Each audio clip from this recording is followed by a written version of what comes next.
Hi everyone, just before we get into this video, I just want to say thank you all for sitting down and tuning in to What If Kukui Trained Ash Season 1, the movie. I've really enjoyed writing for this series, and I'm looking forward to showing you what I have planned for the rest of it. However, as most of you have already seen, I did a community poll where I asked you what series you wanted to see me do next, whether it would just be to continue straight forward with What If Kukui Trained Ash, or going off on a little side adventure with What If Oak Raised Ash, or What If I Rewrite Black and White. Just two stories I feel like I could have some fun doing. I have pretty much scripted out most of them. At this point in time, the community post hasn't gone out, so I don't actually know which one is won or what people have decided on, or if people have even voted at all. So I'm interested to see which one's going to win, even though I have a pretty decent idea of which one is going to win. But only time will tell. Now, as this has gone on for a few minutes now, I just wanted to say thank you all once again. I hope people are continuously enjoying this series and everything I upload. This all being said, I hope people enjoyed this video. Like, subscribe, hit the bell, all of that stuff I'm supposed to say but don't. And I hope everyone has a great day or a good night. I'll see you next time. We join Ash the night before he begins his journey. He's watching a reward ceremony, where a new and up-and-coming trainer had earned a right to take on the Elite Four, and to try and earn the right of championhood. However, before he does this, he announces that he will be taking some time off to train and prepare, while also visiting an old friend of his. With that, Ash stays up watching some Pokemon battles, before sleeping in late, dreaming of starting his adventure, and which starter Pokemon he wants to choose. Once waking up, however, the boy is fast to realise he is late, and he is overslept by a large margin. As quick as a flash, Ash is running out of his own home, racing towards Professor Oak's lab, but getting towards the entrance gate, he runs into Gary, who looks stunned and a little shocked. All he does is turn and stare towards Ash, looking him up and down before asking what makes him so special. Ash is confused, but Gary leaves before he has a chance to ask any questions or figure out what Pokemon Gary picked. Like that, he's leaving in his car, with his cheerleading squad following behind him. With that encounter having happened, Ash rushes into Oak's lab, where he sees the professor talking to the man on television from last night, the trainer who is going to try and take on the Elite Four and become champion, the trainer known as Kukui. Both Oak and Kukui notice Ash's arrival, causing Kukui to smile brightly, as Ash is starstruck. Not being able to form words, he's in a shocked state at meeting someone who's worthy to face the Elite Four, someone who he's watched throughout his entire journey to become a champion. Ash has watched all of his gym battles, any of his league battles, anything he could to watch this trainer. He's incredible, and Ash wants to battle him, and Ash wants to be like him, but all he can think right now is, why is he here? And luckily for Ash, Professor Oak breaks the silence, welcoming Ash and introducing his fellow professor, Kukui. The man happily walks forward, stretching out his hand saying hello. However, Ash struggles to get his words out, but manages to introduce himself while shaking Kukui's hands. But in a weird moment, Kukui laughs, saying that he already knew the boy's name. Ash can't believe it. The person worthy to be a champion knew his name? How? That's really weird. And Kukui tells the boy that he knew his father, and he's actually here to return a favour. Ash is even more confused as he looks over to Professor Oak. The professor thinks back. As we look back a few months ago, Professor Oak is finalising some things for the trainers that are going to leave Pallet Town in only a few months, which is when Professor Kukui shows up. The man apologises for showing up without warning. However, he wanted to ask some questions. Oak, being curious and interested to talk to Kukui, of course accepts, as Professor Kukui then goes on to ask about the trainers leaving Pallet Town. He wants to know things about them, things like their name, their personality, their family members, anything of the sorts really. Oak is caught off guard, but decides to answer the fellow professor's questions, telling Kukui about his grandson first, Gary, about how he's a very confident trainer, with a lot of great potential, however he's very arrogant. The other two trainers are spoke about in short moments, and finally, the name Ash Ketchum is brought up. At the sound of the name, Kukui's face lights up, and he smiles almost uncontrollably. As he takes a minute to collect himself, he asks Oak for another favour, and this one catches the professor more off guard than anything else. Cut back to our current time, as Ash is still confused at how Professor Kukui knows him, as Professor Oak looks towards Ash, telling him that the other professor had showed up a few months ago at his lab, and asked if he himself could sponsor you, Ash. Ash looks towards Kukui confused, but the Alolan native just smiles, saying how he wanted to gift Ash his starter, Pokédex, and wanted to travel alongside him for a short while to help the boy become the best trainer he possibly could. Ash glows with excitement. He can't believe his luck, asking if both men are serious. As Oak nods his head, Ash looks towards Kukui, asking why a trainer worthy of being champion wants to waste his time on him. He doesn't know a lot about Pokemon. As Kukui tells Ash that he's already told him the answer. He actually owes his father a favour, so he's here checking it in now, and he thought this would be the best way to pay it off. Ash cannot believe his lucky stars. He's almost dancing with joy, but then something clicks. If Kukui is providing him with a starter, will he not be getting one of Squirtle, Bulbasaur, or Charmander? Which is something he even asks Kukui. The man just smiles and nods lightly. He explains to Ash as he pulls out a Pokeball from his back pocket, telling him that the Pokemon inside this ball is a starter from his home region. The Pokemon inside has been bred just for Ash, from one of Kukui's very own Pokemon. Ash can't believe it as he quickly takes the Pokeball out of Kukui's hands and stares at it, wondering what amazing Pokemon could be inside. And as he summons forth the Pokemon inside, a small black and red cat appears in front of the boy. It looks around a little bit, causing Kukui to tell Ash that the Pokemon in front of him is known as Litten, and the pre-evolved state of his ace Pokemon. Ash, having followed Kukui's journeys, knows of his ace Pokemon, the big red Pokemon. It's incredibly strong and is a fire type, but that's all he really knows about it. As Litten looks around, Ash and it finally lock eyes. With Ash's eyes full of excitement, the fire cat can't help but stare back at Ash, who introduces himself, announcing how him and Litten are going to be best of friends. Hearing this, Litten begins to bounce enthusiastically, roaring out before it jumps into Ash's chest. The two hug for a moment before they begin playing with one another, both Pokemon and trainer clearly bonding straight away. Both Professor Oak and Kukui can't help but watch happily, as Kukui turns to his bag, pulling out a Pokédex Oak has never seen before. The man was already caught off guard by the little fire cat in front of him, wanting to know more about it. However, this Pokédex looks really different and seems strange, and Oak can't help but stare at it. Before he asks Kukui about the weird looking Pokédex, Kukui chuckles, explaining that what he's looking at is a prototype for what he plans to call the Rotom Dex. However, it's nowhere near finished yet, and this is just a basic version, which only has data on every region that Kukui himself has been to. However, in the future he plans to infuse a dex much like this one in design, to have the Pokemon known as Rotom inside it. It will power up the Pokédex and also give Rotom a free place to live, while making the Pokédex just an overall more interesting item to use. Oak is interested in the idea of a Rotom Dex, and tells Kukui if he ever needs help working on the machine, he would happily lend him a hand. Kukui thanks the Professor, telling him he is very likely to take him up on that offer. However, at this very moment in time, his main priority is to get Ash to be the best young trainer he can possibly be. However, whenever he's got a bit of free time, he'll travel back and go into everything in more detail with Oak if he would like. The man is upset and swallows this feeling, telling Kukui he would happily take him up on that offer. And also, if he ever needs a place to store any of his unique Alolan Pokemon, always feel free to drop by. Oak is deeply interested in Litten. However, he's letting Ash play with the new Pokemon, but he has been staring up and down and taking a few notes every now and then. With Ash and Litten finishing playing, Kukui tells them that they should really start getting ready to begin their journey.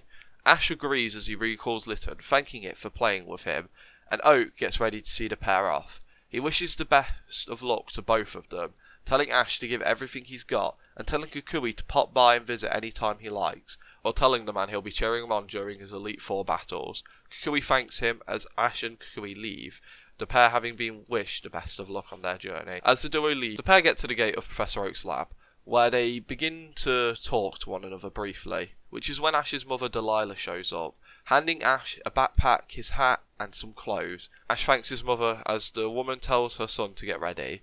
Delilah had heard from Professor Oak that Kukui will be sponsoring her son, and has read up about him a little bit and watched some of his battles. She's happy to see that the man, for the most part, seems to have pure intentions and seems to be a good man. However, she wants to speak to him a little bit in person right now. So she speaks to him briefly, and wants to know what he plans to do to help Ash. And once learning all of this, she thanks him, asking him to keep her son safe. before seeing them off and wishing them the best of luck on their journey. The pair soon hit the road. Within moments of leaving Pallet Town, Ash is bombarding Kukui with all sorts of questions on battling Pokemon, how Kukui knows his father, and Kukui is happy to see Ash so enthusiastic, and he decides going into a great deal of detail about some of his battles against the Cantonian gym leaders, and decides to speak about his battle against the Pewter City Gym, how the boy, for such a young man, had such a powerful Onix and an incredible team. However, even at a type disadvantage, his Incineroar was more than enough to overpower the Pokemon and easily win the gym. Ash cheers out with excitement, wanting to have a cool gym battle like that, and then asks Kukui something which shocks the man. What does he mean by type disadvantage? Kukui looks shocked, asking if Ash doesn't know anything about the type matchups, but the boy shakes his head. Kukui now realises that he's in over his head, but isn't going to turn away. Putting his hand to his chin, he begins pondering his next move. Originally, he had planned to do some sparring with Ash and Litten, just to get them to bond and also teach them how to fight, and then maybe help them catch their first Pokemon. However, if Ash doesn't understand the very basics of Pokemon, he needs to set a new goal. Thinking over his next few moves carefully, he thinks things out a little bit, before eventually coming up with a plan he likes. He tells Ash that their main goal for today will be to make sure that Ash understands the type matchup chart as well as he can. While doing so, they will keep walking towards Viridian City. Once arriving, he'll give them a rundown of how Pokemon Centers work, and also they will have a small practice battle to help Ash and Litten bond, before resting up for the night and heading on towards Pewter City. Hearing this, Ash nods, as Kukui starts debriefing Ash as they walk all the way down Route 1. The boy tries his hardest to take everything in his mentor is saying, but has a hard time absorbing absolutely everything. However, by the end of the day, by the time they make it to Viridian City, Ash understands the type matchups a lot better than he did before. It's not absolutely perfect, and he does forget things here and there. However, the basics are at least nailed into his head. Fire is strong against grass, grass is strong against water, water is strong against fire, and many more basic combinations. However, Kukui knows that the best way for someone to learn, especially someone like Ash, will be throughout battle, and he'll learn it more and more as he continues on his journey.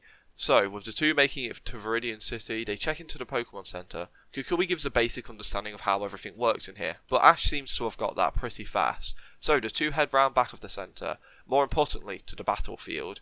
Here, Kukui tells Ash that not everything comes down to type advantage. Sometimes a trainer being more creative or the Pokemon just being better well trained can be the bigger factors in a battle. Sometimes a strong grass type can beat a weak fire type. That's how the world works. So, to always make sure your Pokemon are trained up and you have interesting ideas kept in your head. Ash, hearing this, thinks he can do both of them, as Kukui tells him that they'll just be doing a practice spar here. He won't be attacking back, and it'll just be to see how he and Litten will fight. So, Kukui grabs a Pokeball from his back pocket and calls forth a weird-looking bird Pokemon. Ash quickly grabs his Pokédex and learns that this Pokemon is called Braviary. It's Pokemon from the region of Unova and is incredibly strong. Ash can see this though, just from how it stands. He's amazed at this and decides to summon forth his starter Pokemon in Litten. The little cat Pokemon appears on the battlefield. Looking around and seeing Ash, he runs towards his trainer, wanting to play like they had done before.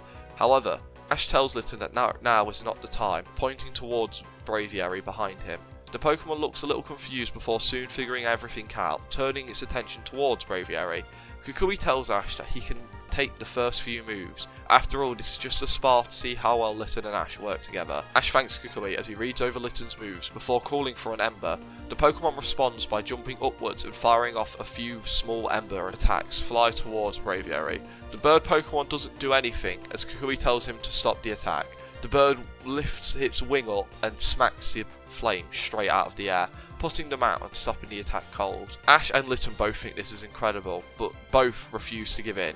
Ash, trying to keep some momentum, calls for a scratch as Litten runs forward, getting right in front of Braviary, jumping upwards, doing multiple spins, and then slashing down towards the Pokemon. Braviary sits there and takes the attack as Litten lands on the ground, doing a small little pose after successfully landing the scratch attack. Kukui notices this and wonders if Ash has as well. So, he tells his student to keep coming at him, as Ash and Litten continue their battle against Braviary. Even against overwhelming odds, Ash doesn't give in, using multiple variations of Scratch and Ember, while Litten responds using moves in a really weird way. After about 10 minutes of battling, Kukui feels as if he now knows where Ash and Litton's skills are, so he calls for the sparring session to be over. Allowing a very tired Litton to rest, Kukui thanks Braviary, who had only blocked and took attacks, and thanks him for being so patient. The bird preaches out as it's recalled to its Pokeball. Ash praises Litton for giving it everything it had, as the Firecat Pokemon gives Ash a small lick on the face, causing the trainer to laugh as he recalls his Pokemon. Kukui calls Ash over, telling him that was a good battle, and he praises him for not giving up. However, he has a few things he wants to go over with Ash, so he wants to sit down and speak about it. Ash agrees as the pair sit outside. Kukui then asks Ash if he noticed anything weird about the way Litton moved during the battle. Ash thinks it over before nodding, saying how he thought Litton was moving slightly strange, but he assumed that was normal for how Pokemon fights are supposed to be. Kukui tells Ash that he is partly right. However, it seems Litton likes being a little flashy while it's battling, doing unnecessary movements like poses and spins. Ash thinks back to when the little cat had done a scratch attack against Braviary. Thinking it over for a second, he remembers the Pokemon posing, and then worriedly asks if Litton being flashy is a bad thing. Kukui looks at his student, shaking his head, telling Ash that it will only ever become a bad thing if Ash allows it to. This confuses Ash, but before he has a chance to ask too many questions, Kukui's moving on, and he points out some other mistakes made during the battle, this time more of an issue with Ash. He points out to Ash that he had only used Ember and Scratch throughout the battle, and this is actually a mistake, as Litton has access to two very good other moves in Fake Out and Growl. The first move will cause the Pokemon he uses it on to flinch up and allow him to get another attack in, whereas the other will weaken a Pokemon's attacking power, so if a stronger Pokemon is to get hit by this, it will level the playing field a little bit. However, Ash never used either of them. The trainer hearing this hangs his head low, having been humbled throughout the day about his knowledge on type matchups, anything to do with Pokemon, and more importantly battles.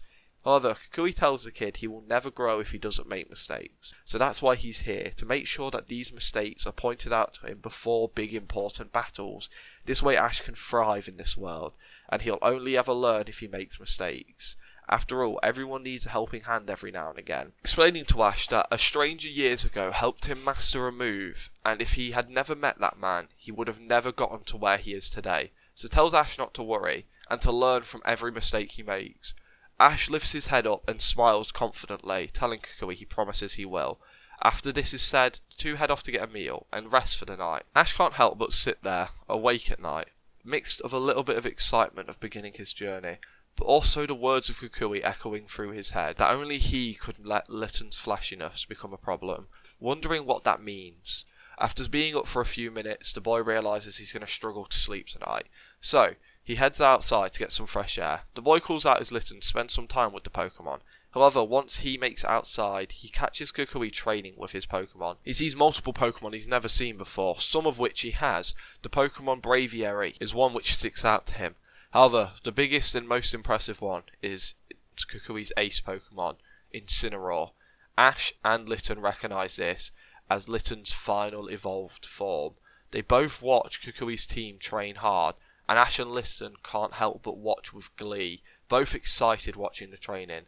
Litton is more importantly amazed at the sight of his final form, showing off some amazing moves in a cool, amazing way, with some great power. Litton thinks to itself how it wants to be that strong, as both trainer and Pokemon look at one another with determination. For a moment it is as if Ash can understand Litton without it speaking any words. Ash tells Litton that he is one day going to be the world's strongest Pokemon trainer, so it only makes sense the world's strongest trainer would have the world's strongest partner Pokemon.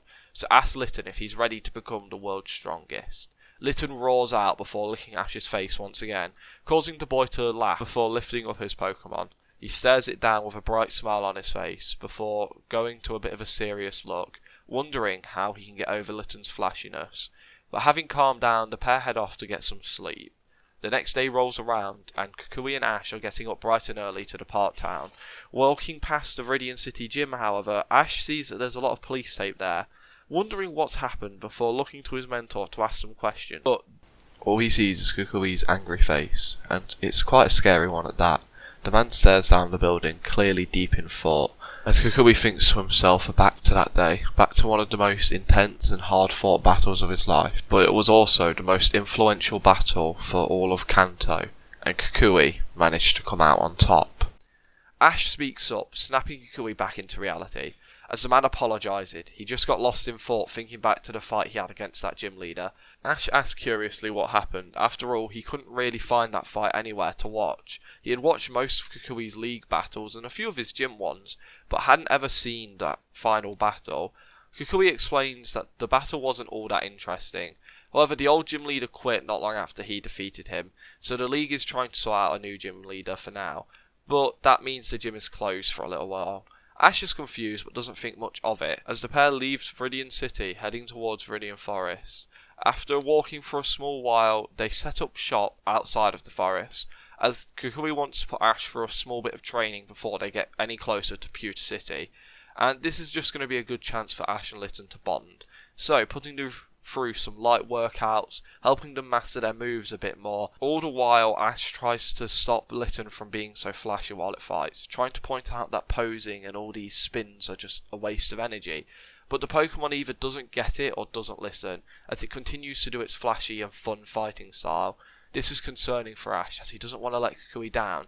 All the while, Kukui already knows the answer for Ash, but knows not to tell him. It's a lesson he's going to have to learn for himself, and it will help define him as a trainer.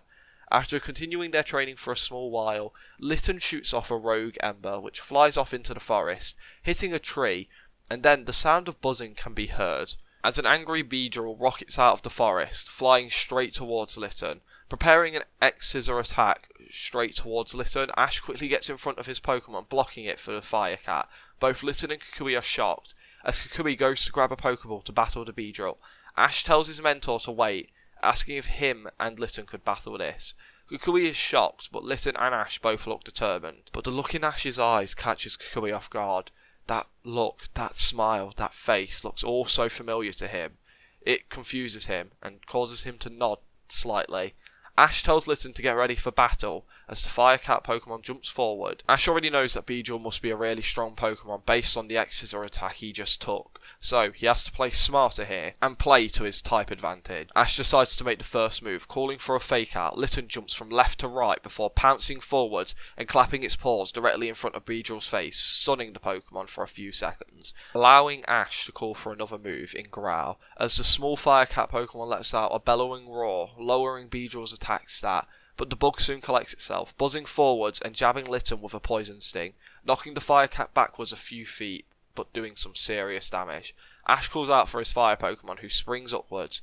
Ash smiles as he calls for a scratch, as Litten responds by jumping into the air, doing multiple spins and slashing along Beedrill's body, dropping into a pose. However, this attack does very little to hurt Beedrill, and the bug Pokemon, seeing an opening, swings its stinger towards Litten, hitting the cat with a Fury Cutter, knocking it backwards once again, but this time doing some more serious damage. Ash is worried about his partner Pokemon, who is now on the ground, picking itself up, but as it begins to pull itself up from the floor, patterns along its back begin to glow brightly, and its flames begin to emit from it. Kukui knows what this means and shouts out to Ash that Litten's ability is activated and for it to use fire-type moves. The trainer, hearing this, follows orders and calls for a blaze-boosted ember. Litten is quick to respond as giant balls of fire erupt from the small cat's mouth, hitting Beedrill directly and doing some serious damage, actually causing the bug-type Pokemon to lose its balance briefly. But before Ash can call for another move, and before Beedrill can collect itself, Kukui tells Ash to throw a Pokeball. Ash is confused, but Kukui tells him to trust him. Ash does so, throwing a Pokeball, hitting Beedrill right in the thorax, as the Pokeball shakes once, twice, and then a third time. As a small star bursts off it, Ash realises he's made his first ever Pokemon capture, and shouts out excitedly. He turns towards Litten, hugging the Pokemon, who is happy but also hurt. However, Kukui feeds it an Oran Berry, which helps heal it up, and Ash asks why Kukui told him to capture it. As Kukui explains that the Beedrill had demonstrated very powerful moves, and clearly was a powerful Pokemon of its species, and it would be a shame to see a Pokemon like that not reach its full potential. Ash, hearing this, thinks it over and agrees, as the pair decide that they should rest up here for the night, allowing Litten to get some rest, and also allowing Ash to try and bond with Beedrill. However, they plan to do that after having eaten something. With that all said, the two set up camp and begin to settle in for a little bit. We join Ash and Kukui after finishing a meal for the evening. Ash has spent the whole time staring at the Pokeball of his newly caught Beedrill, while Litten lays happily in Ash's lap, purring away. Kukui, able to see his students' excitement about his new capture, asks if the boy is ready to get to know his new teammate. The Pallet Town native quickly stands to his feet, dropping Litten, causing the trainer to apologise. The cat simply just scratches at Ash's leg, causing the boy to wince in pain before Litten jumps up to Ash's shoulder, getting comfortable. As Ash and Kukui move away from the campfire, having moved a few feet away, Kukui tells Ash that Beedrill might be aggressive when it's summoned out. However, the boy should remain calm and talk to Beedrill while also offering it food, as it will help calm the creature and it probably will be hungry. Ash is unsure about this and is not really sure how this will help, but is willing to at least give it a go. So, puts his faith in his mentor, grabbing the food Kukui gives him before summoning out Beedrill. Litten and Kukui are both on guard to defend Ash, as the bug type comes out with the fury of 1,000 primates. The Pokemon scans around, looking for its captor, soon finding Ash. It charges up and starts rushing towards Ash, flying towards him at great speed. However, the trainer, being nervous but trusting his mentor, shouts out asking if Beedrill wants some food as he extends his hand with some bug-type special food in his hand. Beedrill gets inches away from Ash before stopping and sniffing at the food a little bit, before eventually putting its head in and eating up the food. Ash lets out a breath of relief as Kukui moves his hand away from his Pokeball. Beedrill quickly scoffs down the food and it lets out a happy cry before noting Ash staring at him. Getting slightly flustered, the recently captured Pokemon turns its back to Ash, trying to give up a cool act, crossing its stingers and turning away from the boy, confusing the trainer heavily, however getting Kukui to laugh quite loudly, as he says that this Beedrill doesn't seem half as scary as it was a few minutes ago. This causes Beedrill to lose its balance in the air a little bit, falling a few inches, before collecting itself. Ash finds this weird but welcomes Beedrill to his team, telling the bug type that they are going to be the best of friends and sharing his goal to become the Pokemon Master. Beedrill turns its head ever so slightly and gives a small nod of acknowledgement. Kukui, seeing that Beedrill will clearly work alongside Ash, decides that they need to get some training in for the night. So he calls Ash over, telling the boy to bring his team with him. Ash turns to Litten on his shoulder, who is currently scratching at his own tail, and looks back to Beedrill, who's still looking away from him, as Ash tells both his Pokemon they're going to get some training in, so to follow him. Litten, not leaving Ash's shoulders, stays there, getting ready to fight, as Beedrill follows behind a few feet, but never making direct eye contact with Ash. Once everyone is in position, Kukui laughs, looking at Beedrill, who's still staying a few feet away from Ash, clearly trying to act tough. However, he doesn't have too much time to think about it, and it finds it a bit endearing, really, as he soon tells Ash that they will be doing a different type of training. Since the boy is going up against Rock type, with two Pokemon weak to that type, he's going to need some help. So Kukui's devised a plan he thinks will work. He tells Ash that he's going to help his Pokemon increase their physical power to make sure even though he has no super effective attacks for the defensive rock types, his Pokemon dish out some decent damage even with their non-super effective moves. Soon calling out his own Incineroar, the powerful cat shows up with a mighty roar, grabbing the attention of Beedrill and Litten. Both are amazed at the power this Pokemon emits, as soon Kukui asks his partner Pokemon to use Cross Chop on the ground. The Pokemon nods as it slashes an X into the ground, causing a large area around them to start erupting upwards, splitting out rocks, boulders and stone all around them. Kukui thanks his partner Pokemon, recalling it, telling them they'll get some training in later, while Ash and his two Pokemon stand complete and utterly shocked that a fire type could use a fighting type move with so much power. Litten sees its parent and wants to be able to do stuff just like that, while Beedrill finds itself slightly in shock, while also being completely intimidated. The Pokemon's natural instincts tell it to back away, however its pride stops it from wanting to do so, not wanting to show fear in front of its new trainer, thinking how embarrassing that would be. With both Pokemon on standby, Ash and his team spend the next few hours stabbing and scratching away at rocks. Beedrill, being fully evolved and seemingly high level, its natural strength allows it to perform pretty well at this task, causing Ash to praise the Pokemon, who just nods in agreement at Ash's praise, before continuing to jab at the rocks. As for Litten, the small cat's size and low power causes it to have a few problems with the training. However, it continues to scratch away while posing after each and every strike, something Ash once again tries to get it out of the habit of doing. However, during one of these poses, Ash can't help but be captivated by it in a little bit. The way Litten moves and the way it poses after every strike, it's interesting. Something about it is captivating, Ash. But before he can think too much of it, he snaps back to the current moment, going back to cheering on his team while trying to course correct Litten a little. The training continues for a while longer before both Beedrill and Litten are worn out quite a lot, and truly, Ash, seeing this, wants to call it a night, walking towards his Pokemon telling them how they both did a great job, and giving Litten a stroke on the back while placing his hand on Beedrill's shoulder, causing the bug type to pull away. However, the yellow bug's face goes a little red in the cheeks after getting so much praise. As Ash laughs at this, Kukui decides they should call it a night and not bother travelling any further since Ash's Pokemon is completely beat. So they set up camp, getting ready to eat and rest for the night. With Beedrill and Litten getting their own food, Ash and Kukui start sitting down to cook their own. While cooking it, Ash asks why Kukui doesn't let his own Pokemon out to feed. Kukui tells Ash that he plans to let them out a bit later on. He plans to get a bit of training in later on in the night. However, for now he wants to make sure everything with Ash is alright. After all, he's still a new trainer. Hearing this, Ash pouts his face a little bit in annoyance. However, this is just met from a laugh from Kukui, as Ash starts arguing with the man how he's getting better and he's more experienced than he used to be. Of course, Kukui doesn't mind this and finds it quite fun. After laughing it off, the two start talking to one another. Kukui shares stories of his old adventures in other regions, as Ash learns of a story Kukui had with a blonde-haired woman from a region called Sinnoh. She had a powerful Garchomp, which is the pseudo-legendary of that region. And just as things were picking up, Kukui tells Ash he should call it a night, noticing the time. Ash is annoyed and wants to hear how the rest of the battle went, but Kukui reminds Ash that he's got a long day ahead of him tomorrow and more training to do, so the best thing to do is sleep and sharpen his mind. He'll always share that story another day. Getting Kukui's word on it, Ash recalls Beedrill and Litten and him head into their tent, where the young trainer gets some sleep while Litten sleeps on his chest. With Ash knocked out completely, Kukui heads off to get some training in with his team and feeding them as well. As the night comes around, the next day rolls around very fast. As the pair start walking into Viridian Forest, they start spending their time talking amongst one another, which is when they run into Samurai like normal. The man has battled the other Pallet Town trainers, so he is itching for a final fight. However, seeing Kukui, the boy is slightly starstruck. Learning that Ash is the student of a man worthy to take on the champion, Samurai sees this as a great chance to prove himself as a competent trainer to a champion level student. Kukui, on the other hand, sees this as a great chance to see how Ash has grown and how he will perform in a real battle, so he encourages the boys to battle. In fact, he will referee, announcing that the battle will be a one-on-one, telling the boys he'll announce the winner when he feels like they have been decided, making sure that no one's Pokemon are knocked out, and also ensuring Samurai that he will not be picking favourites even though Ash is a student.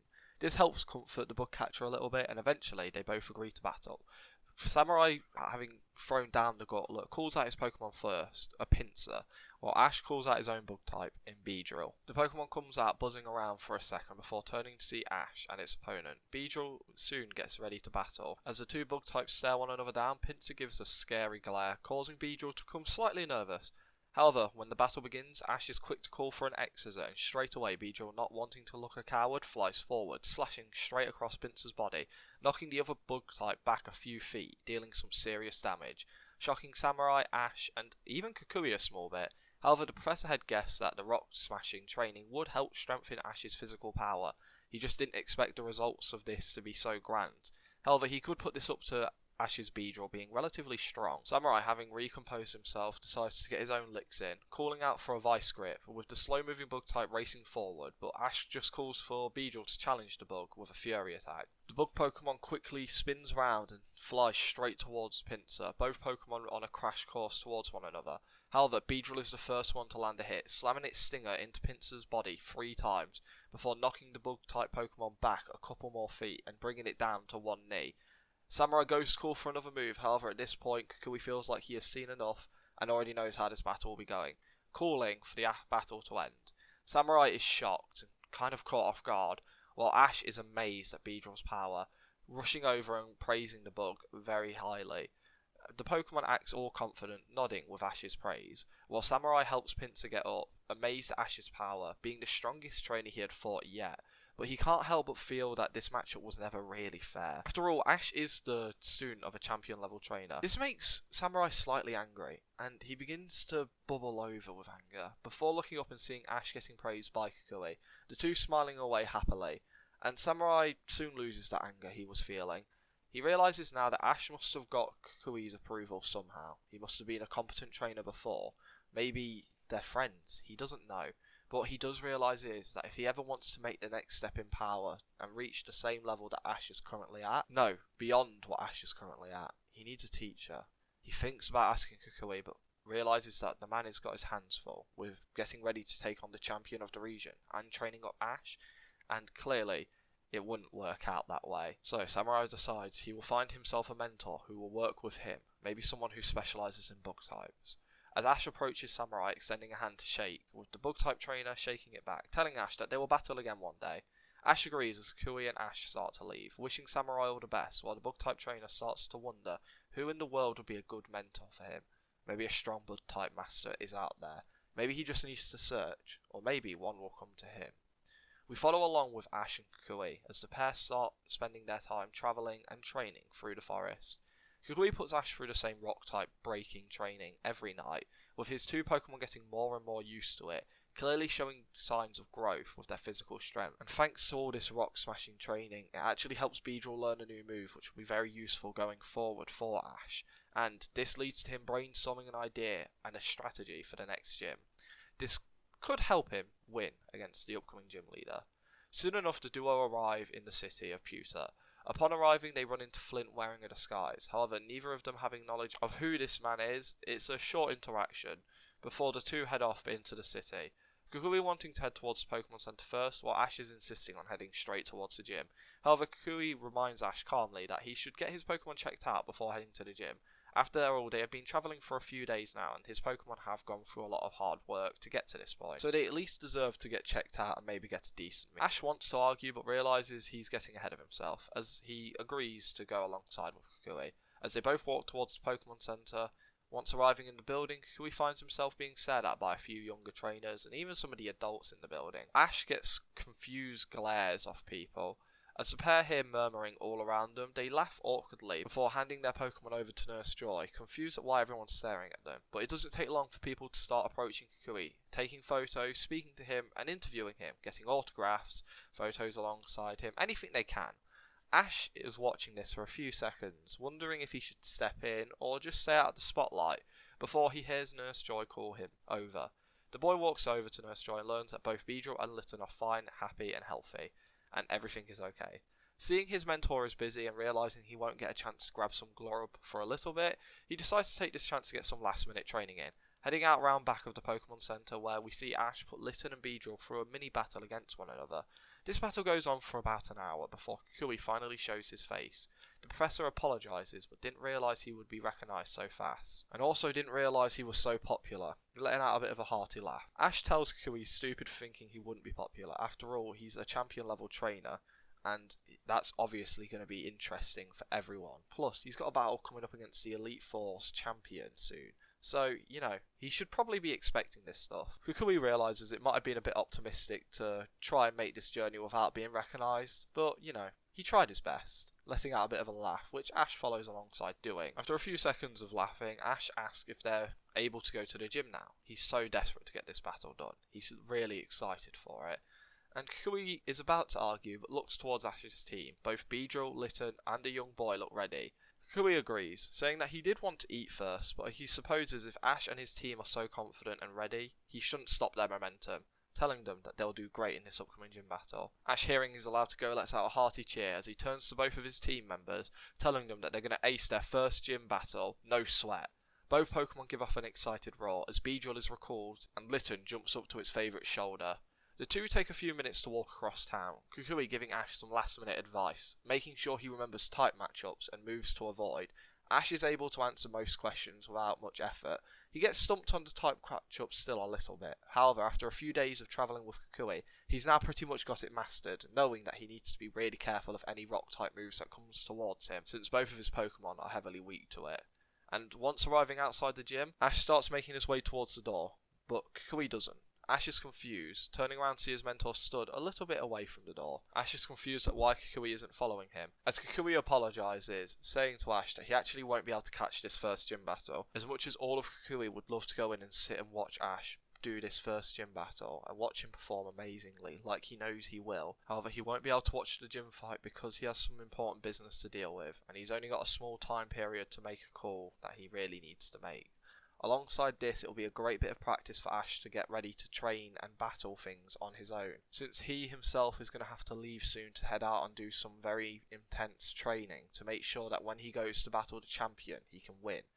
Ash realises that makes a lot of sense, but wonders what business Kukui has to deal with. As Kukui wishes Ash all the best luck and apologises once more, he tells him he knows he can win, and remember everything they've done in their training. The boy thanks his mentor before they part ways.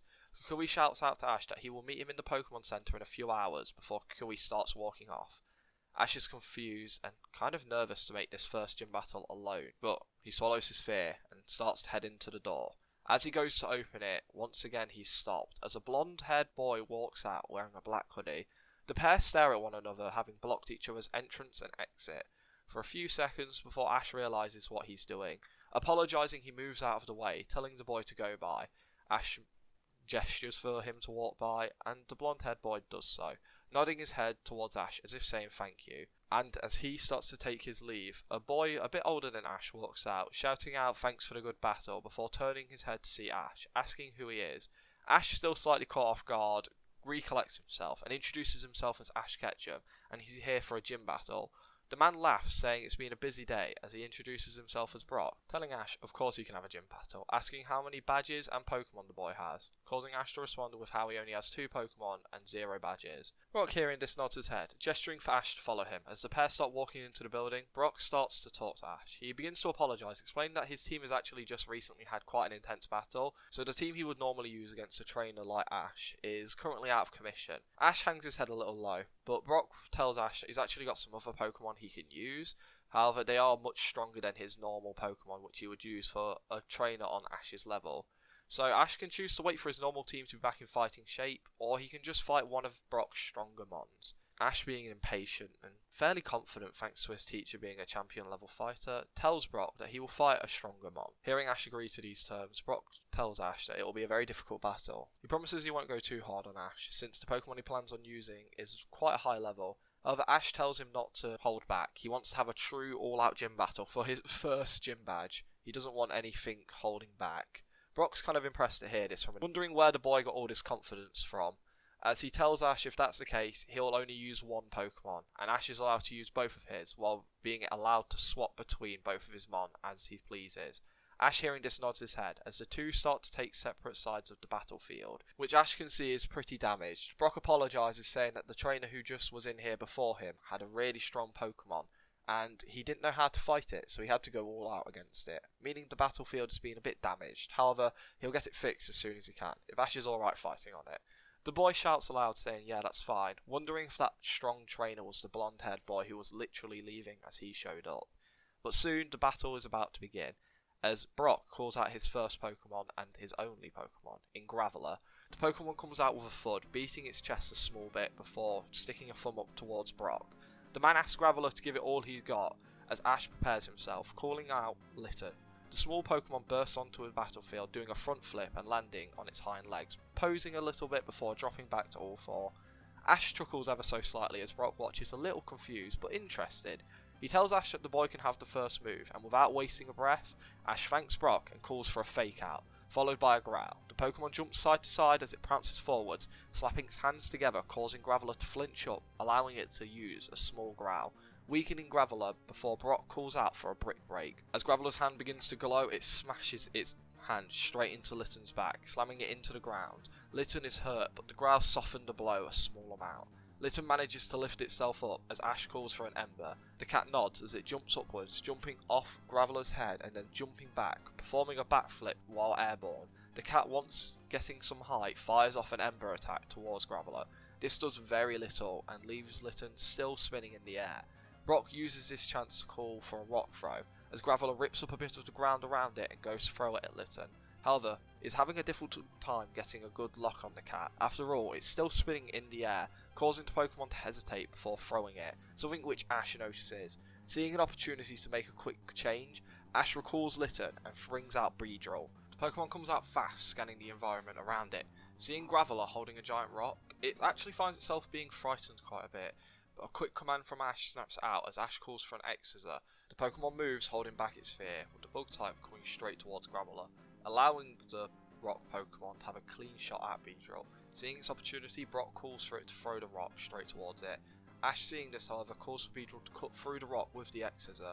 The bug type does so, splitting the rock into 4 separate pieces, shocking Brock at Beedrill's pure physical strength. Ash, wanting to continue his assault, calls for Beedrill to fly in close and use Rock Smash, the move the Pokemon had recently just learned. Pokemon, quickly agreeing, nods its head as its stinger glows with a bright brown energy as it slams its stinger straight into Graveler's head, staggering it backwards and causing a crack to appear on Graveler's head. Ash, seeing this, praises Beedrill, causing the Pokemon to nod its head and take its eyes off the battle for a second. Meanwhile, Brock realises Ash is no normal trainer. Both his Pokemon have a massive weakness to rock, and he's managed to avoid them getting hurt badly at all. So, he realises he needs to get serious, and this helps Brock get pumped up. He calls for Graveler to use a rock polish as the Pokemon shines for a second, before Brock barks out another order of rock throw. Graveler moves a lot faster, and soon fires off an attack towards Beedrill, but was able to respond fast enough and is hit by the boulder that was thrown hard. This does a lot of damage to Beedrill, and soon fear starts to sink in. Ash can see that the bug type is starting to panic slightly. He shouts out trying to calm down the bug, however Brock capitalises on this moment, calling for his Graveler to use Brick Break. The Pokemon's fast to respond and moves towards Beedrill as fast as its legs will carry it. Ash sees the attack coming and calls for Beedrill to use a Rock Smash to counter the Brick Break. However, the Pokemon is still panicked and is unable to completely follow the orders thrown at it, as it throws its stinger infused with the attack towards Graveler, completely missing the arm but not Graveler. The two Pokemon trade blows in this moment, Graveler having been hit once again with a Rock Smash, while Beedrill is hit directly on the head by the Brick Break. However, it's clear that Graveler took more damage from this Rock Smash than the last one. Both Pokemon are still standing, however Ash can see that Beedrill now is completely freaking out as the Pokemon starts flying around a bit frantically. So, deciding to get his partner out of there, he calls it back and throws out Litten's Pokeball, who rejoins the battle. Ash calls for their normal combination of Fake Out and Growl, and the cat does so successfully, pulling off the moves once again, weakening Graveler, but instantly afterwards, Brock calls for a smackdown, as Graveler forms a rock in between its palms and fires it straight into Litten's belly, who goes flying backwards because of the hit. The cat is hurt badly from this attack, and Ash calls out for his partner Pokemon, who weakly pulls itself up. Ash knows at this point Beedrill won't be able to fight, it's too frightened, whereas Litten is running out of steam, so he needs to try and end this as fast as he can. So he calls for Litten to use a scratch as the cat Pokemon weakly pounces forwards, doing a quick spin and scratching across Graveler's body once again, but before Litten can touch the ground, Graveler hits Litten with another Brick Break, sending the small cat Pokemon skidding across the battlefield, now very clearly on its last legs, as a bright red glow starts to emit from Litten. Ash, knowing this to be Blaze, has an idea, so he calls for an Ember from Litten. The cat responds by firing off a powerful mouth blast, which flies straight towards Graveler, who is now showing signs of not only fatigue, but also battle damage. Brock, seeing that Graveler won't be able to get out of the way, calls for his Pokemon to take the attack head on, which the Pokemon happily obliges to. As the attack hits, it does some serious damage. Brock goes to counter-attack, but looks around and can't see Litten anywhere. Scanning the room, he can't find the cat at all. As Ash calls for a final scratch, the gym leader looks up to see Litten falling straight towards him. Extending its claws longer than it ever had before, it slashes deep down into Graveler's rocky body, finally touching the ground and landing in a superhero pose. As Graveler falls, Litten lets out a slight chuckle before going to fall, but getting caught by Ash. Having won the battle, Ash begins to celebrate with Litten. Brock recalls his Graveler, praising it before turning his attention towards Ash, telling the boy he did an amazing job. Ash smiles brightly as Brock approaches, telling Ash that both of his Pokemon performed amazingly and he should be super proud. And to say that Ash is still a new trainer, the boy is going to go very far. Handing him a boulder badge, Ash lets out a cheer, thanking Brock for the great battle. Having collected his badge, Ash gets ready to leave and is about to start heading towards the Pokemon Center when Brock offers to check out Ash's Pokemon for him. Ash is confused, but Brock tells the boy that he's actually an inspiring breeder, so when it comes to Pokemon care, he actually knows quite a bit. Hearing this, Ash doesn't want to turn down this interesting offer, so he calls out both of his Pokemon pretty fast. As Ash starts to scan over the team and give any medical treatment he can think of, while Ash and himself talk to one another, getting to know each other quite well during this time, with the pair continuing to talk long after Brock had finished giving any medical treatment. As 2 hours pass by fast, Brock and Ash learn of one another's dreams, backstory a little bit, and just get to know one another, and Ash can't help but feel sorry for Brock, who may never get to become a breeder thanks to the fact he has no one to look after his siblings, now being stuck here at the Pewter City gym. And he's not sure how it's fair, but he wants to help.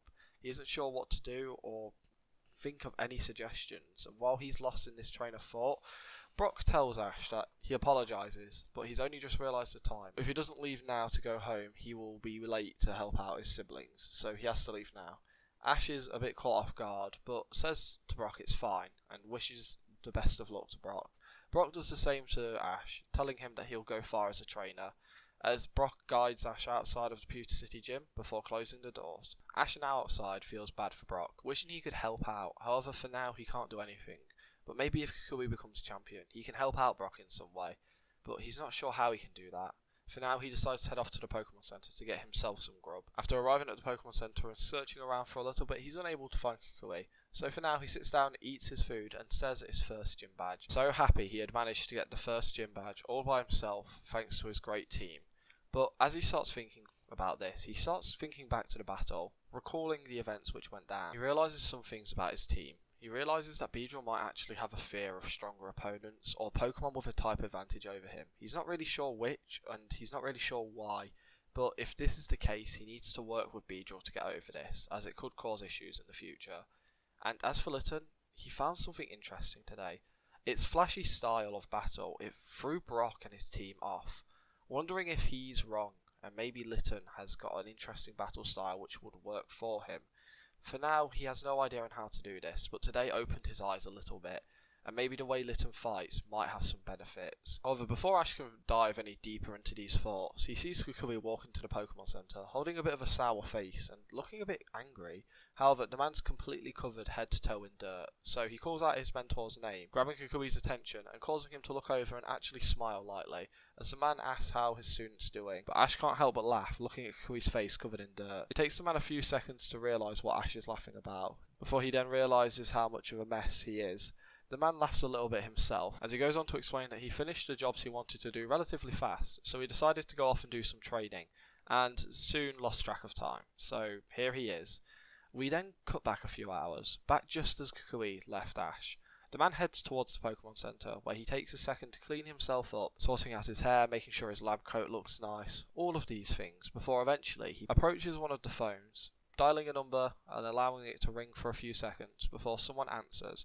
Kukui smiles at the sight of the woman on the other end of the call. Happily, the man asks how Professor Burnett is doing. She is excited to see Kukui, and it's visible to see, as she tells him that she's great, just wishing he had called sooner, before going off on a tangent of how she had recently made a breakthrough in her dream yard research. She speaks about it for a short while before realising that she had probably been talking for the better part of half an hour, and has now gone on too long. Apologising, Kukui tells her not to worry. He's happy to see her so enthusiastic about something and will listen to her talk about it all day. This gets a slight blush out of the woman before asking if he had managed to find the person he was looking for. He shakes his head but smiles while doing so, saying that he might have not found the person he was searching for, but he found his son. Burnett, hearing this, smiles, asking what the boy's like. And Kukui immediately smiles, saying how he's a bit slow, but he's brilliant. He's such a funny kid, he's such a nice person, and looks exactly like his father did when he last met. However, he can tell that the boy has the makings of a great Pokemon trainer, and will be a worthy rival when he's a bit older. And right now is even taking on his first gym battle, which he's pretty confident he can win. The woman just smiles at the man as he rants on about this kid for a few seconds, before she tells him that she's happy he has found a student and someone he gets along with so well, and she hopes he finds who he's looking for. The two talk for a few more minutes before Burnett is called away by her partner Fennel. Burnett looks a bit awkward, wanting to leave clearly, as Kukui encourages her to do so, telling her to go off and help her partner and continue to do the great work that she's been doing. She thanks him for being so amazing before she goes to hang up, telling him to call sooner as it's been a while since they've last spoke. He apologises but reminds her that he's actually been really busy with his training. She scolds him a little bit before they both go to hang up, which is when Burnett remembers something, quickly shouting to get Kukui's attention, stopping the man from hanging up. Burnett then goes on to explain how she got a call from Holler the other day, and things seemed quite urgent, so she recommends he calls him back as soon as possible. Kukui, hearing this, thanks Burnett, promising to come visit her the moment he becomes champion. The woman says it's a date before hanging up. After finishing the call, the man makes a quick call to Holler, wondering why he wants to hear from him so urgently. So after dialing in the right number, Kukui is greeted by the big happy giant Hala. The two smile at one another and share pleasantries before Kukui asks why Hala wanted him to call. The man goes from his normal happy-go-lucky demeanour to a serious old man within seconds, as Hala tells Kukui that they are actually having some problems back in Alola. Kukui's face hearing this drops a little bit, asking if it's who he thinks it is. Hala reluctantly nods his head, as Kukui looks sadder than before, as Hala apologises for bringing this bad news, but ever since he left for his journey, it's clear that he has got more comfortable. Over time, things started to escalate. When he first left, it was small petty crimes and just being general nuisances, but now it's gone up to a complete new level. They're committing actual crimes, preventing people from completing trials or even battling the island kahunas. Kukui looks sad to hear this, as Hala tells the man not to worry too much. He, the other island captains and other kahunas are starting to deal with it a bit more seriously, so he's hoping that this countermeasure will hopefully bring down the crime rate of this group. But for now, he actually wanted to warn Kukui of a rumour he's heard. Kukui hearing this asks what Hala means, as Hala goes on to explain how he's heard rumours amongst the lower ranked grunts that someone has been sent over to the Kanto region to scout out the region. Of course, Hala isn't sure if it's true, but he wanted to warn Kukui to keep an eye out for anything suspicious, as he believes their old friend is trying to cause problems for Kukui and his new possible championship title. Kukui hearing this asks if Hala needs him to return, to try and speak some sense into the man. However, Hala doesn't believe this would help, telling Kukui that he thinks that would make things worse, so for now he believes that Kukui should continue his adventure through the Kanto region, and should continue to strive to become the champion.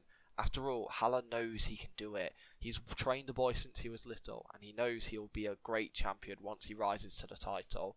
This gets a small chuckle out of Kukui, thanking his mentor. Hala, trying to end it on a much higher note, tells Kukui that once he's champion, he should return home for a short bit, have some rest, and see the people who had supported him all his way through his journey.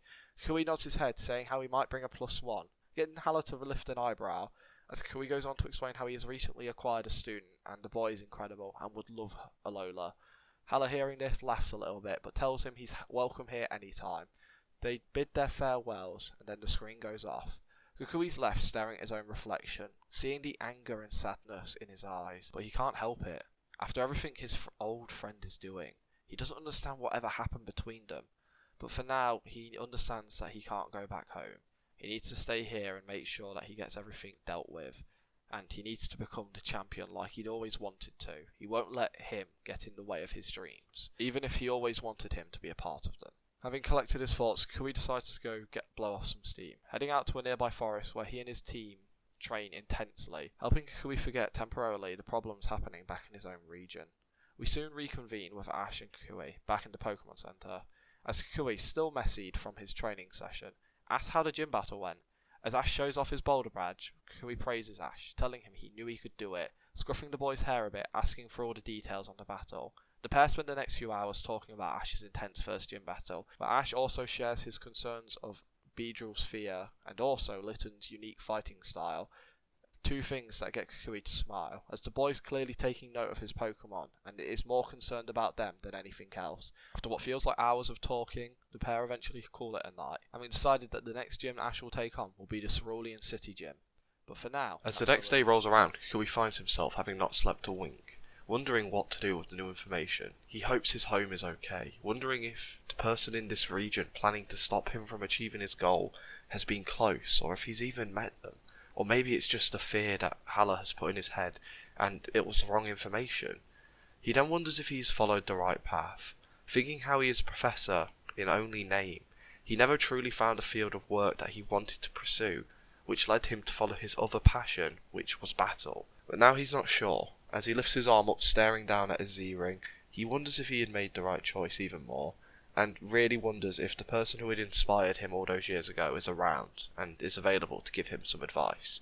With this thought deep in his mind and being a bit fatigued, he decides to head out and get some air, maybe some training as well.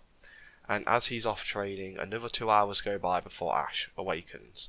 Having woken up with Litton, the pair head downstairs, finding his mentor sat at a table eating with a few young kids, with the kids all watching dutifully as Kukui enthusiastically shares a story of a previous battle he had against someone with a powerful Charizard. He shares how the battle got down to Kukui's Incineroar facing down this Charizard, which was giant, and went bigger than the buildings in Pewter City, causing the kids to all look confused and not really sure if they believe Kukui. Kukui, having spotted Ash, decides to stop his story, telling the kids that he'll come back and conclude it another day. However, right now he has other things to deal with. He apologises and wishes them all a very nice day.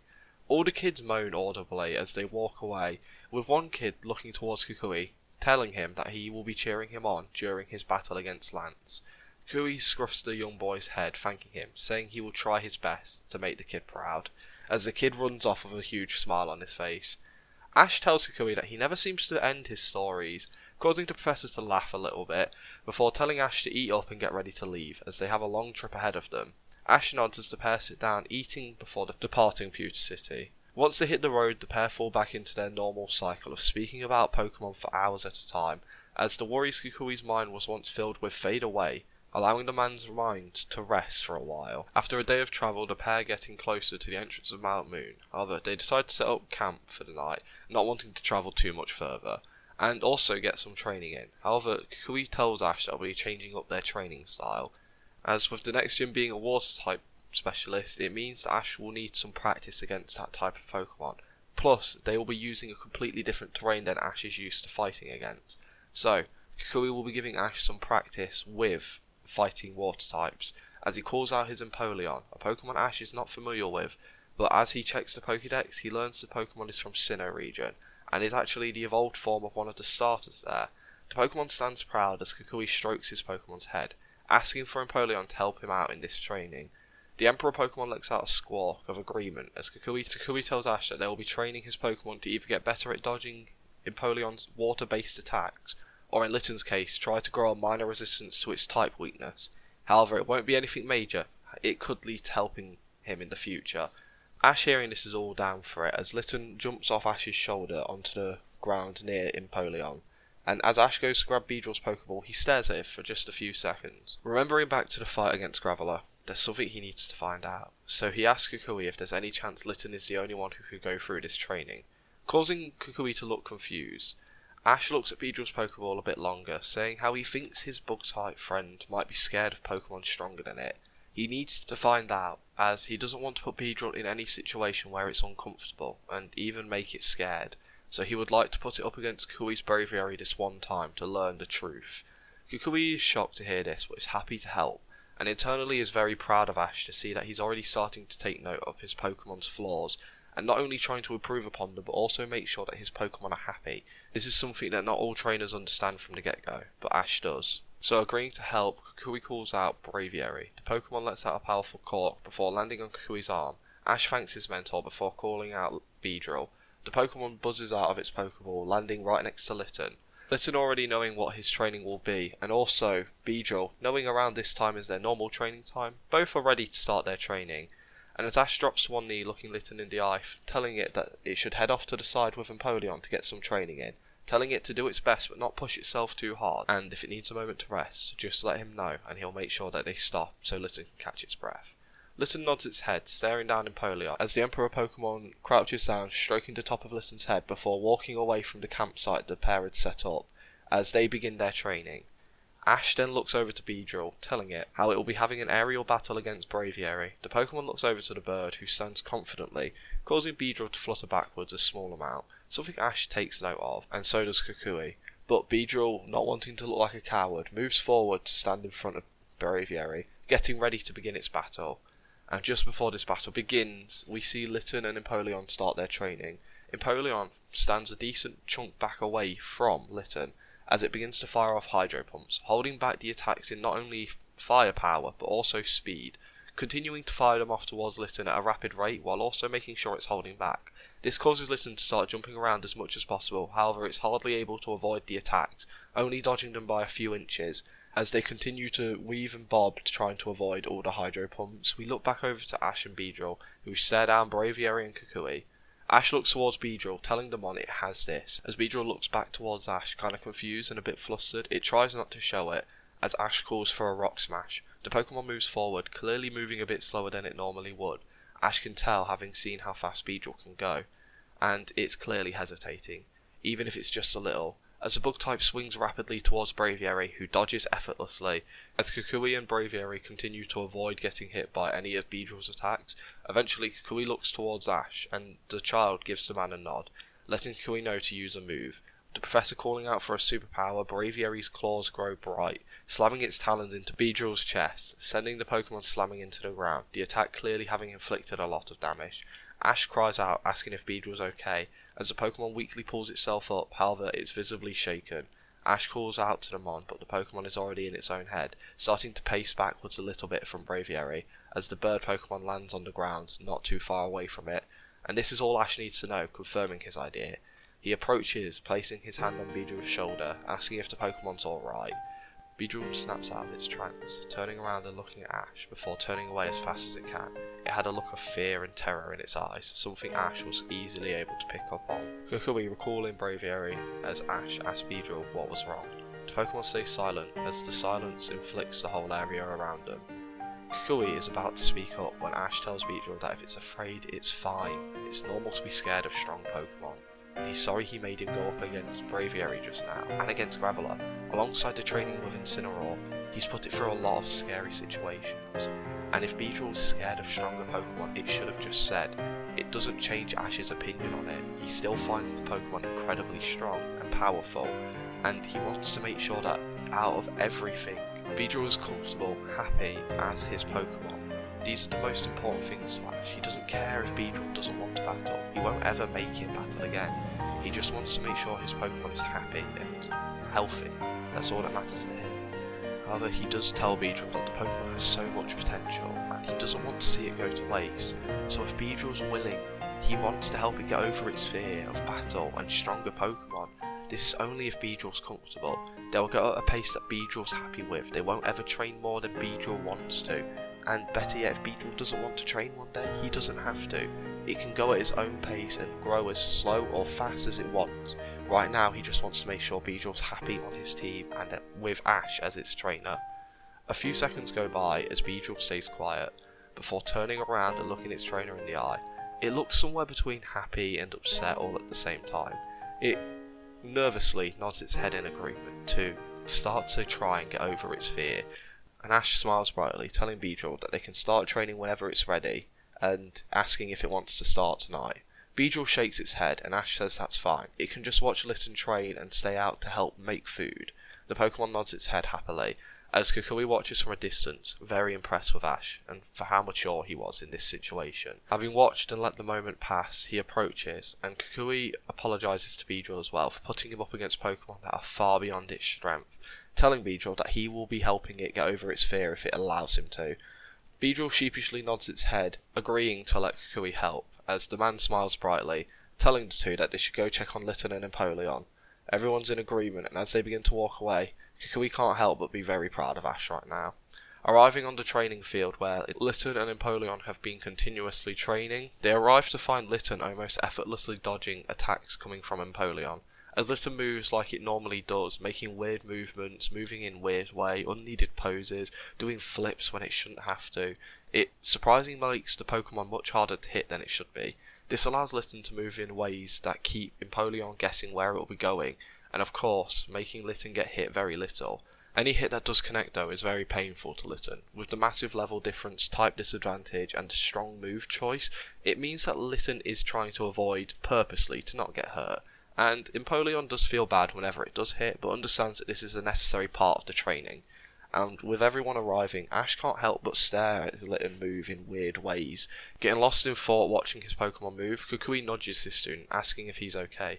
Ash nods his head, explaining he just got lost in thought, as Kukui calls out to Empoleon, asking it to stop for a minute. The proud Pokemon does so, giving Litten a chance to breathe, and as Ash walks over, he tells Litten that if he wants to stop training for the day, that's fine, as Beedrill won't be training anymore. But Litten looks towards Beedrill and then towards his trainer and shakes its head, implying that it wants to continue on with its training. As Kukui gives Litten and Empoleon an Aurum Berry, allowing them to get some strength, they continue their training. As Ash watches, Kukui and Beedrill head off to start setting up camp properly and also start to begin cooking. As Ash watches Litten move even more, he sees every now and again the Pokemon gets engulfed in flames, getting slightly faster, before the flames disappear. After training for around 2 hours, Kukui thinks they should call it a night. Ash agreeing, Empoleon and Litten stop, as everyone sets down, eats their food, and heads off to sleep, not realising that a small creature in the distance has followed them. During the early hours of the morning, Kukui wakes up to get a small bit of training in before Ash wakes up. Having learnt the kid is a bit lazy, Kukui started to use Ash's sleeping habits to fit training sessions in with his own Pokemon.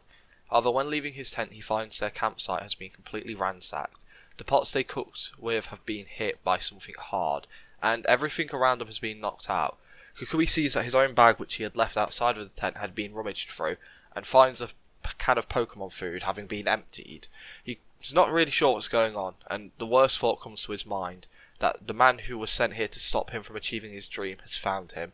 He looks around and calls out to his student, waking the Pallet Town trainer up. As Ash goes to get up though, he feels something heavy weighing him down. At first he assumes it to be Litten, but then looks down to see a Pokemon he has never seen before, causing him to jump back a bit surprised, but the Pokemon just stays asleep. Ash laughs a bit looking at this, finding Litten sleeping to him on the side. Ash wakes up his partner Pokemon, who is confused to see a strange Pokemon on his normal sleeping spot, and is annoyed looking at the strange Pokemon, then back at his trainer, with a bit of an annoyed face on him. Ash shrugs his shoulders as the boy picks up the Pokemon, which is surprisingly heavy, and carries it outside, where Kukui waits for him, a Pokeball already in hand as he scans the environment. But when Ash walks out of his tent with a Munchlax, he laughs out loud, dropping his Pokeball and putting it back in his pocket. The pair spend a minute figuring out that Munchlax must have raided their campsite and gone to sleep in the tent after eating its share, but it's clearly a heavy sleeper. Ash laughs relating to this a bit as he lightly shakes the Pokemon to wake it up. Munchlax groggily wakes up, looking around to see the two trainers, and it seems mostly unfazed, breaking free of Ash's grasp and walking towards an empty pot, reaching its stubby little hand in to try and find some food, only to learn there is none. But it seems unfazed by this, while Kukui finds this kind of funny, and as does Ash. Realising that the Pokemon's probably a little hungry, he reaches into his bag, pulling out some food and handing it to Munchlax. The Pokemon looks curious before taking the food out of Ash's hand and eating it straight away. Ash finds the Pokemon hilarious, introducing himself to Munchlax. Asking if it was hungry, the Pokemon lets out a happy chirp of its name, as Ash laughs, saying how he also does, alongside sleeping, which gets the Pokemon to let out another little chirp. After a second of eating, Munchlax finishes the food provided. It begins to search around for more food. Ash, seeing this, apologises to Munchlax, saying how he can't give it any more food, as he needs to save some food for his own Pokemon. Hearing this, Munchlax looks a bit annoyed, causing the Pokemon to look at an unoccupied Pokeball which had fallen out of Ash's bag while it was rummaging through it last night. The Pokemon takes a second to smack the unoccupied ball and catch itself. As the Pokeball shakes on the floor, it eventually shines bright, indicating a successful catch. Kukui and Ash look confused before breaking into laughter. Ash realising he got a new Pokemon and doesn't even know anything about it. He finds it kind of good though. He found the Pokemon pretty entertaining. As he calls out his new Pokemon, who comes out with a smile, gesturing for more food, Ash laughs, telling the Pokemon it will have to be a bit patient while he and Kukui make up some. Ash, realising that he should probably start making their normal breakfast, calls out Litten and Beedrill.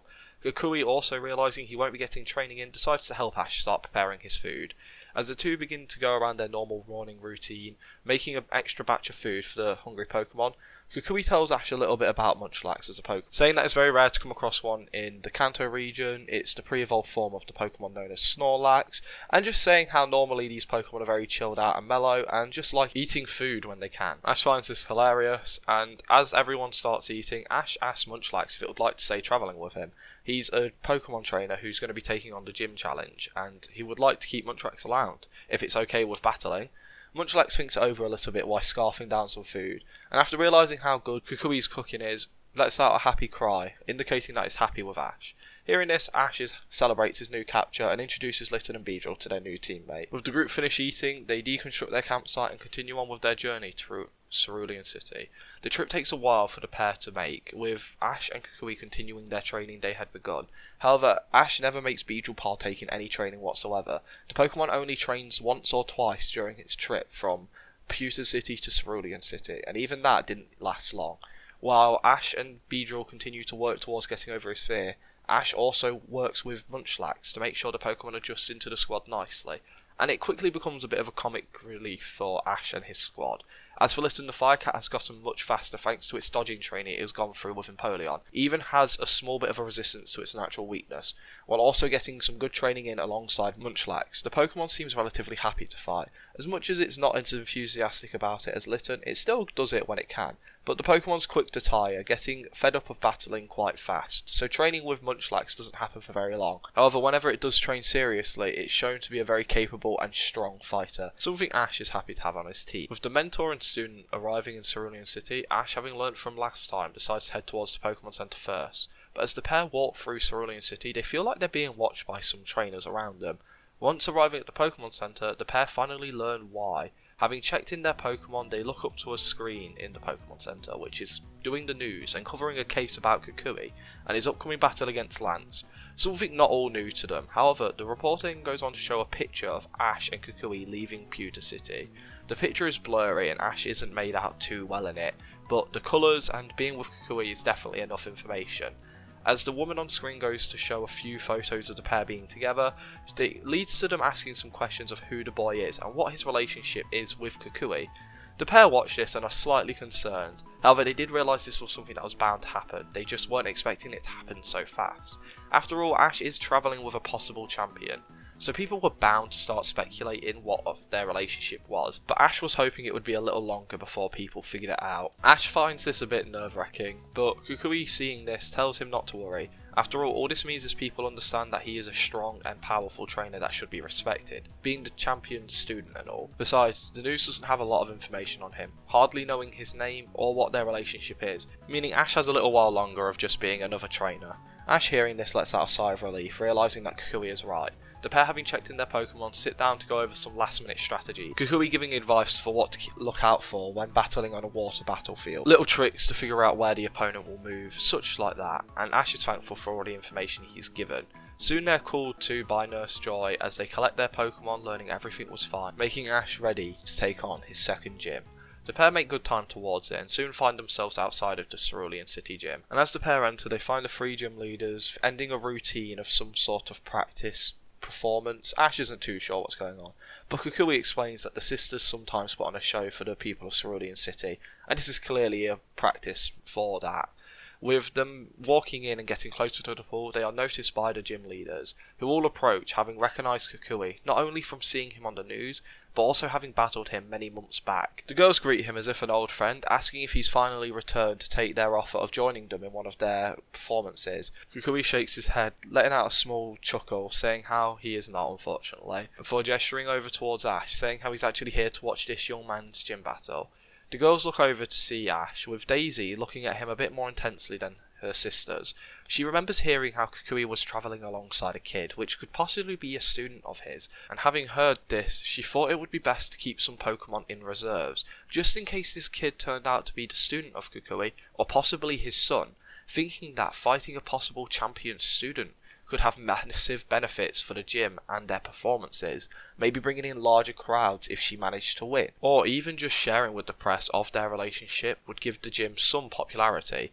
So Daisy shares how at the minute she is the only one available for a Pokemon battle, as recently they have been bombarded with a lot of challengers, two of which were incredibly strong, putting some Pokemon in much worse condition than others. Nothing major, just, a few more scrapes and bruises, making Ash wonder if Gary had been through here recently, and then makes him think who the other strong contender could be. But hearing he can have a battle, the kid happily thanks Daisy, asking when they will begin. Daisy gestures towards the battlefield and tells them that they will start straight away, pointing to the position he will be taking out on the open water on a small little flotation device. As Daisy walks out to her side, the other two sisters in Violet and Lily take their role as ref, while Kukui makes his way to the sands, taking a seat.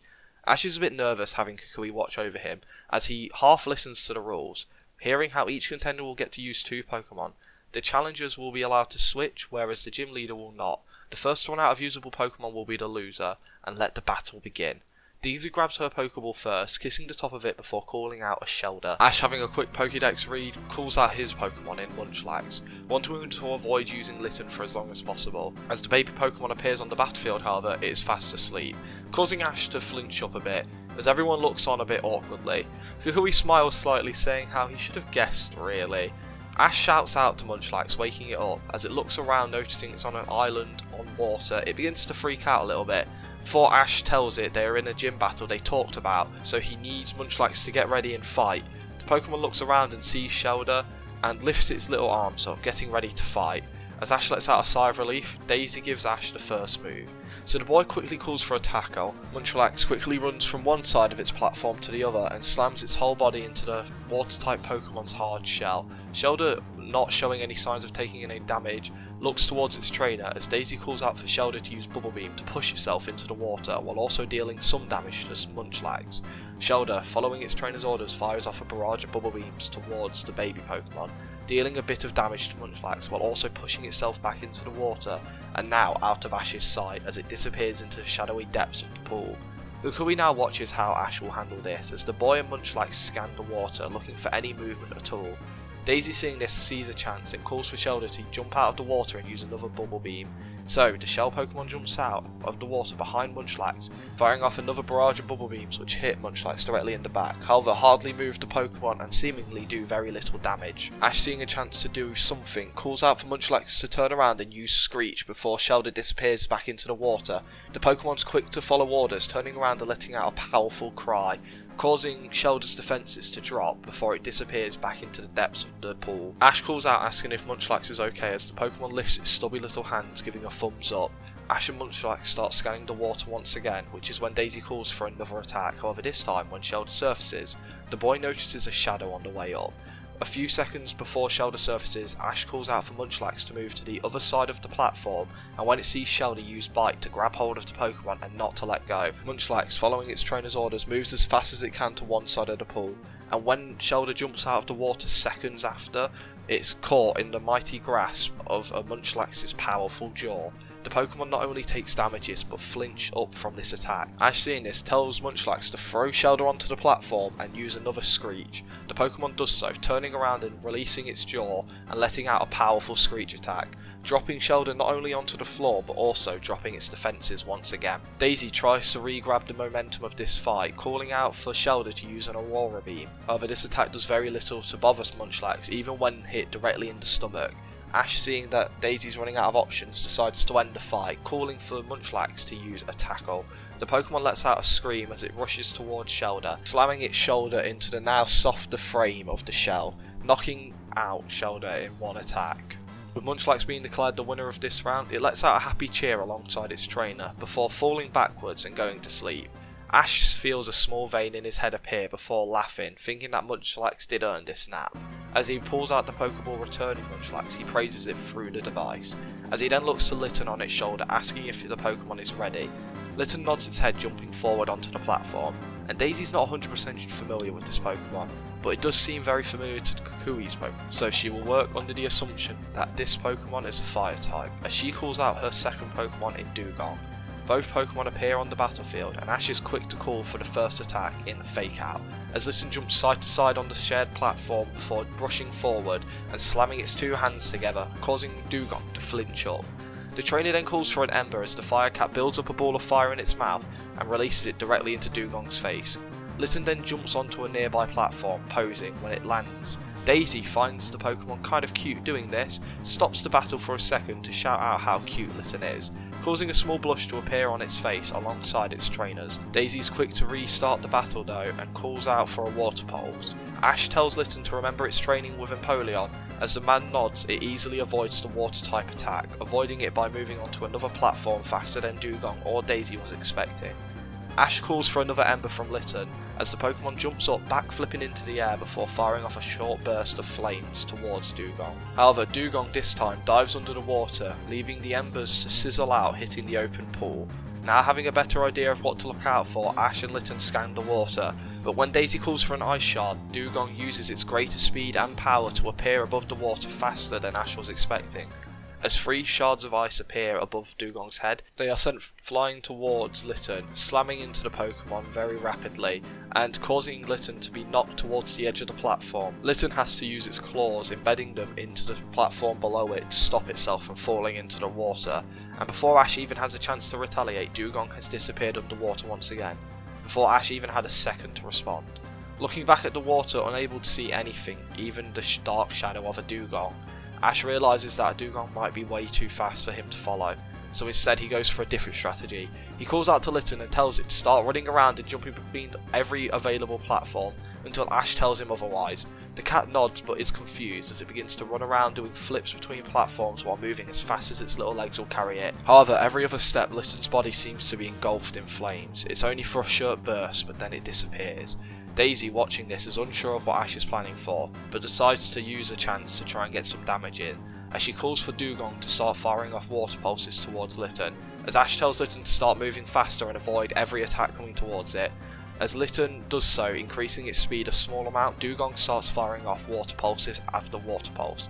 Litten jumps over the attacks and continues running. Flames around it start to burst off even stronger. Dugong continues firing off attacks towards Litten. The cat ducks, dips, dives and dodges any way it can, using its weird movement, flips, turns and poses, all to try and avoid getting hit by a water pulse. Ash is happy to see that the way Litten moves is definitely causing problems for Dugong to predict how Litten will land or move next. He's happy to see this plan is working somewhat, and now he just has to wait for an opportunity to present itself.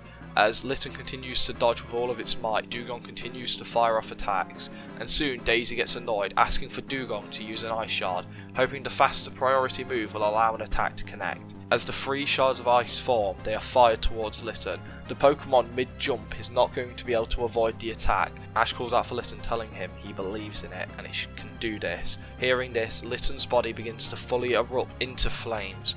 As the ice shards connect, they are simply disintegrated upon impact, and as Litten touches down on the platform it was aiming towards, it skids across it, leaving scorch marks as it stops. Now, having learnt a new move in Flame Charge, it faces down Dugong. Ash cheers out and gets an idea of what to do, now knowing what the move does for a quick Pokédex entry, before calling out for Litten to run around the battlefield using Flame Charge all at once. The cat screams, erupting into flames once again, as it rushes forward, running around the battlefield as fast as it can, leaving scorch marks and paw prints all over the place from where it stood. As the speed of Litten continuously increases, Daisy and Dugong start to lose sight of it. Ash, seeing confusion set in between the Pokemon and trainer, calls out for Litten to start barraging into Dugong with all of its might, continuously using Flame Charge. The Pokemon reappears for a second, gripping the edge of a platform before jumping forward, trying to hit Dugong. Daisy, flustered, calls out for a water pulse, but before Dugong can even fully charge the attack, it is hit directly in the head by Litten's Flame Charge. As Litten jumps away, landing on another platform, it uses its speed to once again slamming to Dugong, and continues this assault until eventually Dugong is knocked out. When Dugong is knocked out, Litten jumps to a platform, placing one hand to the floor and one hand in the air, letting off a victory pose. Ash, seeing this, runs out to his partner Pokemon, going to hug it before feeling how hot it is to the touch. As he quickly splashes some water to cool Litten down, also scaring the cat a little bit, it causes Ash to get scratched in the face. But the pair begin to celebrate, calling out Munchlax, who is still asleep, but joins in the celebration in spirit, leading Daisy to recall Dugong and walk off to the side of the pool, where she calls Ash over. The boy collects himself and walks over to the girl, and this is where he is handed his Cascade badge. She tells Ash that Litten is a little performer and would do great in contests or even showcases, causing Ash to scratch his head, not being familiar with either.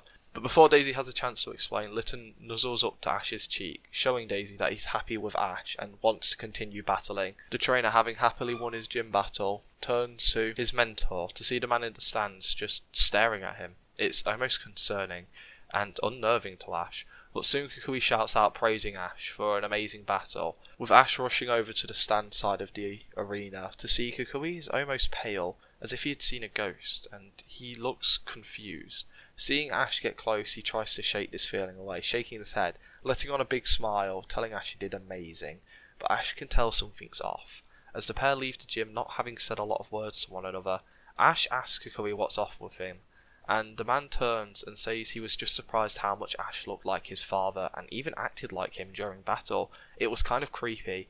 As Kukui lets out a light laugh, Ash accepts this as the truth, calling out Beedrill to share the good news, while Kukui stares at Ash a bit more seriously, wondering if his eyes were deceiving him or if what he saw was the truth. We join back on the outskirts of Cerulean City, where Kukui stands waiting for Ash, having decided to split up and kill 2 Pidgeys with 1 Geodude, sending Ash to get his Pokemon checked out while Kukui gets the supplies for the upcoming trip. However, the man did most of the shopping in deep thought. Thinking back on the battle he had just watched, he feels pride and proud of his student, but he also is stuck on how much Ash looks like his father, to the point it almost seems impossible. But after thinking about it for only a few more seconds, he shakes it away and finishes his shopping before heading to meet Ash at the agreed upon location.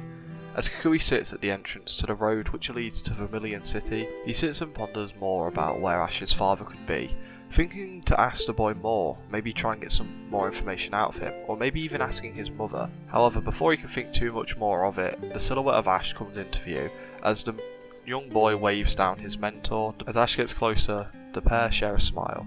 As the pair confirm they are both ready to leave, they head down the road to Vermilion City. As they fall back into their normal habit of travelling during the day and training at night, they soon get back into the rhythm of everything, having only really stopped for a few hours in Cerulean.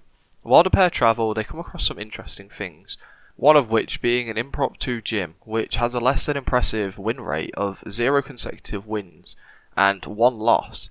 Ash actually did want to still battle this gym, but when he entered it, no one greeted him, and there was no one in the tent around back, or Pokemon, so Ash decided to leave it there, not thinking much of it after that. They would later come across a group of boys bullying another, something Kukui nor Ash take too kindly to, making Kukui shout out, causing all the boys to stop. As they all turn to notice the presence of the man, they all get really excited at his sight. However, Kukui doesn't show his normal, usual calm face when meeting fans.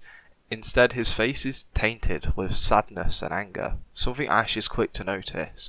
Kukui quickly learns what's happening, and as he does, he almost looks disappointed, telling the boys that what they're doing is wrong. Forcing him to study while running on a treadmill is horrible, and even though they might see it as helping him out, Joe might not. They could be pushing him too far, helping him when he does not want it, and more importantly, this is not the way to help him if he does want it.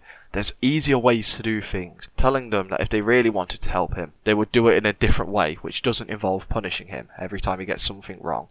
Most of the boys go white, some of them go red from embarrassment and shock and just feeling guilty all of a sudden. And soon, one kid apologises to Joe, causing another, and the rest soon follow suit. This makes Kukui smile, as he sees Joe and the boys start talking about revising in very different ways, and how to move forward from this. Hearing how they might just start studying in the library with one another, makes Kukui wear a proud smile on his face.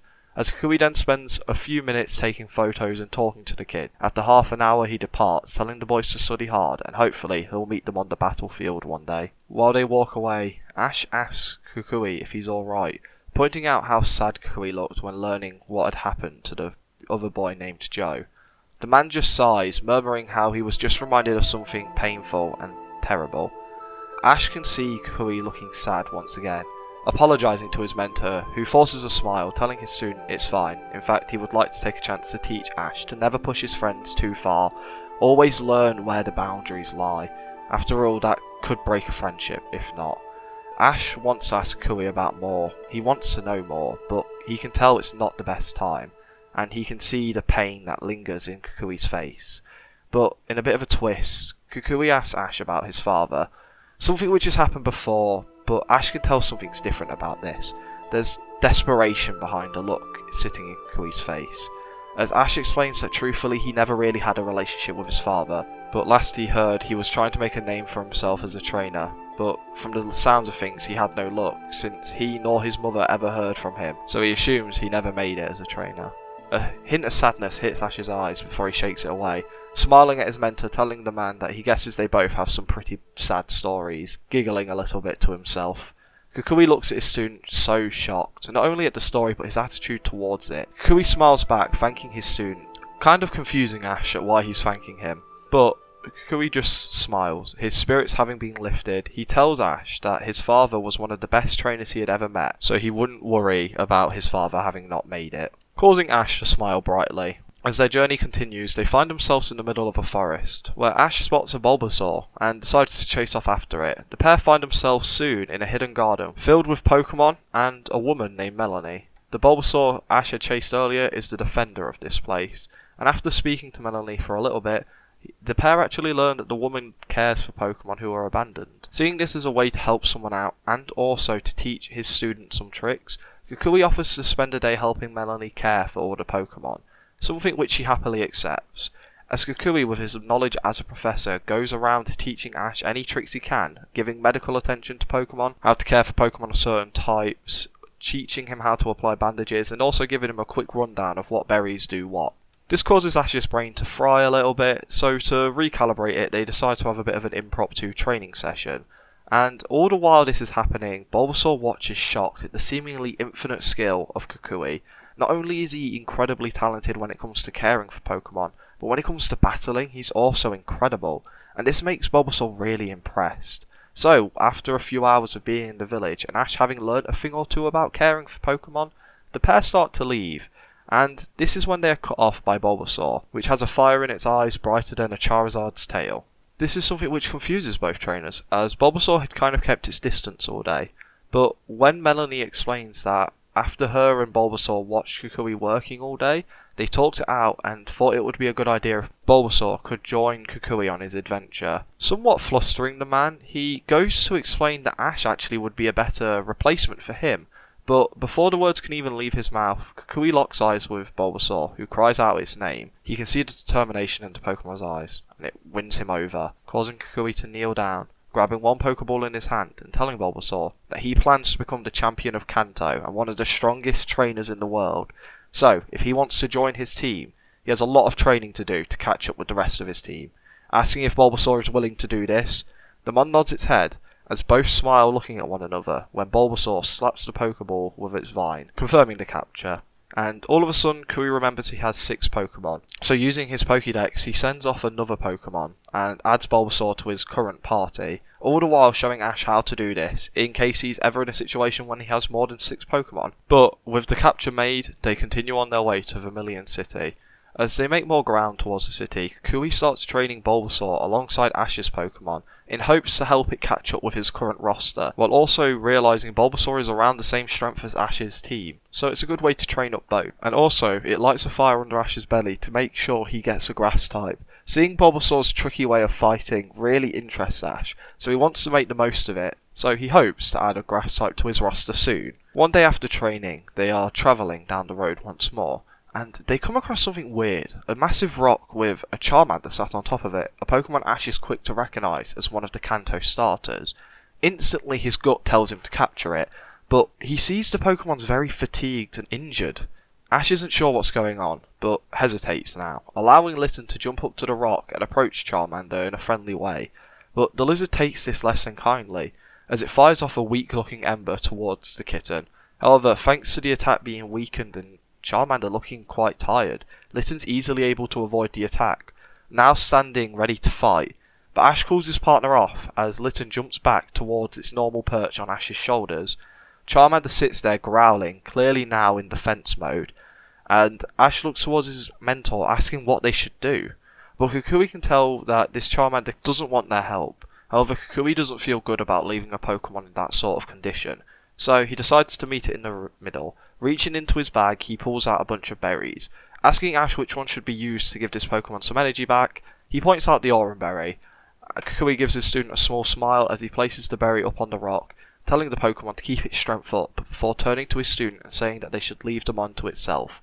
Ash clearly looks unsure, thinking there could be more going on here, but trusts his mentor, with the pair continuing down the road. During this walk, a blonde-haired boy runs straight towards them and then past them, with the look of an enraged Tauros on his face. All the while, Ash feels like he has seen that boy before. However, both mentor and student are confused at why he looks so angry. However, by the time they think to ask, he's already long since out of sight, deciding not to think too much of it, and start heading towards the closest Pokemon Center, wanting to beat the predicted rain, which will be starting not too long from now.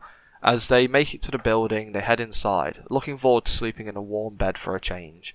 And as they walk in, they are met by an unusual sight of not being stared down by every trainer in the building. Kukui at first thinks this is just because it's a smaller Pokemon Center in the middle of nowhere, but as they start making their way to Nurse Joy, they spot a big group of trainers gathered around a blue-haired boy, and through the conversation they learn the kid's called Damien. And as they are walking by, all but unnoticed, they hear this Damien start talking about abandoning a Charmander, causing Ash and Kukui's eyes to widen, At hearing this, Ash goes to move towards the trainer. However, his movement is stopped by Kukui, grabbing him on the shoulder, wanting to hear what else is said. So the pair stand deathly still, listening to every word that comes out of Damien's mouth. They hear how the trainer abandoned it for being far too weak for an ace trainer like himself. Ash, enraged, feels his fist tightening, while Kukui also feels the same. However, before the champion level trainer or his student can move, the sound of the Pokemon Center doors opening with a thud is heard, as everyone in the building turns to see the blonde-haired boy from earlier, now slightly wet from the rain which has only just started, an Eevee at his side, and a Charmander in his hand, which had passed out biting down on the trainer's arm, blood running down it as he speaks. The blonde-haired trainer doesn't waste a second, rushing straight towards Nurse Joy, asking for her to help them on out, and while Nurse Joy tries to pry Charmander's mouth off of the kid's arm, the boy whispers something to his Eevee as the mon scurries off into the Pokemon Center, unseen. After a bit of trial and error, they manage to get the Charmander off the boy's arm, causing Nurse Joy to rush off with her Chansey into the building to start giving some attention to it. With Kukui realising there's blood running down the kid's arm, he goes to find his bandages in his backpack, but before he can find anything, the blonde-haired boy has walked past him and moved straight towards Damien. Within a second, he has pulled the boy off the couch by his collar, saying that Damien is a terrible trainer for not only abandoning that mon, but also having the nerve to lie straight to its face about returning to it, telling him that Charmander was so loyal it took everything him and his Eevee had to get that Pokemon to move, and if he hadn't gone, that Pokemon would still be sat out there in the rain waiting for its pathetic trainer to return. Everyone sits in stunned silence before Damien manages to stumble out a few words trying to defend himself, but the blonde-haired boy just calls him a terrible trainer once again, and then throws him back onto the sofa where he was sitting. The blonde-haired boy moves away, telling Damien that he feels sorry for any Pokemon under his command. With that said, he turns around and starts walking away, heading to the emergency room waiting area. All the while, Damien stands there shocked and annoyed, and then the anger hits, as he stands up reaching for one of his Pokeballs, when his hand is grabbed by Kukui, making the boy turn pasty white at the sight of the champion. Kukui tells the kid that it would be in his best interest to step away and maybe reconsider what he's doing. Damien, now face to face with a champion level trainer, goes more silent than ever before, so he just quietly moves to a corner of the Poke Center where he moves his hand off his Pokeballs. While Damien walks away, Kukui gets caught up in talking to the other trainers, not noticing his student walking away towards the blonde trainer. As the blonde trainer heads out to sit in a waiting area where he can watch over Charmander, he's followed by Ash and Eevee, with it walking in, currently holding a Pokeball in its mouth. Eevee, being a few paces ahead of Ash, jumps up to its trainer's lap and hands over the Pokeball, getting it some strokes from its trainer, before it starts licking the puncture marks where all the blood's coming from, trying to help clean its trainer up. However, it's when the sound of someone speaking up asking if he would like some bandages causes Eevee to turn and growl, making Ash's Litten hiss back for a few seconds, before the blonde-haired boy and Ash shush both Pokemon. The blonde-haired boy says he'll be fine, lifting his hand up, showing that it's not too bad, only to cause more blood to pour out of his hand than expected. This makes Ash walk forward, forcing his help this time, and the reluctant trainer just accepts it, extending his arm outwards towards Ash. And thanks to Ash knowing how to do basic first aid, he's able to clean up and start bandaging the wound.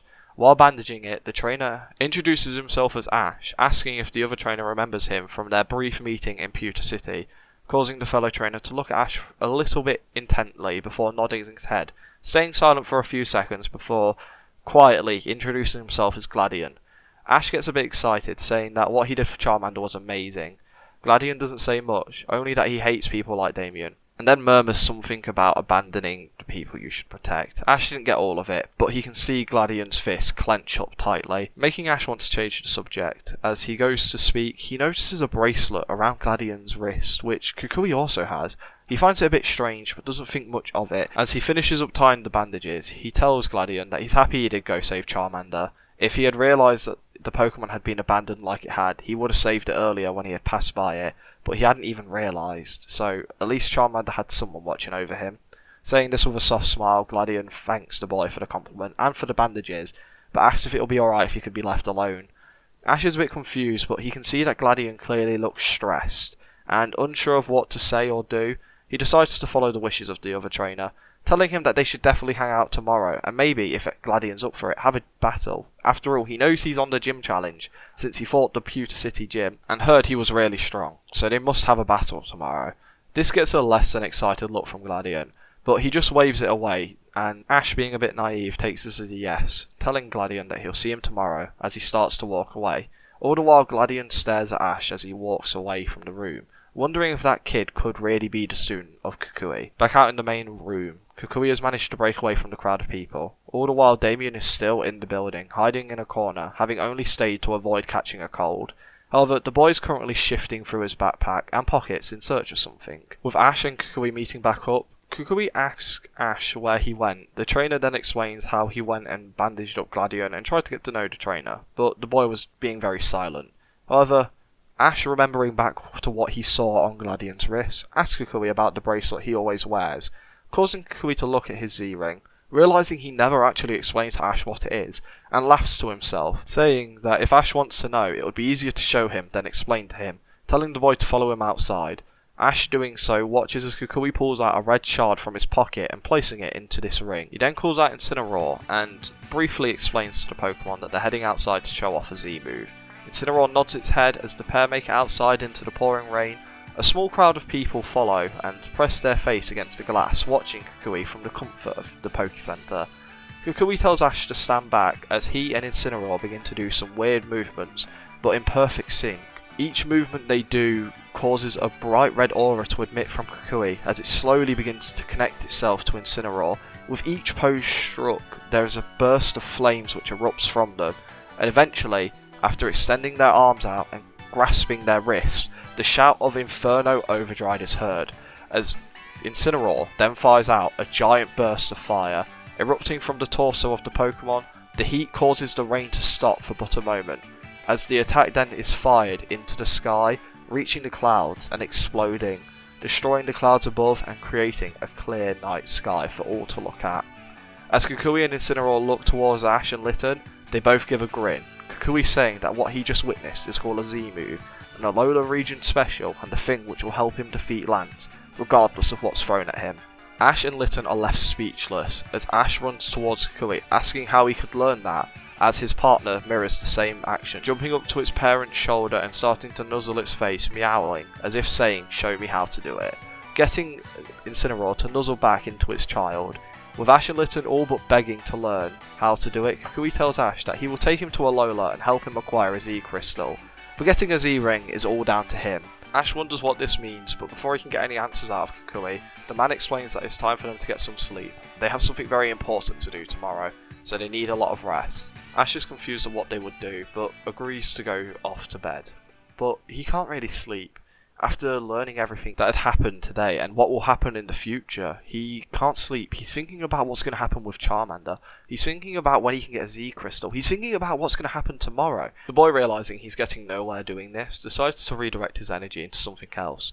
So he heads downstairs and uses the Pokemon Center's PC to look up some information about his party and his Pokemon, also looking up the local Pokemon in the area, and even using this time to look up moves he could teach his Pokemon. Eventually this leads to him passing out on the chair downstairs. Eventually he is woken up by Nurse Joy after multiple complaints about someone sleeping at the computer. As Ash comes to, he apologises profusely, but Nurse Joy doesn't mind.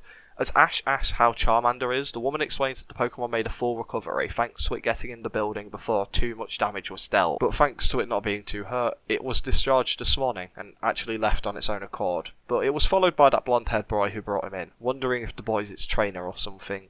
Hearing this, Ash is happy to hear that Charmander's okay, and it seems that Gladion went alongside it. So not thinking too much of it, he apologises again for falling asleep at the computer, before heading off to look for his mentor. Having gotten a bit used to Kukui now, he knows the first place to check will be the cafeteria, and with any luck he is actually there. With Ash finding him, he sees the man sat down, fully packed and having eaten. However, he has a somber look on his face, and even when he swats his student, his expression doesn't change. Ash approaches and apologises for sleeping in, but Kukui just waves this away, having gotten used to this over the multiple weeks they've been travelling together. As Ash starts eating, he explains that he'll eat quick, so they can hit the road fast, and they can make good time to Vermilion.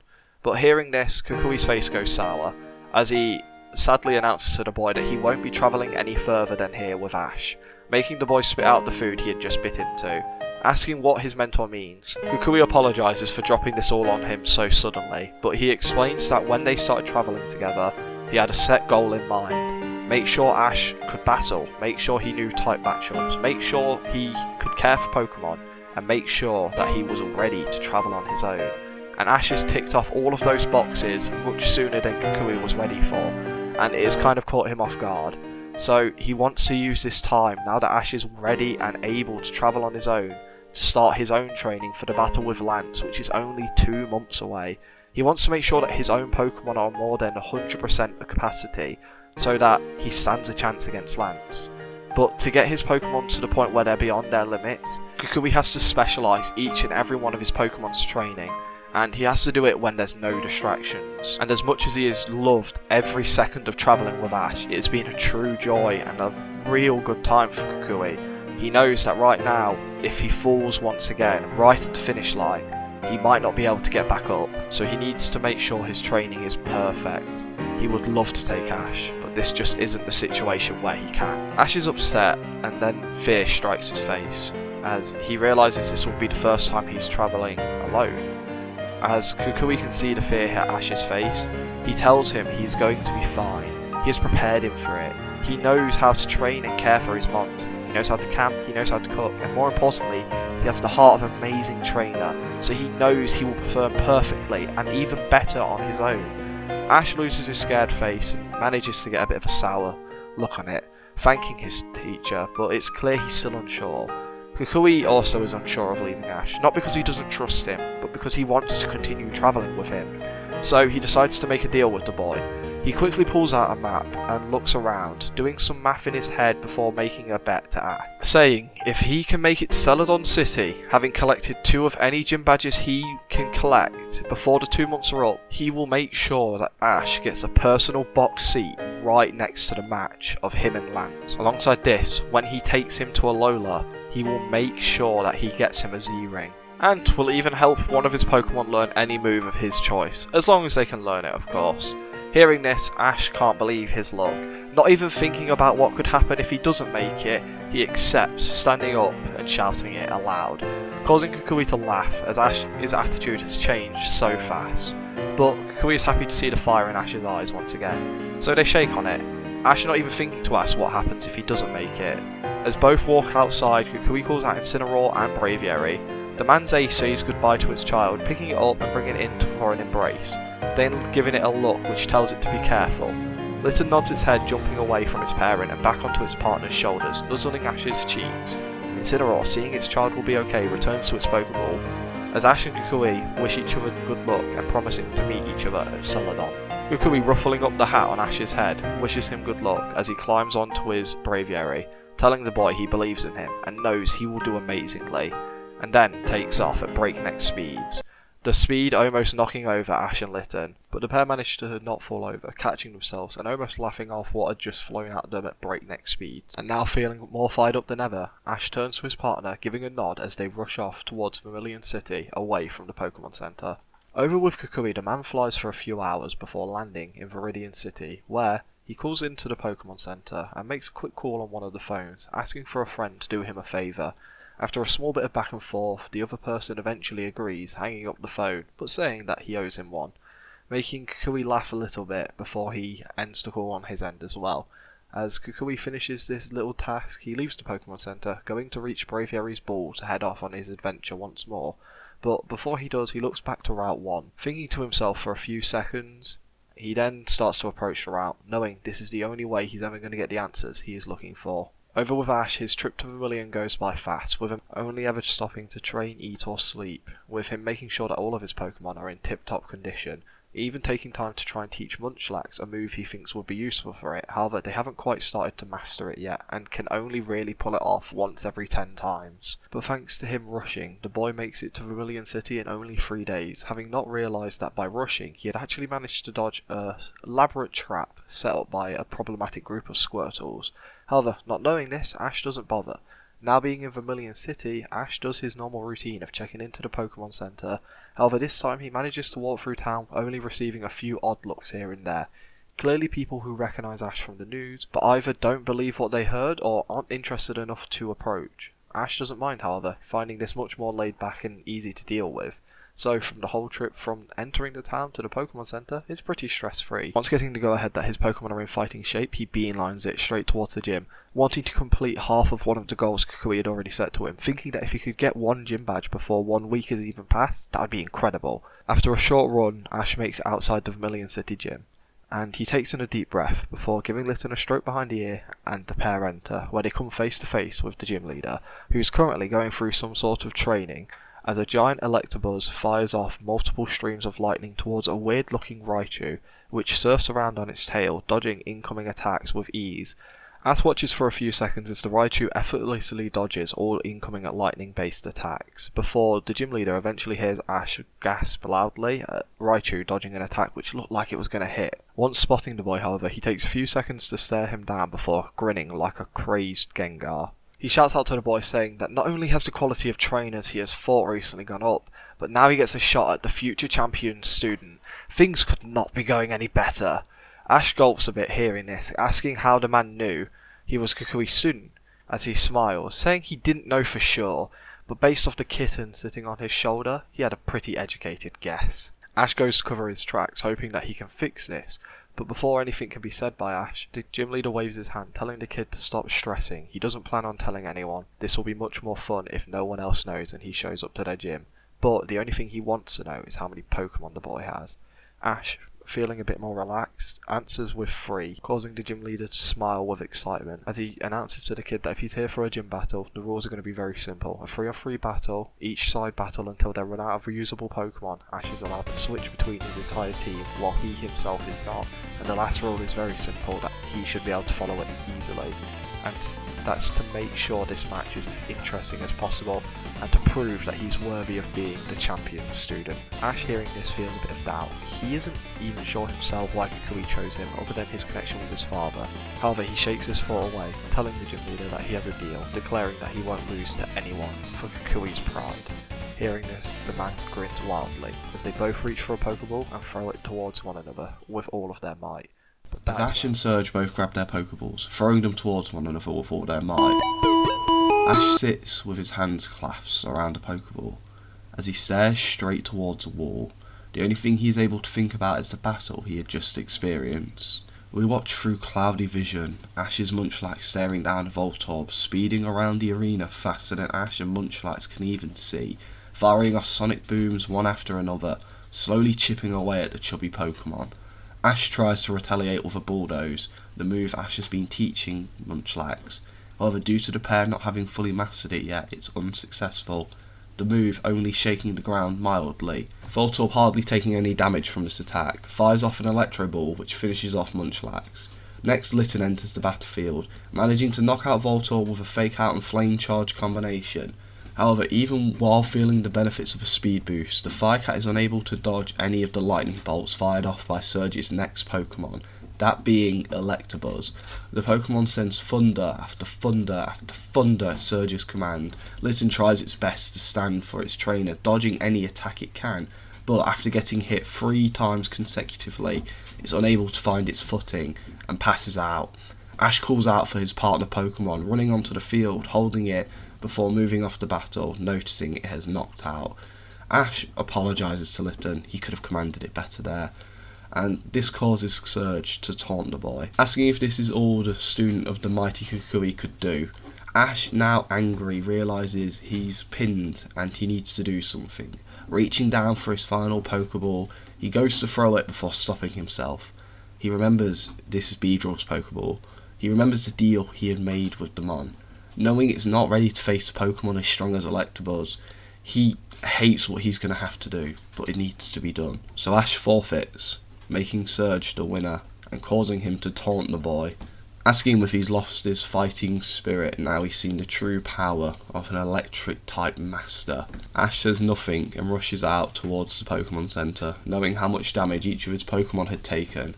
Surge smiles confidently until Ash leaves the room, before dropping the smile and turning back to his training. We join Ash back in the Pokemon Center, looking at Beedrill's Pokeball, unsure if he is annoyed in himself for going to use the Pokemon without asking, or for the fact he lost so easily, letting Kukui down.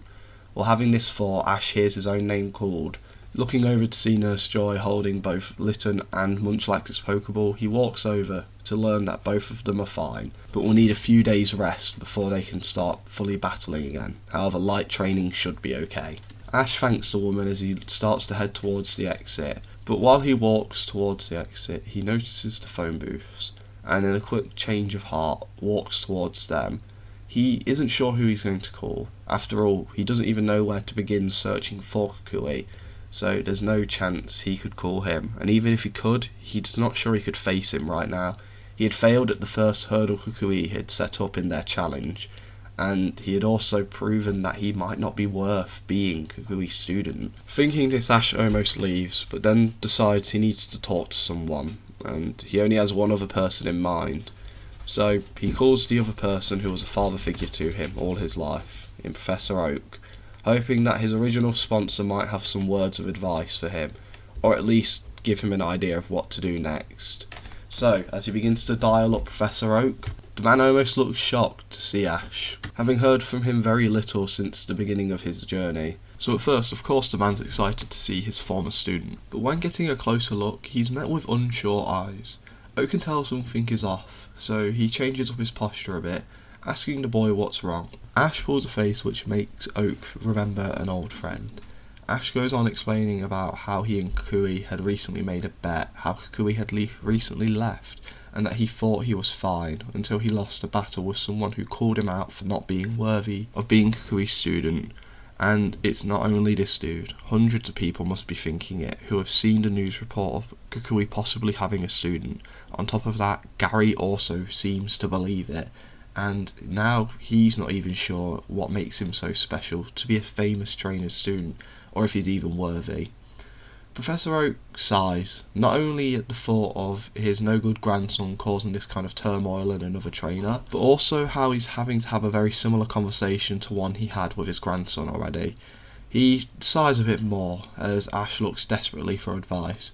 Oak relaxes his posture, slipping into his chair a little bit for a few seconds as he looks at Ash and asks the trainer why does it matter who he's the student of. Ash's face changes from despair to confused, as if not getting the question at first. Oak, not getting an answer, asks again, why does it matter who his mentor is? Ash is once again left silent before he says that because he's the student of a great trainer, he just needs to be as great. But Oak cuts him off, saying that he's wrong, as he shakes his head, saying that it doesn't matter who your teacher, parents or grandparents are. The only thing that matters is who you are. Nothing else, nothing more. Ash says that this could be true, but he is the student of the next champion of Kanto, so he can't afford to not be strong. But Oak just sighs louder, saying that every great trainer started from where he is standing currently. Whether it be a champion, a gym leader, another trainer, a coordinator, a Pokeringer master, a Pokemon ranger, and even professors have all stood where he stands, at the very beginning, at the start line. But the thing that defines a great trainer isn't how fast they run, how long they run for, or how quick they achieve their goal. All that matters is that when you get knocked down, you continue to get up. It doesn't matter how many walls you hit, it doesn't matter how many stumbles you take. All that matters is that you get up again. That will define a great trainer. Someone who can continuously get knocked down and continue to get back up, regardless of how many times they fall. Even the great Kukui has had multiple trips and multiple falls and multiple fails, but what defines him and what makes people love him is the fact that even after he's failed in every region he's taken a step in, he gets back up and tries again, brushing it off and continuing forward. Ash, hearing this, is curious, having never heard anything about Kukui failing, but before he can even ask, the sound of lightning striking is heard from Oak's side of the screen, making Ash flinch and Oak click on to what he was doing moments before calling Ash. As Oak looks a bit panicked, he tells Ash that he has to go, but leaves him with some final words, saying that he was amazing enough that he grabbed the attention of 2 different sponsors, and that should be something he's proud of. Continue to be the amazing trainer he is, and don't let anyone define who he is, not even Kukui. With that said, Oak turns off the monitor and Ash is left staring at a black screen with his own reflection in it. He gets to see how mopey he looks in his reflection. He spends a second looking at it before thinking about what Oak said. Everyone fails. Even Kukui has. And maybe that even means Gary has. So, as Ash smiles at this thought, realising that everyone will fail, he just needs to get back up. He pulls himself up from the chair and heads round to the back of the Pokemon Centre. He apologises to them all about the loss, but he tells them he wants to turn their luck around, explaining how for the next week they will be training to get back into good shape before they earn their 3rd badge, and to take this first step in their bet to make it to Celadon before 2 months is up. With a mighty cheer, all of Ash's Pokemon fall into place, getting on with their training almost immediately, and for the first time in a while, even Beedrill joins in, clearly wanting to help in the rematch. Ash, seeing this, decides that Beedrill will be best used as a training partner for Litten. The level gap has closed substantially, and knowing that Litten has a type advantage over Beedrill should hopefully work as good training to help Beedrill get over its fear of battle. Ash can clearly see that Litten has taken the loss just as bad as he had, maybe even worse, and is pushing itself much harder than ever before. Ash, seeing this, tries to talk to Litten to figure out what's going on, but Ash can quickly see that the Pokemon is handling its first loss quite well, wanting to move forward and grow stronger so it doesn't lose again. Ash, seeing this, decides to leave it to it, knowing that its training alone and with Beedrill will be very beneficial. All the while, Ash helps Munchlax master Bulldoze, knowing the attack will be useful going forward. Thanks to Ash using the Pokemon battlefield as a training ground, he's challenged quite often by multiple trainers who are also on their way to challenge Surge. Ash uses as a great chance to build up some momentum and gain his confidence back, winning multiple of his battles, and soon having a bit of a reputation around the Pokemon Centre as being almost as unbeatable as Surge. And once him and his team have got their confidence back, they get ready to take on the gym again, getting a good night's rest before heading out and taking on the gym. Ash makes it to the gym with his heart racing through his chest. The entire walk he replays the last fight in his head, knowing Surge will either use an electric type's massive speed or is Electabuzz' incredible power to try and throw him off his game. Ash knows he won't lose like last time. As Ash walks through the doors, he finds Surge working out alongside his Electabuzz, but the sound of his gym door opening grabs the man's attention. Looking up, he locks eyes with Ash, who stands a bit shaky but declaring he is here for a rematch. Surge grows a smile which would scare a Gyarados, but this is a smile of excitement. He's surprised to see the boy back so fast after his loss, and this makes him excited almost. Surge quickly jumps to his feet, telling the boy that if he is here, he needs to know the fight will be on the same terms as last time, a 3-on-3.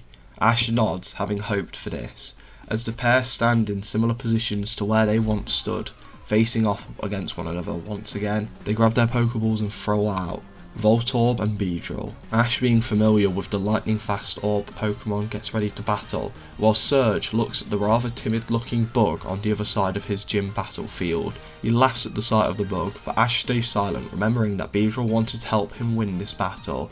And Ash knows that Beedrill might have the level advantage over Voltorb, meaning it might be the only Pokemon Beedrill can help him beat before its fear overtakes it. So Ash cheers out for his bug-type Pokemon, reminding it to do its best. The one shakes its head, trying to shake away its fear, looking towards the very serious and menacing looking muscular man.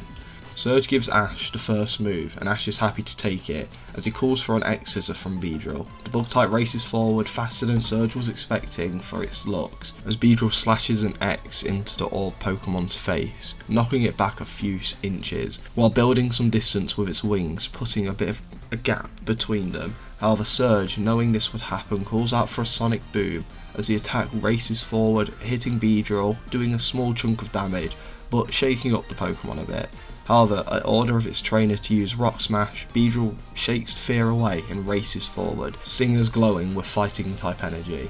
Surge, seeing the power of each swing coming towards Voltorb, calls for an agility to try and avoid the attacks. However, the stingers of Beedrill swing wildly towards Voltorb, unable to hit the fast moving orb, which continues to grow faster. As Surge taunts Ash for not being able to hit his Voltorb, Ash can see that Beedrill's losing its cool trying to hit Voltorb as it slowly gets faster and faster, so he tries to figure out a way to slow it down. After a few seconds of thinking, Ash has an idea, telling Beedrill to fly to the top of the room and start firing off string shots in every direction it wants, telling it to cover the entire battlefield, no, the entire gym with string. Beedrill follows its trainer's orders, breaking away from its rock smash barrage, flying upwards as it begins to fire off string shot after string shot, using its pass as a scared Weedle to fire off as much string shot as possible. All the while, Surge sees an opportunity to fire off a barrage of sonic booms, so making its Voltorb fire off continuous blast of sonic energy towards Beedrill. Each attack lands, however Beedrill continues to fire off its spider web of string, and after a few seconds of being bombarded by sonic booms and firing off its string shots, soon the entire gym room looks like a spider web. More importantly, Voltorb finds itself boxed in, completely surrounded by webs, and having been hit by a few, it has been slowed down. Surge calls for a spark to try and break out of the webs, but it only makes Voltorb bounce off it and land a bit roughly on the ground. Ash, seeing Voltorb confined to a foot square, calls for a barrage of Rock Smash and X-Scissors. Beedrill nods its head, effortlessly weaving through the surrounding webbing to make it to Voltorb, where it unleashes a barrage of Rock Smash and X-Scissors to the now immobile Voltorb. As the Pokemon tries to dodge with all it can, being trapped in a small area allows Beedrill to beat into the Pokemon quite effortlessly, and after a few seconds of beating around a ball, eventually Beedrill is declared the winner as Voltorb is unable to battle. The Pokemon cheers out in glee, copying his Pokemon trainer. All the while Surge is surprised at how powerful the bug type seems to be. Plus, Ash having managed to shut him down the way he did, he finds this all a bit interesting, and now he's really invested in the fight. So Surge gives the kid some praise before telling him he won't stand a chance against his next Pokemon. As he throws out the Pokeball containing Electabuzz, the Pokemon lands on the battlefield with a thud, letting out a bolt of lightning as it lands. Sharing its trainer's crazed smile, the look on its face scares Beedrill, who flutters backwards towards its trainer. Knowing his Pokemon wants to leave, Ash thanks Beedrill as he recalls the Pokemon, thinking to himself he's really proud it stood in for so long. As he calls out Munchlax next, the Mon comes out awake and rearing to go. Even Surge can see the Pokemon is not wanting to waste a second, wanting its revenge. So, Surge decides to get the battle starting, calling out for a brick break. Electabuzz breaks out into a sprint, racing forward at an amazing speed. Well, at least at first, before it runs into the first batch of string shot, then the second, then the third, then the fourth. It's slowly getting slower and slower and slower, and Ash can see this. Seeing an opportunity, he calls out for a screech, so Munchlax lets out a bellowing roar, which Electabuzz feels the effects of. However, it still manages to make it to Munchlax before the Pokemon can retaliate with any form of attack.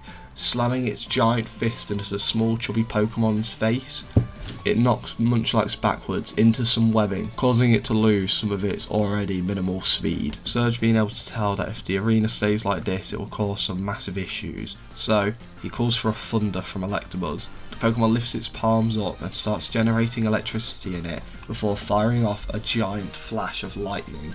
This tears through all the webbing in the surrounding area, and more importantly hits Munchlax directly, causing Munchlax to travel with the lightning bolt for a few feet before arriving next to its trainer on the other side of the battlefield. With the webbing on the battlefield more directly cleared, Ash can start fighting back easier, as he tells his Pokemon to use a bulldoze attack.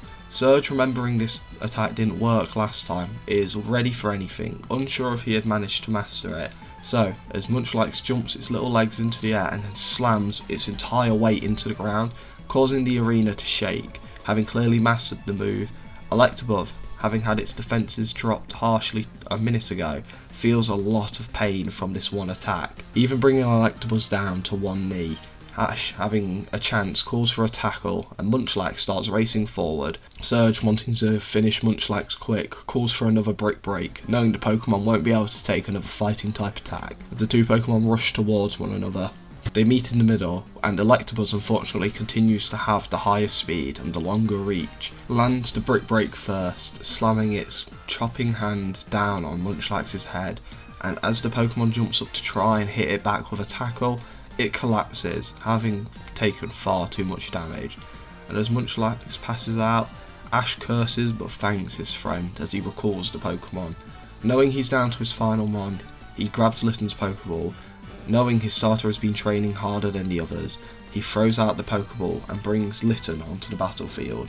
Litten gets ready to fight straight away, as Ash cheers for his Pokemon, telling it to give it everything it's got. Ash calls for a fake out followed by a flame charge, and the cat nods, hopping side to side before jumping forward and clapping its palms together in front of Electabuzz, causing Electabuzz to flinch up, and as it falls backwards doing a backflip, landing, its body erupts into flames as it slams its head directly into Electabuzz's jaw, causing the giant yellow Pokemon to fall backwards and be passed out. All the while, Litten stays standing in a superhero pose. Surge, fully feeling the heat of the battle now, calls out for his final Pokemon in an Alolan Raichu. The Pokemon comes out floating on its tail, zipping around the battlefield in the sky, before stopping in front of Surge with a steely look in its eyes. Ash, having seen this Pokemon train against Surge's Electabuzz, having seen its speed, knows it's going to be fast, so he had tried to increase Litten's speed before any of the battle had even begun.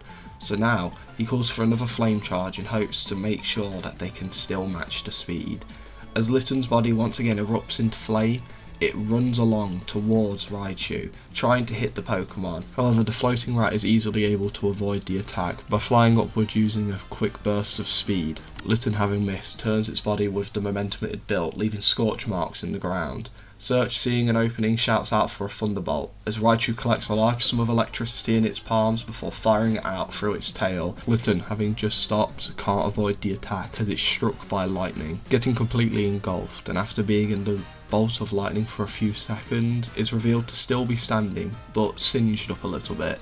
The Firecat cries out, showing its desire to continue battling. Ash, seeing this, calls for the only ranged attack he has, Ember, as Litten fires off a burst of flames, which Raichu is easily able to avoid by ducking down towards the ground to avoid the fire attack.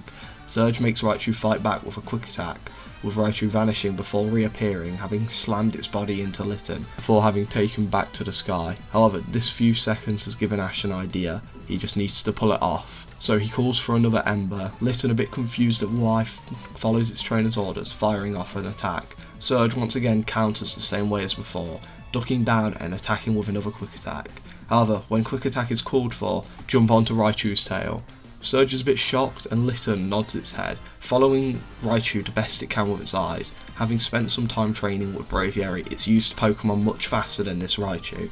So, even after the quick burst of speed from quick attack, Litten is able to take the damage and jump onto Raichu's tail, and is taken into the air alongside Raichu. Once realising Litten is there, Raichu tries to shake off the unwanted passenger. However, Litten, not wanting to get shaken off, wraps its tail around Raichu's tail and bites down on Raichu's tail all at the same time, unleashing a barrage of embers from its mouth, causing bright lights to burst out of Litten's mouth as the attack connects instantly with Raichu's tail. Raichu starts trying to shake off Litten desperately, but Litten holds on with everything it's got, refusing to give up in this moment. Surge soon realises that this has to become a battle of endurance, so the smaller, weaker Pokemon will give up. So he calls out for Raichu to hit itself with Thunderbolt in tow, shocking Litten. Hearing this, Ash calls out for Litten to hold on and keep fighting and keep burning with all it's got.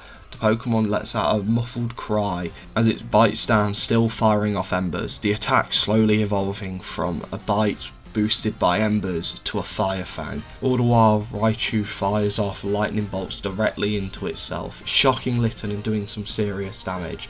Both Pokemon continue to get burnt and shocked for a few minutes as they float in the air, unmoving, just continuing the assault on one another. Trainers cheer out for their Pokemon, and after a few minutes of battling, they both fall to the floor, unmoving, crashing and landing quite hard. They watch on for a few seconds before the battle is announced a double knockout. Ash runs towards Litten and Surge walks towards his Raichu. Both trainers arrive and give their Pokemon some medical attention. Surge even hands Ash a potion to help heal Litten up. With both Pokemon up, Ash is declared the winner by Surge, who tells the boy that was an amazing battle, saying that he and his Pokemon showed some real improvement in only a week. Surge then says that everything Kukui had said about him was correct, and that he should get out of here and make sure his Pokemon are alright while handing over the gym badge. Ash looks on confused for a few seconds as he takes his gym badge, and before he can even question Surge, the man has disappeared into the back rooms of his gym. and realises he should just run off and go check out his Pokemon, make sure everyone's okay. So with Ash leaving, in the back rooms with Surge, he sends one of his assistants off to the Pokemon Centre to get his own Pokemon checked out. All the while he shouts out to another one, a man named Vescus, asking him to call Kukui and tell him not only did his student pass, he did so with flying colours. The trainer nods as he scurries away to a nearby phone, while Surge looks at his Raichu, remembering to when his friend gifted him the Pokemon. Thinking to himself now they are even, he heads off to go get some rest. As Ash gets his Pokemon checked out, thinking back to the battle, each of his Pokemon battled with everything they had, and he couldn't be more proud. Even Beedrill fought its heart out. So, once they've rested up, he'll treat them to some food, and then they'll hit the road once again. Once getting the all clear and feeding his Pokemon, they head down Route 11, where the boy finds himself taking this trip a bit more lightly, knowing not only will his Pokemon need the training and rest, but also he has well over a month to make it, so he's not panicking. He takes the time to take in nature and battle any trainers he comes across, just enjoying his journey. With a week passing, Ash can finally see the beach approaching. Thinking how he should snag himself a water type while he's over there, he decides that'll be a job for tomorrow, setting up a camp half a day away from the beach. When starting to set up his camp, he's about to call out his Pokemon when he smells something weird before passing out. He wakes up an unknown amount of time after to see a set of eggs wearing his hat and dancing around his badge case. Ash takes a second to figure out what's going on before he stands up, shouting out to the Execute, telling them to give him back his hat and its badges. The Pokemon hearing this goes pale, as it then starts bouncing away. Ash seeing this shouts out as he runs towards them, grabbing his backpack as he does so.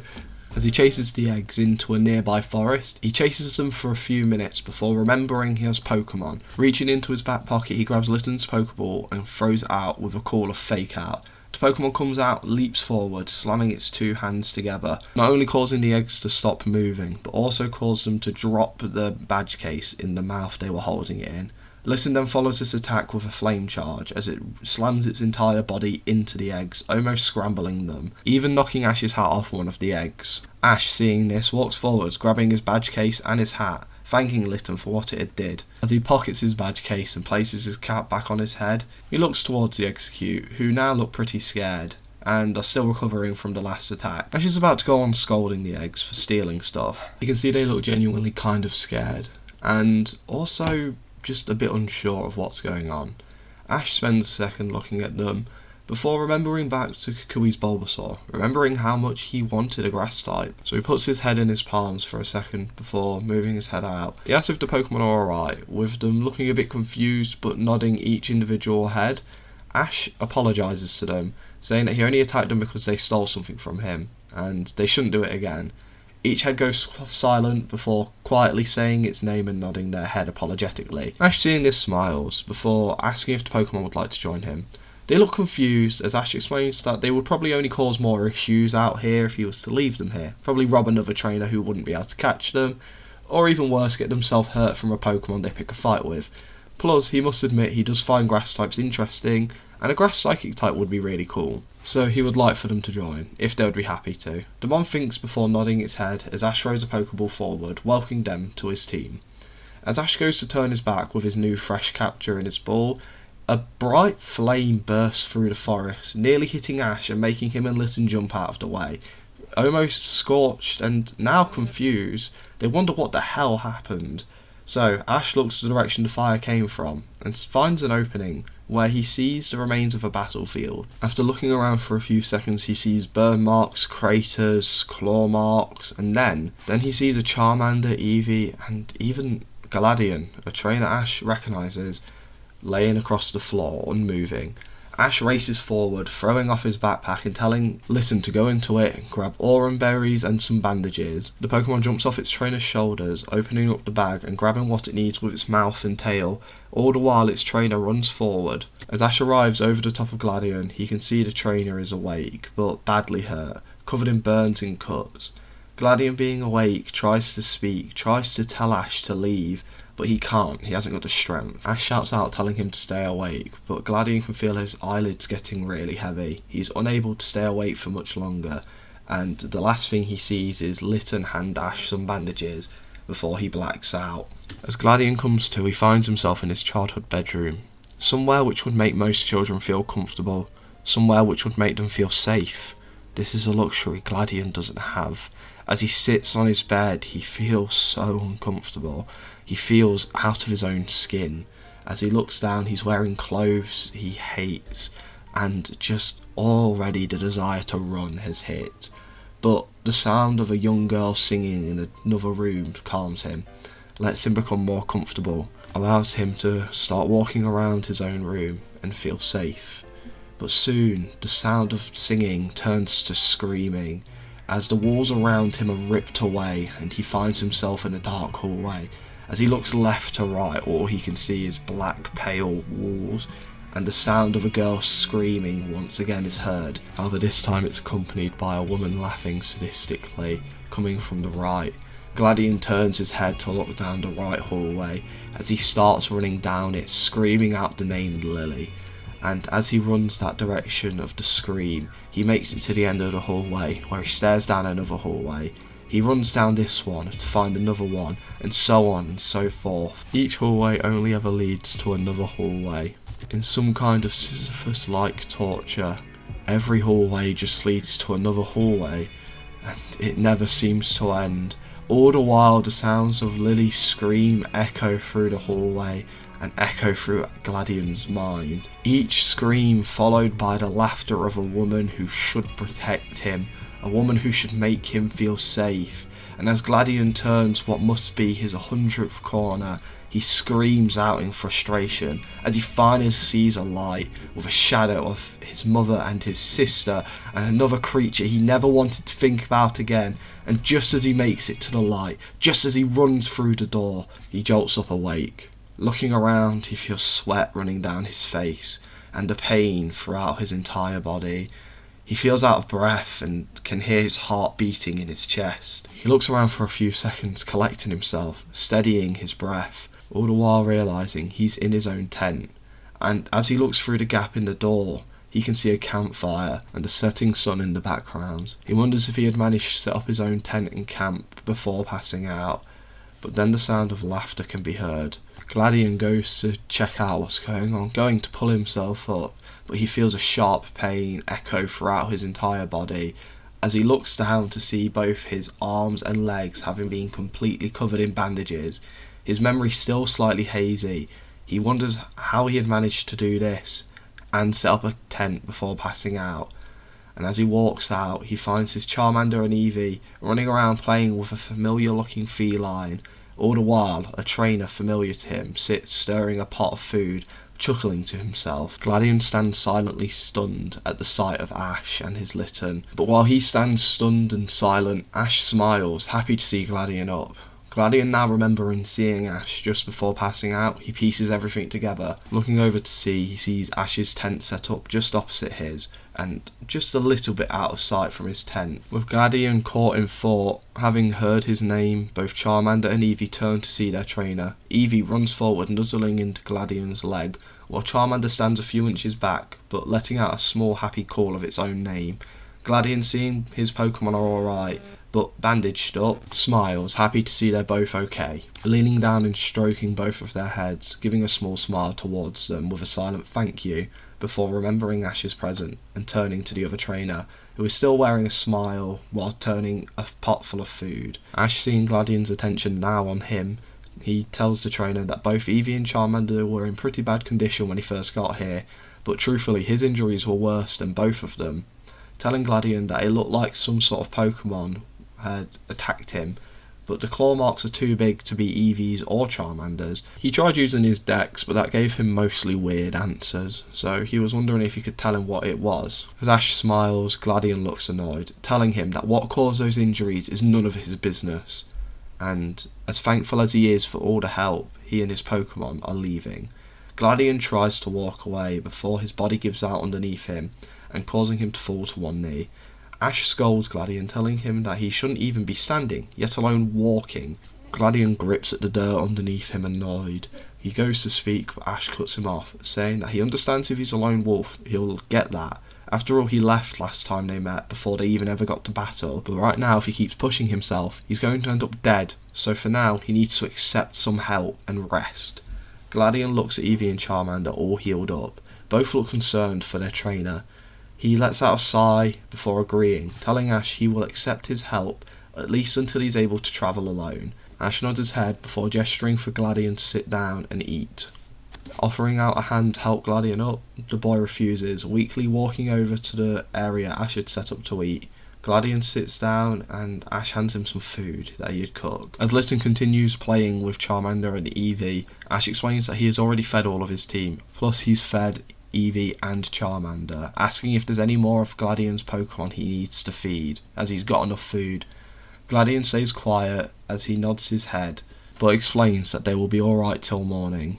Ash hearing this shrugs his shoulders, as the pair eat in silence for a few moments. Ash soon grows bored of this, however, asking Gladion where he is from. Gladion is already annoyed and tells Ash that he isn't from Kanto, making Ash laugh awkwardly at the no answer, and deciding to try and make a conversation, he asks why he's visiting, and if it is to take part in the Indigo League conference. Gladion now having a vein on his head, he tells Ash that he prefers to eat in silence. Ash apologises, but he explains how it's his first time interacting with someone else who's doing the gym challenge, so he's just a little excited, that's all.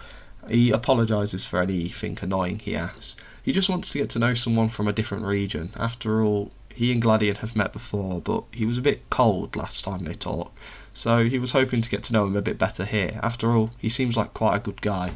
Gladion, realising Ash won't stop until he gets an answer, decides to say a little bit. He explains how he's here doing some work for his boss, and he has no intention on doing the Indigo League conference, but for now he's just enjoying doing the gym challenge and benefiting from the strength he gains while doing it.